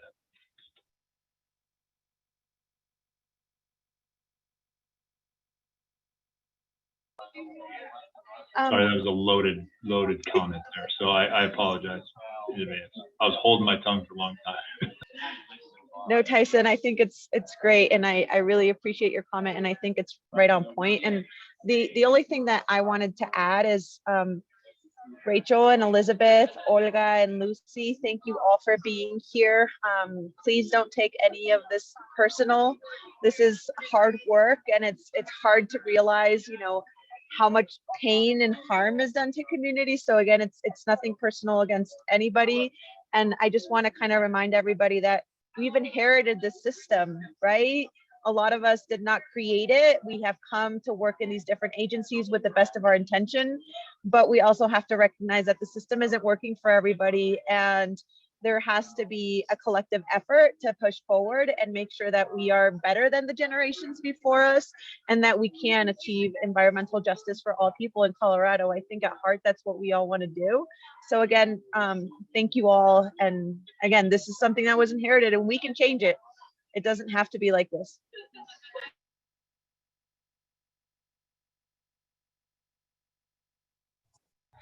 Hi, everybody. I really am learning a lot from this discussion and have a lot to think about. I just thought it might help if I could share some insight or pull back the curtain a little on the process, at least in the air division. And that might be useful as part of a framework in which people think about it. So to Ian's point, you know, our inspectors go out if they find a problem and it rises to the level where we want to take enforcement. We send what's known as a compliance advisory or notice of violation. Those are public, right? So to Ian's point about, like, is there some sort of public document that could put people on notice? Yes, right? But it's not going to put you on notice that a SEP is on the table. It could put you on notice that a SEP might be on the table, but it will put the public on notice. And I mean, it's primary purpose, put the source on notice, right? That we believe they've violated a regulation, and we're looking to do primarily two things: assess a penalty and bring them back into compliance, right? And so under the new 1266, under the Environmental Justice Act, how that sort of sets up with the SET process is the money is coming to the communities sort of either way, right? So either the source is going to negotiate a settlement, and let's say they're going to pay $100,000. You know, either they're going to want to do a SEP, and so they'll go through that process to send the money or a portion of the money back into the community and a portion to the community impact cash fund, or they'll pay the penalty and all of the money goes to the community impact cash fund, which is then for air, right, redirected back into the community for that process. So for the community, the Environmental Justice Act has set up sort of a win-win situation. We do not know what the balance is going to look like. Like our companies, because this is a negotiated settlement, the division can't force them to say, no, you can't use a step, you have to do the penalty. I mean, at least that's not how we've approached it. And so, you know, we're not sure what the balance is going to look like. Are more people going to go to the SEP process? Are more people going to just pay the money to the community impact cash fund? And this task force can look at, like, where is the balance in how do we set up the process at the SEP, right? And the Environmental Justice Unit and the advisory board are setting up the process at the advisory board. And Emily and Joel can say whether we have the ability to make recommendations to them as part of that, right? I don't know that. And so I think there's a lot of, to steal a comment from earlier, like a lot of ability to build some scaffolding, right, in both processes. But at least for air, there, again, we keep settlement communications very close because, well, that's what largely we're required to do. And also we want to make sure like we get the most meaningful resolution and, you know, to the enforcement case. And so there's not a lot of public daylight on those discussions, but there is now this opportunity to look at the SEP process, to engage people, and then the advisory board process for awarding grants and how that engages the community and benefits the community and supports the community. And so that is just, I guess, how we're looking at it in air. And, you know, we're not quite sure how that's going to play out because we haven't. Well, I guess we have been entering into settlements, you know, since the Environmental Justice Act went into place. And I can check with our compliance people, with our team, and see whether that's been an issue that's come up in their settlement negotiations. Like, how do people feel about the SEP process versus the money going to the community impact cash fund? But I wouldn't expect that we would have seen a ton of that because, sorry for rambling, the new cash fund collects money for violations that occurred after last summer. And so we won't have commenced a lot of enforcement cases on those yet because our process runs a few months behind as we do our inspections and run through our normal process. So, but I can check in with our compliance folks, and certainly, you know, we could have them talk about how they see this section of the Environmental Justice Act impacting, you know, the discussion of SEPs versus penalty payments, if the task force would be interested. It leaves me one. Thank you so much for that, Robin. That was really in depth. It leaves me wondering, you know, so you hear so much in the community of frustration, of course, the government and feeling as though they're in cahoots, which isn't necessarily always true, but it's the part that I'm trying to understand is you're saying the rules are set up to make it so that the enforcement stuff is behind closed doors. Does it have to be that way? Does it hinder you in your ability to negotiate these by not having the community aware? I guess I don't understand that. Yeah, so that's actually pretty standard case law, is that it does in fact hinder the ability of an agency to get a settlement and and from my perspective, having done enforcement work for a very long time, the longer things drag out, the longer it is till the source is back in compliance, right? And that, like, we are really incentivized to like get these things through because yes, the penalty is important, but compliance is more important to us, right? And so courts have, I mean, very pervasively acknowledged that this privilege, this evidentiary privilege of keeping these communications during settlement negotiations private is critical to the ability to reach a timely settlement, and a settlement free of not just the community's influence, right? But like political influence, other influence. And so I think what, to sort of your point, like how do communities know to be preparing, right? I think what you know now is that there's the Community Impact Cash Fund, and there's going to be a regular flow of a lot of money to that fund. So like the existence of the fund itself is sort of notice to some of these groups that you should be working to, you know, figure out how to best present yourself. And I would note that we were very careful in working on the Environmental Justice Act, that a project asking for resources to be able to prepare better applications for projects for funding is contemplated, right? So like the idea of having the money be spent on a grant specialist focused on Commerce City North Denver and helping groups in Commerce City North Denver prepare better grant applications, contemplated by this money, right? Or all of these sort of things. So I ramble. Obviously, you guys have figured that out by now. But does that sort of get at your question, Ian?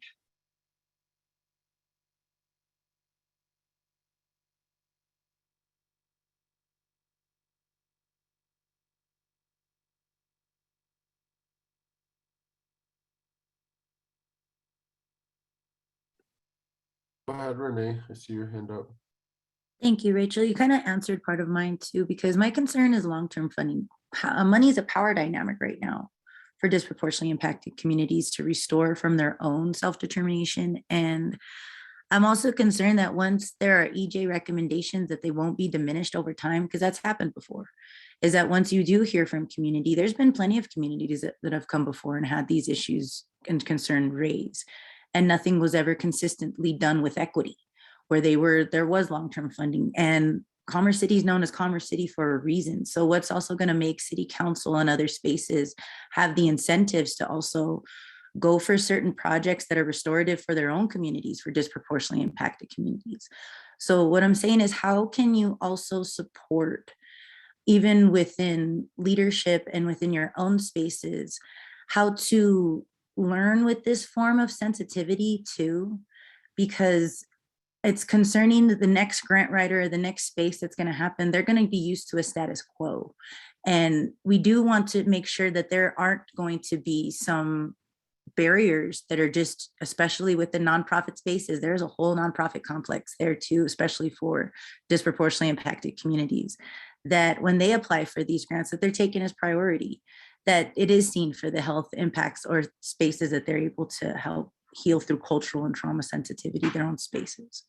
So being really mindful of authentic equity is with this long-term funding, because it does need to have a whole, I guess, inclusion now in a way it hasn't before.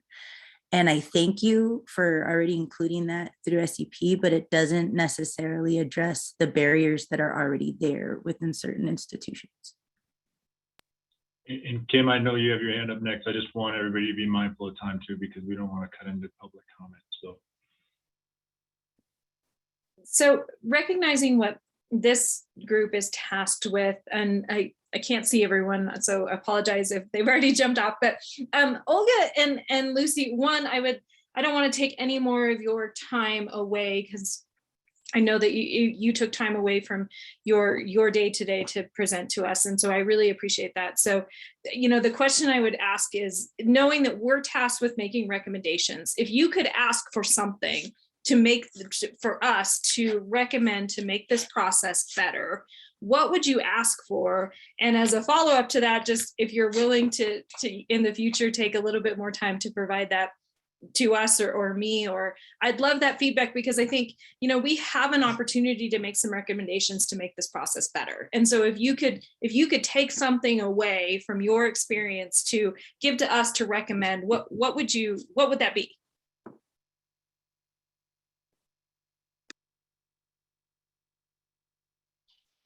I'm not sure if Lucy is still here or not, but I think just really take to heart what we have both shared, you know, is that we have unique cultures that we work within in our communities. And so ensure that the process is really understanding of that, of what it means to us to build relationships of trust, to really honor the voices of the impacted community in a meaningful way. Don't just welcome us, but also include us in an authentic way, not just a box that we check, but understand that, you know, from the ground, and many people here who work in community understand, as has been said, we have limited capacity to be part of these processes. And so if any of that could be streamlined, could be more community friendly, maybe work with community-based organizations.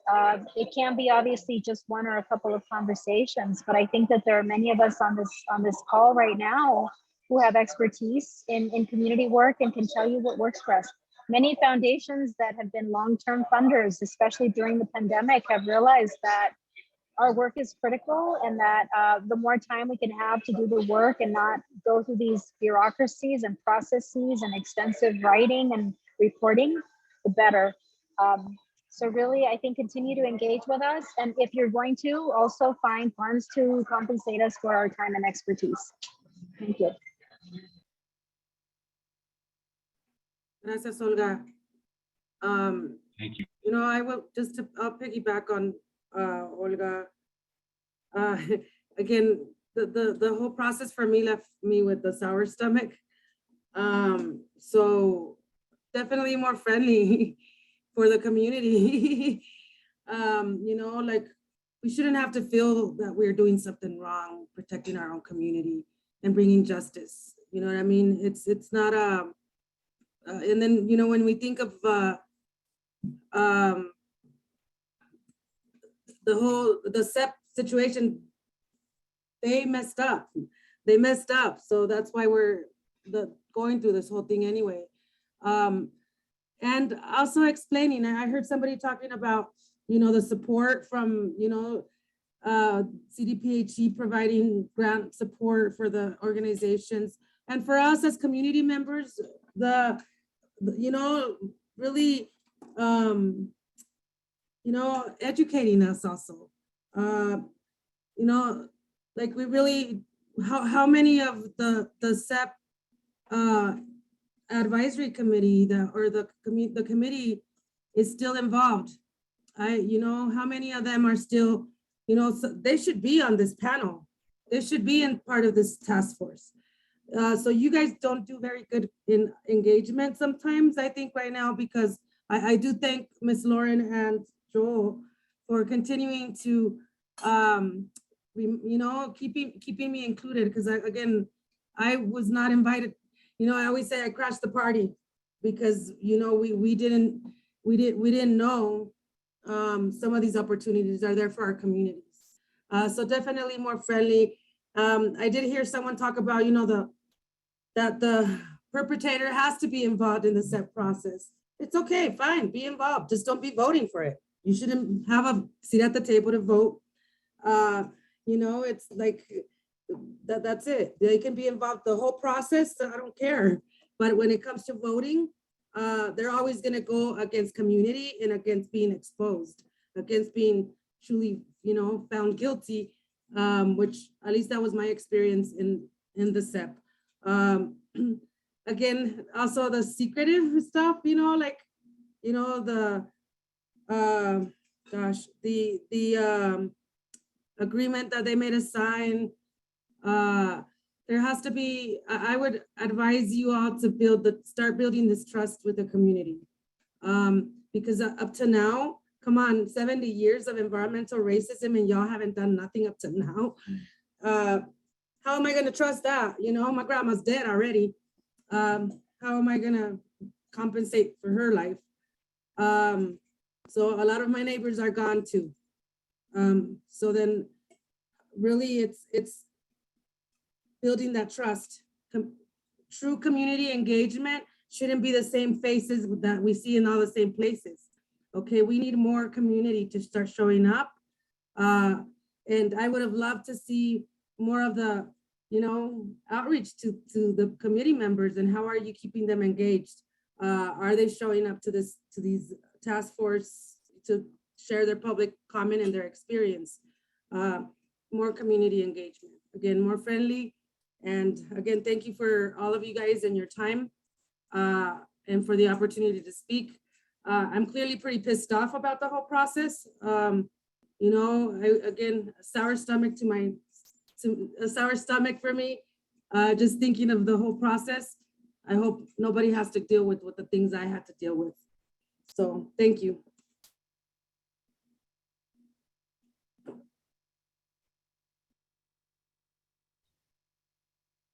Thank you so much for joining us, Lucy.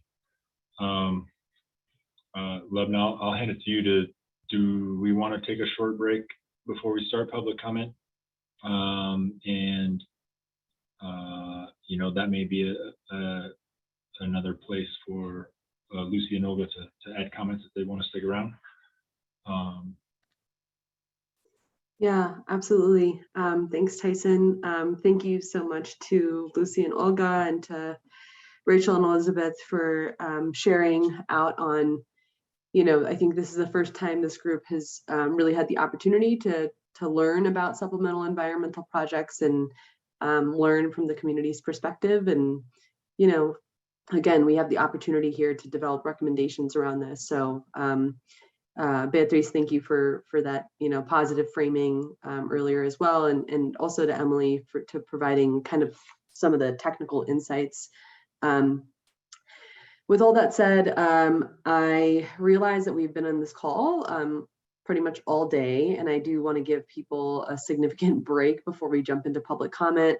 I just checked in our 3 public commenters. There are 3 people that have signed up for public comment, and they are not here yet. So I'm thinking that it would be okay if it is okay with our task force members to kind of start public comment a bit later. I'm thinking that we go ahead and take a break and return. Let's see, at does 5:15 feel too late? Is that too long of a break? So a little less than 20 minutes. But I just want to have people kind of come back and be re-energized and ready to kind of listen to the public comments that we might receive and have kind of 45 minutes to do so. I'm seeing a couple thumbs up and some head nods. So, okay, we will go ahead and break for public comment, break and then return for public comment at 5:15. I've gone ahead and put that into the chat with the queue. And so if our public commenters do come back at 5, then they will know. And Lubna, I believe Beatriz Garcia, one of the commenters, actually joined while you were speaking. So, okay. Beatriz G, we will be reconvening for public comment at 5:15. I think you heard that, but just wanted to make sure you heard. Yes, and thank you for the patience on the public's end. We recognize that public comment was supposed to start at 5, but because this was a really meaningful conversation, we did want to let it go on. And so we will see you back here at 5:15 for our public commenters. Please do hang tight. Thanks a lot.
All right, welcome back, folks. If again, our task force members could just indicate that they are back at their desk. I know it's been a long day, so if you're not able to turn your camera on, if you could just indicate that you're back by a quick thumbs up or another emoji.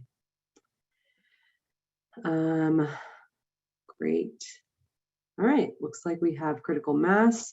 I did just take a quick look at the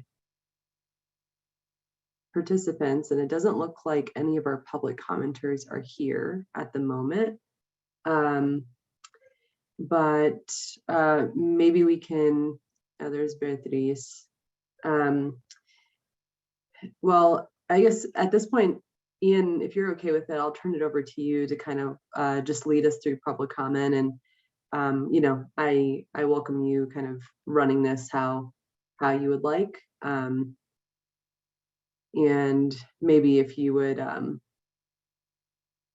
actually, I can just provide a little bit of insight into just providing public comment in English or in Spanish. So note that our interpreters can interpret in either direction. And so if any members of the public here would like to provide public comment in Spanish, just please give our interpreters a moment to kind of switch back and forth between channels, and our task force members as well. I think some task force members might not have English selected, but if there are any commenters that provide public comment in Spanish, you will have to have the English channel selected in order to hear the interpretation.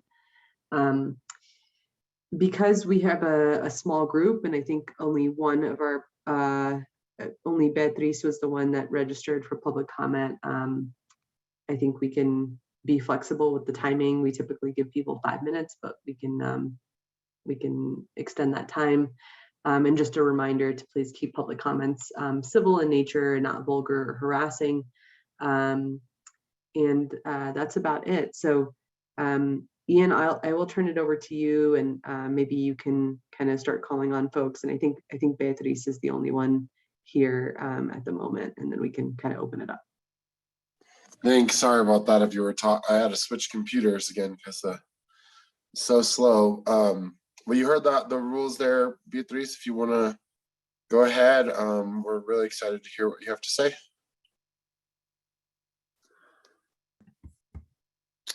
Thank you so much. I appreciate that. Give me just 1 second. I have a little notes that I have to bring up. Yeah, so thank you so much. I appreciate the time and also consideration of having public comments in the end after long meetings. Sometimes it's really hard, so I appreciate for everyone who is listening today. Para el intérprete me gustaría hacerlo en español. Y si prefieres usar español, por favor, ir al canal de español por el abajo de pantalla, y entonces puede interpretar al inglés. Gracias. And same to our task force members. If you have not selected the English channel to listen to, if you need Spanish interpretation, please select English by going to the globe at the bottom of your screen at this time. Thank you so much. Should I continue? Awesome. Yeah, so I really appreciate everyone here. Otra vez, perdón, en español. Estoy aquí desde Durango, Colorado, para hablarle de cosas que son importantes para nosotros en esta área. Para quienes no conocen el Condado de La Plata, estamos rodeados de una magnífica y rica zona natural, con bellos paisajes, recursos naturales que son de tanto valor para nuestra zona. Sin embargo, detrás de esta belleza, estamos viendo mucha explotación de estos recursos naturales como gas y petróleo. El fracking está por todos lados. La normalidad de esto y la falta de recursos para aprender más de lo que está pasando en esta área me ha llevado a buscar y dar voz a las necesidades de nuestra área. Por eso estoy aquí. Yo trabajo para una organización de recursos para inmigrantes. A través de mi trabajo, he visto de cerca el valor de nuestras tierras y el daño hacia ellas. Comunidades sufriendo por agua potable y el acceso a viviendas dignas. Históricamente, familias latinas siguen siendo desplazadas. La comunidad de Santa Rita en el siglo pasado era llamada primero como Mexican Flats en 1902 y más tarde fue apodado El Parral, que significa parra o senador. Al lado había un yacimiento de uranio. La gente que vivió allí tiene y ha tenido cáncer. Reconocer que Durango es bonito y ha llegado mucha gente a esta región. La gente, esto es bueno para nuestra economía, pero no siempre para los trabajadores y nuestras tierras. Nuestros bosques y senderos están sobrecargados y el futuro van a tener mucho más uso. Tenemos que buscar un balance entre el desarrollo sostenible entre la gente y la naturaleza. Alrededor de este balance es fundamental y queremos dejar un mundo sostenible para nuestros hijos y nuestros nietos. Finalmente, quiero reconocer que el turismo es muy bueno y es la fuente de economía más fuerte de esta región. Igual hace también uso de estos recursos naturales y es un privilegio muchas veces solamente para los blancos. Y las minorías como los inmigrantes son los que más impacto tienen debido a la explotación de esta naturaleza y el cambio climático. Recientemente yo tuve la oportunidad de apoyar a un grupo de un mobile home en esta región que se llama Westside Mobile Home Park.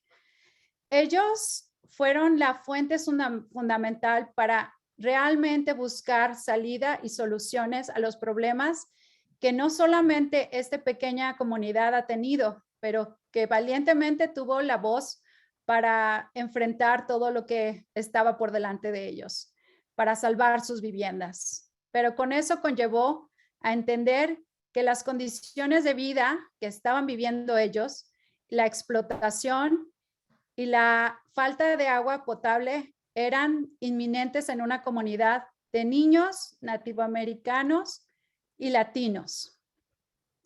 Para mí estar aquí enfrente de ustedes no solamente es para brindar mi voz, sino para atender a cosas que nadie ha atendido hasta el momento y que estoy pidiendo su ayuda para poder localizar recursos y localizar lo que ustedes están trabajando dentro del Task Force para que nos puedan ayudar en esta área. Agradezco mucho el poder que tienen ustedes aquí por lo que están trabajando en todo Colorado y sobre todo pues por atender a las necesidades que muchas regiones que no estamos en la zona metropolitana tenemos. Las zonas rurales están sufriendo y necesitamos su ayuda. Gracias.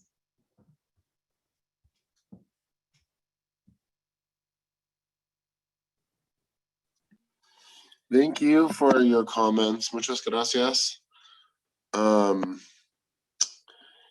Does anyone have any questions for Beatriz?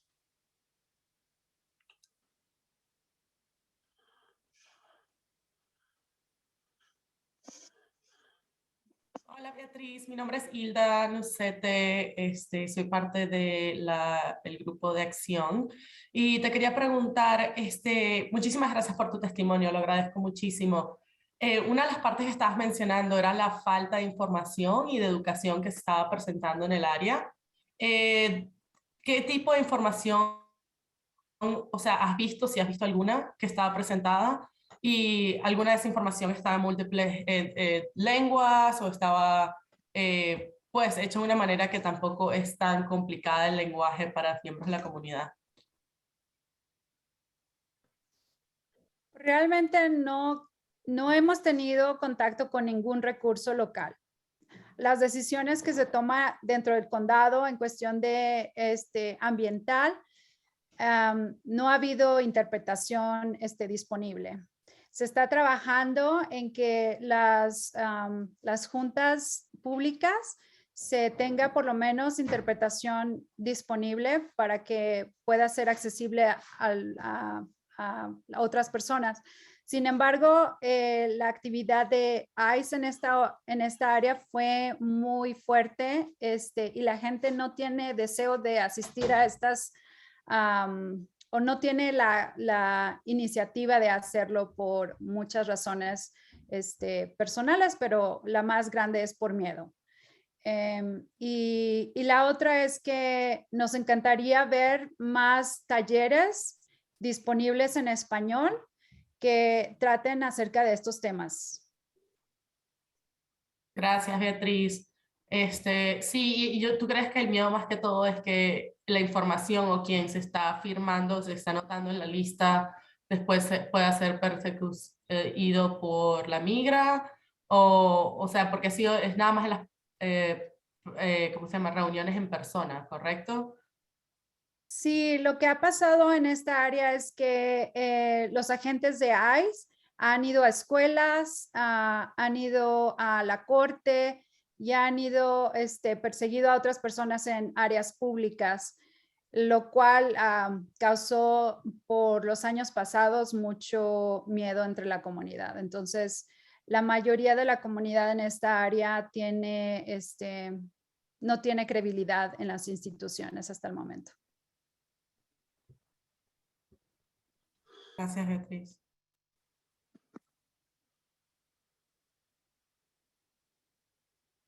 ¿Algún otro miembro de Sheila? Sheila, looks like your hand is up.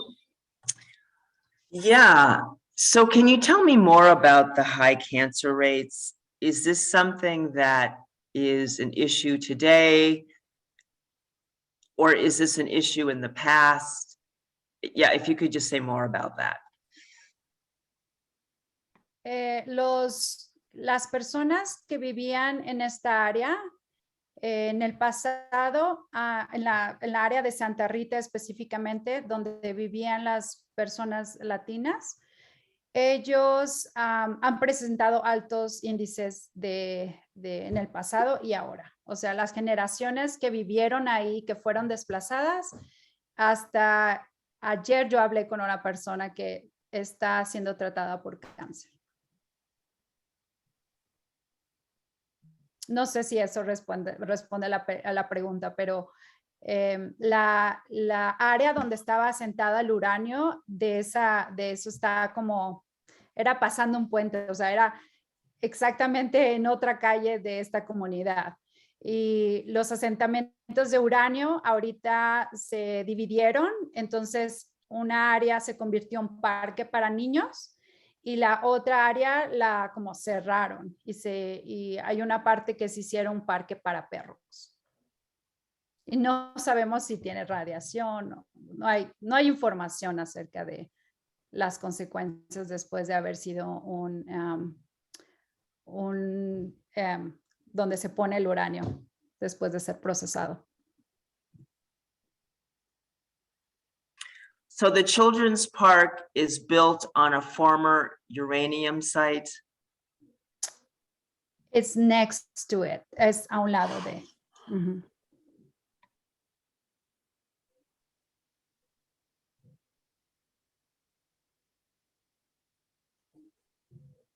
Beatriz, voy a tratar de hablar en español, pero no es mi lenguaje primero, así tal vez necesito usar un poco de inglés, pero se dice un poco sobre la calidad de la agua en un parque de casas móviles y quiero compartir con usted que tenemos un sitio web sobre la calidad de agua en los parques de casas móviles de CDPHE.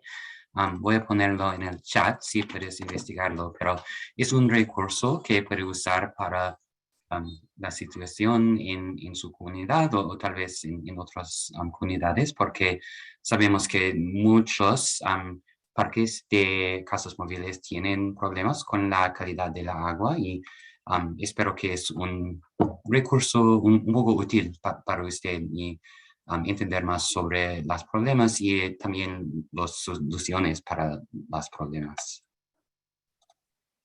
Sí, de hecho hemos tratado esa solución, primero porque estaba a los límites de la ciudad y la ciudad provee en esta área el agua, pero específicamente ese trailer park queda en la línea, entonces le concede al condado. Entonces al momento de que hace concedido al condado, se sabe que es una... el agua proviene de ahí mismo, o sea que tienen un well y nunca ha sido, no saben a qué jurisdicción le tocaría responder por eso. Entonces creo que ha habido mucha falta de comunicación para saber quién sería el responsable de saber qué está pasando. Sí, y perdón que es la situación, yo creo que es muy común para tener problemas como eso con los parques de casas móviles. A veces hay cosas que podemos hacer por el gobierno del estado, porque estamos en el gobierno del estado y tenemos un poco de poder para atravesar problemas si la calidad de la agua no es consistente con el ley, pero a veces con muchos problemas es necesario para los gobiernos locales, como la ciudad o el condado, para hacer algo para resolverlo. ¿Habría los test disponibles para las personas para saber en qué condiciones está y si tienen algún costo? No tenemos los textos disponibles, pero yo creo que podemos hablar un poco después de esta cita y es posible que podemos identificar algunos recursos para comprarlos o conectar usted con otras maneras de hacer un test con la agua.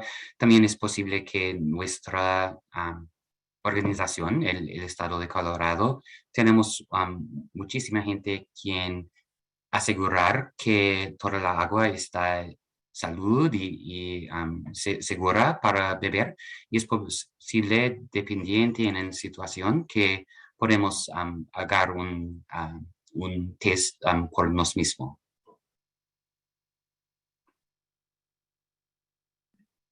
Gracias.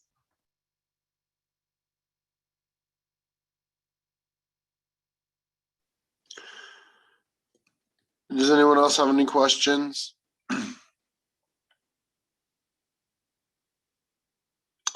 I have one.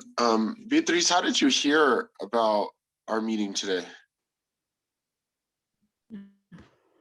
De hecho, fue a través del comisionado de nuestra región, porque estuvimos trabajando con nuestra comisionada por la situación del desplazamiento de familias del trailer park.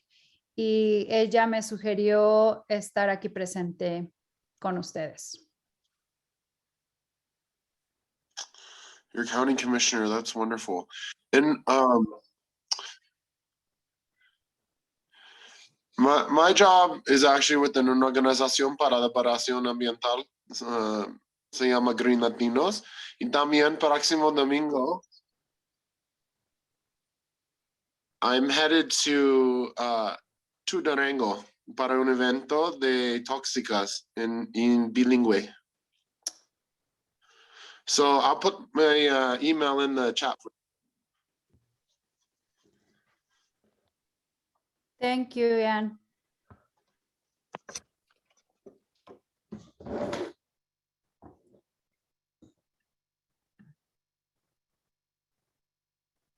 Does anyone else have any other questions?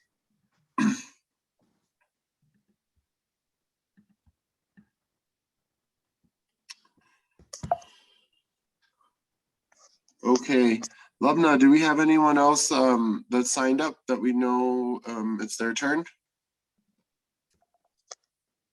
All right, I don't see our other two folks that signed up for public comment, but I will open it up to anybody that is on here. I think we have a couple of members of the public. So if you would like to provide public comment, I welcome you to come off of mute.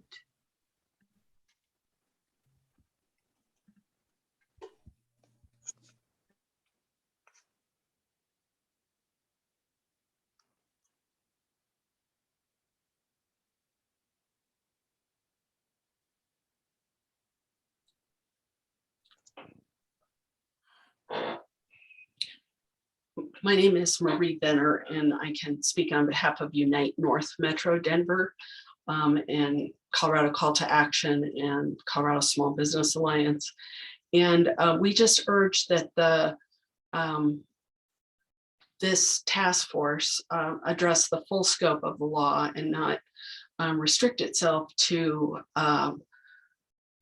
to involvement mechanisms. So we've just seen too many times over the years how, comments through various processes really don't change the situation for the community.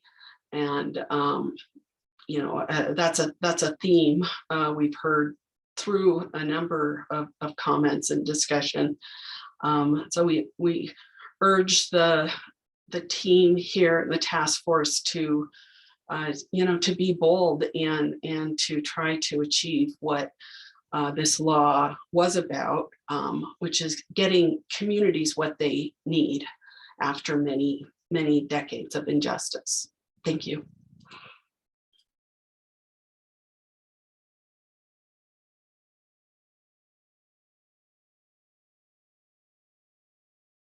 Does anyone have any questions for Marie?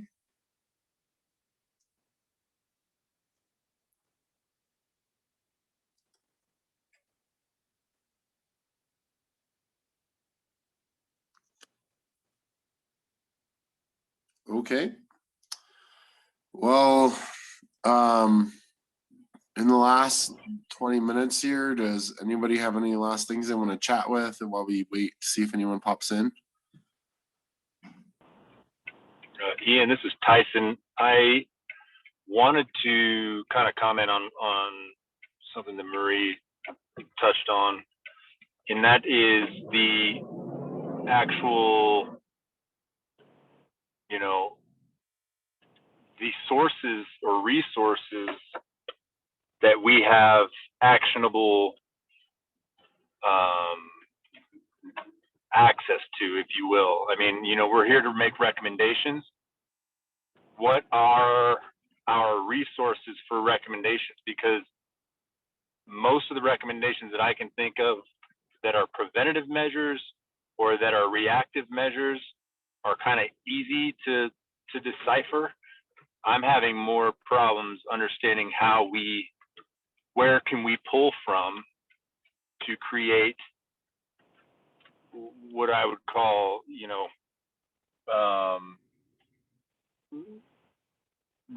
repairing measures for those instances when there isn't an exact incident that caused something, and there's not a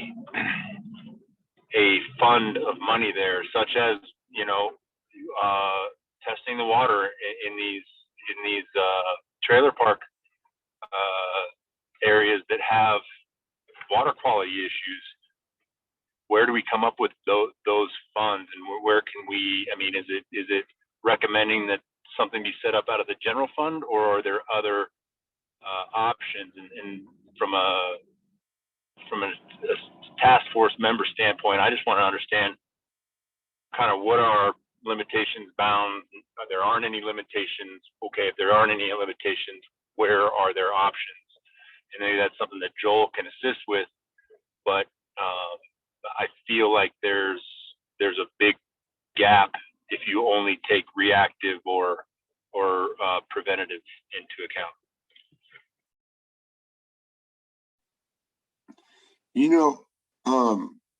Marie, actually, I do have a question for you if you're still there and you're willing to come back on. Just recalling that a few hours ago, you were putting in the chat that there was information that you felt like wasn't being disclosed to the community. And I heard Michael Sapp say that he's committed to helping facilitate that. And I guess, maybe you can explain what that's all about, because obviously like Sapp can't answer the question from just a chat, Right. Yes, thank you for bringing that up again, Ian, because it would be wonderful if Excel would make that available. So I urge Michael to actually, connect with his organization about this and to, make a new official policy in this area. What we're talking about is not, having access to your electricity patterns or whatever, Ian, but how all of our electricity is aggregated, so we can see demand on the system, maybe on the distribution system level, and where investments are warranted. By keeping this information hidden, it's very difficult to have any sort of public planning process. It's very difficult to mine out, what are the assumptions that Excel is using. We were able to do some of this. It's a very long story about how we were even able to get access to that, but the assumptions that are being used are really a horrible disservice to the wider public as well as EJ communities. So it's a gigantic problem. I can't overemphasize it. And the reason is for both our electrical system, the ERP, it'll be discussed by the PUC next Monday, and the state DOT, both are aiming to spend over $9 billion, between $9 and $10 billion for Excel. It's over 4 to 5 years for the DOT. They had the state bill for $4.5 to $5 billion, and then they have $4.5 to $5 billion from the federal bill. Most of the projects on the 10-year plan are 10 to 15 years old. Times have changed. We know a ton more this last decade about the toxicity of regular air pollutants, not even what we call the air toxics, but just more the regular stuff. We found that it's connected to every sort of mental and physical health damage, because our bodies are, we evolved to deal with viruses and infections, but when our body encounters a toxic chemical or a substance, a pollutant, basically, it has an inflammatory response, and it causes damage, causes organ damage, permanent organ damage. So there's so much money being spent. It's really an urgent issue. Thanks. Michael, I see you have your hand up there, but can I ask one clarifying question, Marie? Because you were saying I still don't quite understand what you're asking to be made public. This Gulf Coast. It calls for massive data to fend off 22 feet of storm. I'm sorry, Ian. Is someone else saying something? Or Michael, did you say something? I said something, Marie. I still don't quite understand what it is you're talking about. We need it to do the yeah. So I guess, can you help us understand what data you're talking about? Sure. It's access to data to plan. It's just basic planning data. that Excel is not making available. I can tell you that for Excel in Minnesota, that 3 different community groups and coalitions hired, very expensive consultants that have basically access to, they'll sign non-disclosure agreement, and then they can use Excel's modeling, platform Encompass. But to get this data is something that Excel doesn't do. So it actually makes it very difficult for community groups to be involved. It makes it very difficult for us to take a look at Excel's assumptions. So we can't test or evaluate. There was earlier discussion about cost benefit. Are things worth it? What are we getting for the cost? Is it adhering even to the law? It's not. It's actually not. It turns out they're not applying, the social cost of carbon law, because the assumptions that they're including in each and every scenario, undercut that. They basically use an assumption that obviates the law. And Michael, this is, of course, nothing against you, right? I mean, everyone's a good person. It's just, it's a policy that's in place. It helps, a monopoly out-of-state firm keep maximizing their profits. By Wall Street standards, they're doing exactly what they're supposed to do, more and more profits. But it's not serving Colorado communities, and it's got a direct EJ impact for air pollution and climate. Agreed. My patients like these patches because they work up to 12 hours, even on Monday. Mr. Chair and Tafoya, thank you. Maria, I just wanted to start by acknowledging your lived experience. I want to acknowledge and thank you for your presence here on the task force today. You've been on from 12 p.m. And I want to acknowledge and thank you for your willingness to sit through the entire process and weigh in during the public comment portion. I think that what I would like to do is continue to listen.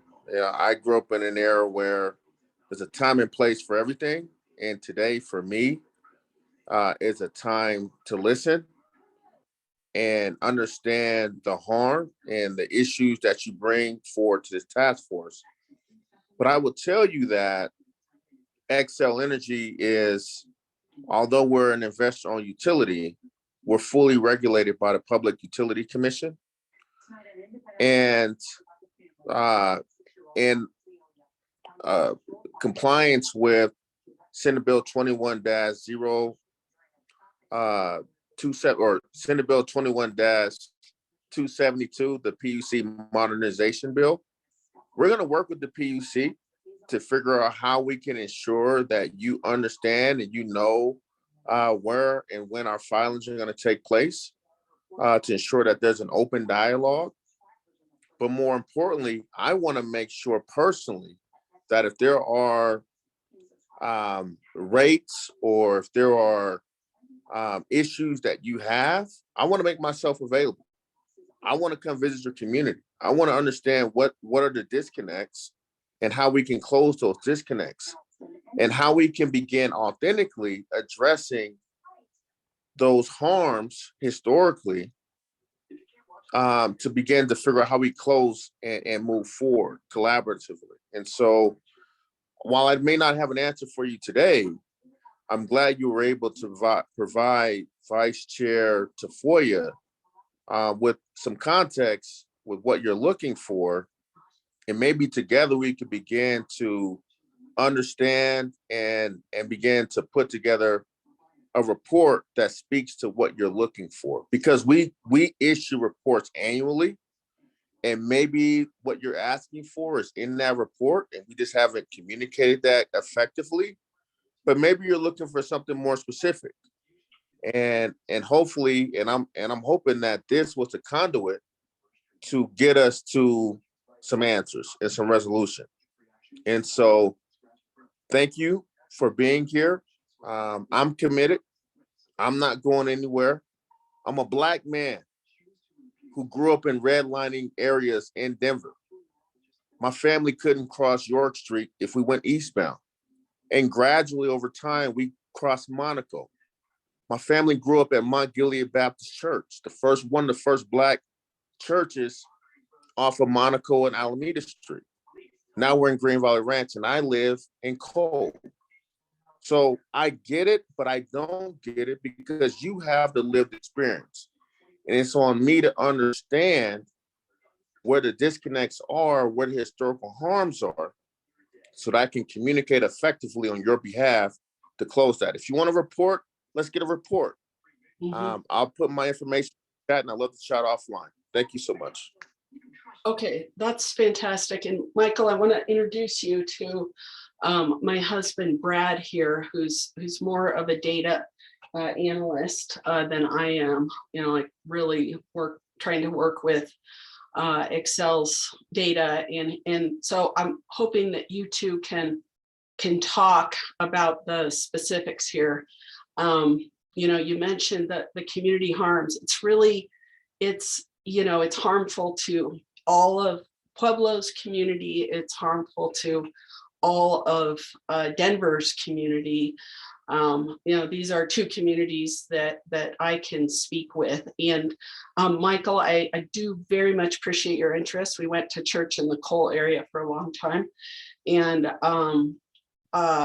I'll also share what I can share, so my husband can talk with you about the data and the modeling and open data and the just basic democracy and rights aspects of this. And then what I will share with you is, the air pollution and harm, information. So thank you very much. Thank you, Marie and Michael. I think that you both can probably continue this conversation offline. Michael, if you're able to connect with Marie and maybe provide your contact information to her so you all can coordinate. Thank you. I do want to make sure that we have enough time for Velma to provide her public comment as well. Thank you. I was sorry to have to jump away to another meeting earlier. And if there's somebody who's ahead of me in line, please feel free to go ahead and take them. For folks who don't know me, my name is Velma Campbell. I'm a member of the Pueblo community. I work with Jamie and Mothers Out Front as a volunteer in our Pueblo team and in our statewide activities.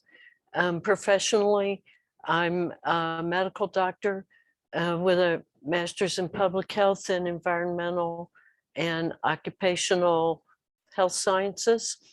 I try not to be credentialist, and so I only say that so folks will kind of have a better idea of where I'm coming from. I have also been involved from probably the late 1970s in environmental justice issues, having grown up in a low-income, underappreciated area of the Appalachian Mountains, and seeing the impacts that industry, with all of the power and beauty and productive capability that American industry possesses, the flip side, the dark side of the tremendous destructive capability that it can have when not done right, and when and the way in which communities can be ignored and trodden underfoot or condescended to, and made to feel like that we don't really belong at the table.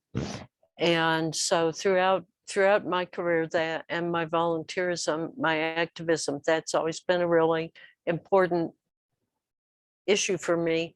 And I feel very strongly that this task force has real potential to accomplish the goals, but as we heard in the discussion earlier today, I think there's a real issue of keeping the priorities being addressing the needs of the communities and making recommendations from this group focus on turning the regulatory system on its head if need be, at least in terms of our recommendations.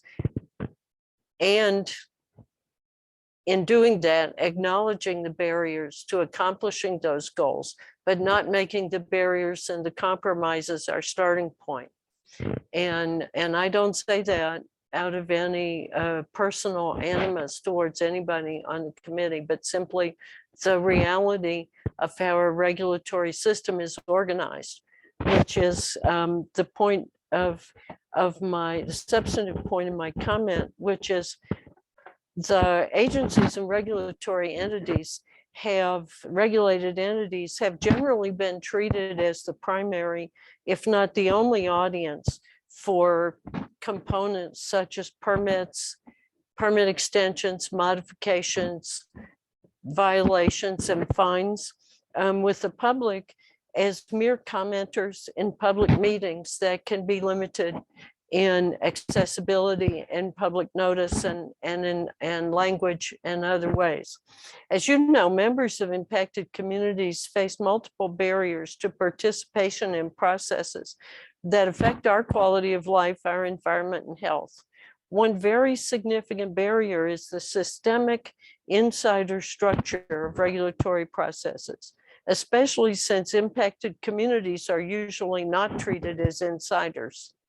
This includes failure to explain the importance of particular permit activities, the need for plain language versions of key points, and improved accessibility for permit information and data related to permit requirements, such as air monitoring data from the stacks that goes to the state. And for instance, here in Pueblo, our local health department does not get that data. Our local health department is not provided with reports on the annual stack monitoring information, much less having it in a format that they could turn around and explain it to the general public.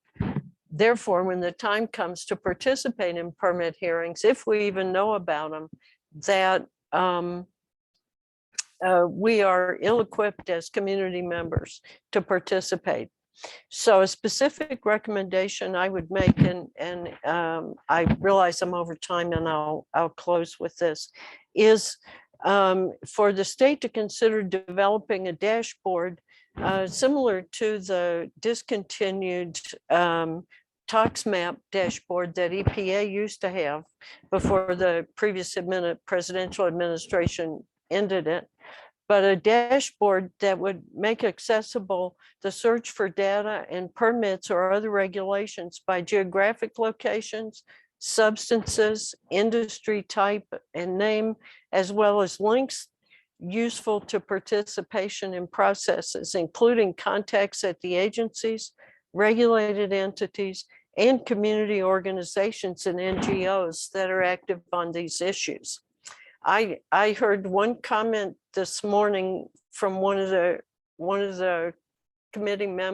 task force members that troubled me a little. It kind of struck a jangly note, and I'll close with this.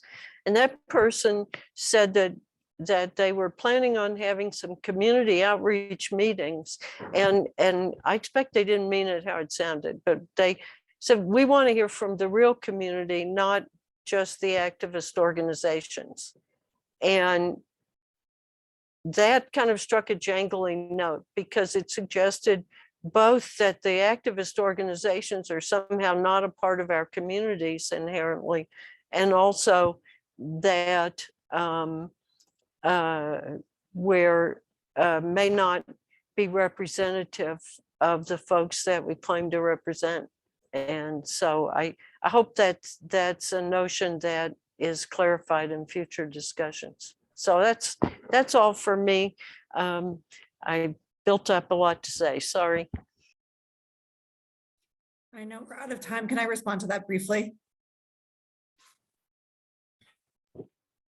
Go ahead. Okay, thank you. Thank you, Velma. And yes, as I said that, I realized that that was not the best way to say that. What I meant to say, and this was in reference to the climate listening sessions, is we often hear from the same sort of professional national organizations. And so an advocacy organization is obviously an umbrella term that encompasses many different kinds of organizations. And so we would love to hear from grassroots groups, people that do work in the communities. What we are not targeting is sort of the large environmental organizations that we hear from often. And so, you know, the real target of those listening sessions was just a little bit more community-based. But thank you for kind of pointing that out, Velma. And as I said it earlier this morning, I certainly realized it was not the most coherent way to speak, but thank you for that comment.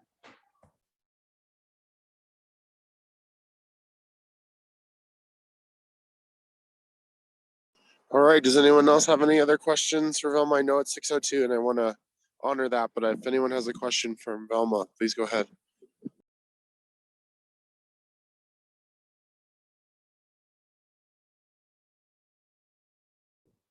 And I'd be happy to submit my comments by email if y'all would like, at least the substantive part of them.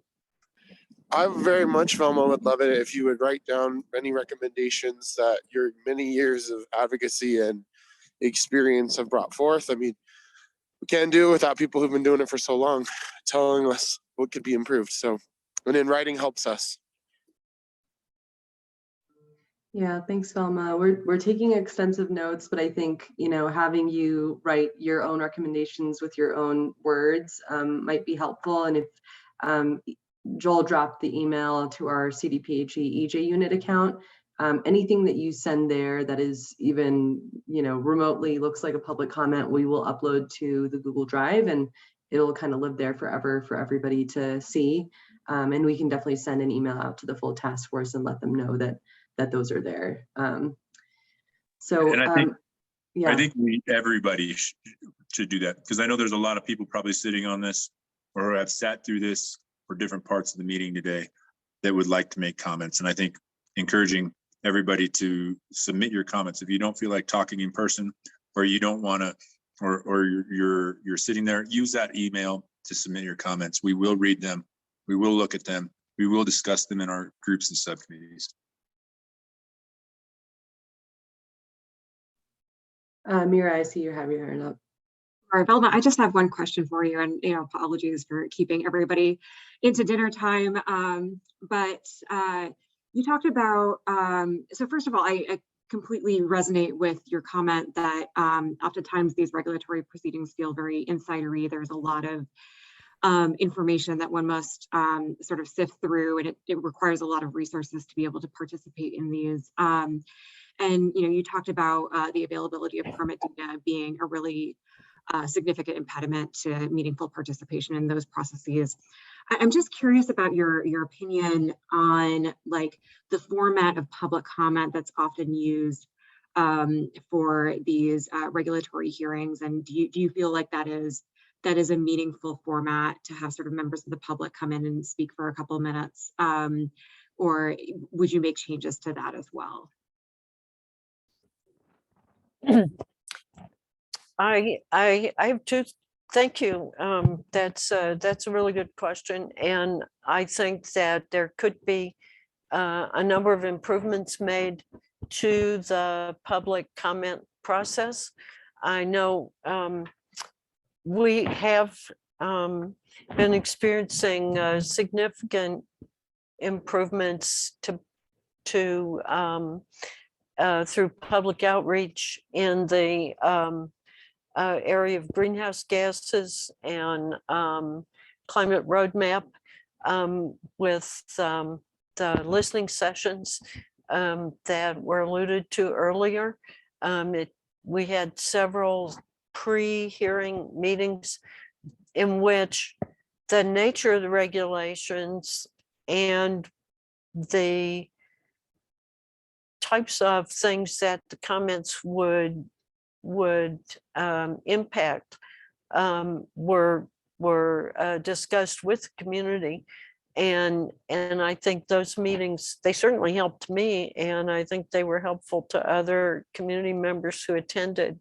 So I think that kind of preliminary information that several community members discussed, and that I was getting at in my comments, even before the formal hearing processes, is very important. I also think that possibly having more sessions with a slightly longer, with somewhat of a longer time for each speaker would be good. And also for there to be more discussion by way of mailing lists or things like that about whether, about various ways to provide input. I know some years ago we had several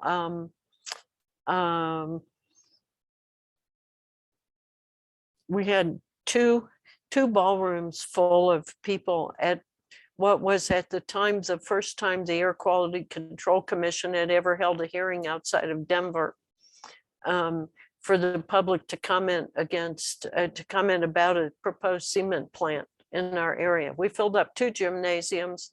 The hearing went on for more than 10 hours. I believe the total number of people speaking in favor of the procedure was 3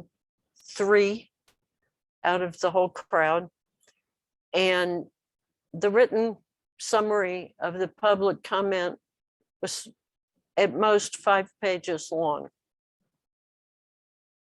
And it contained summaries like another Pueblo housewife complaining about air pollution. It was really discouraging, as well as a number of other adjectives I could apply.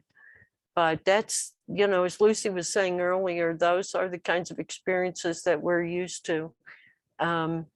And we had very knowledgeable, very well-informed citizens speaking and residents speaking at that that hearing. And it just sort of became one of those landmarks for for what happens to our communities. So I think there are a variety of things, Mira, that could be done for the to improve the public input process. Thank you for that. That's really helpful. And I'm sorry that's been your experience in the past. And Jamie's right. We have the cement plant. We're targeted here because, in contrast to a lot of other environmental justice communities, our air quality is still relatively good, which makes us a target for polluting industries. So one of the remarks that I made in that hearing was that for us, the national ambient air quality standards are not a promise, but a threat.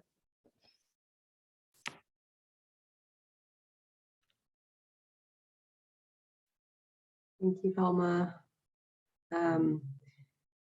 Really appreciate your public comments and the dialogue there. I do just want to be very mindful of the task force members' time. We are 10 minutes past the hour, and I know folks have been here since noon. So I do want to cut everyone loose. Thank you all so much for your engagement and participation in today's meeting. We have a lot of work cut out for ourselves as the EJ unit staff to get ready for Saturday's meeting and ensure that there's meaningful input, not only by you task force members, but by members of the public. Again, that meeting is on Saturday from 12 to 3 p.m., virtual meeting via Zoom. And I think that's it. Thank you so much to our interpreters, Maria Lisa and Valentina, for interpreting for the entire duration of this meeting. It is no easy task. Thank you so much. I think that covers everything. Tyson, Ian, are there any, as our co-chairs, any other last minute comments that you would like to make before we sign off? Good to go on my end. I hope everyone has a good evening. I really just appreciate everybody's time today. And I know it's not easy to get your time out there. Time's the most valuable thing we have on this planet. So thank you very much. And we'll continue the work. Thank you, Ian and Tyson, and Velma, to your very last comment about the chat. We do pull all of the comments from the chat into the notes document. The notes document can be found on the Google Drive. It is currently at 21 pages, so we have extensive notes, and also we do have a transcription of the notes document itself, or the chat document itself. So if there's anybody that ever just wants access to that chat document, since we do record these Zoom recordings, we get that as a separate file as well. So if you ever want that, you can feel free to email me or the CDPHE EJ unit email. All right, thank you all so much. See you on Saturday at noon. Take care.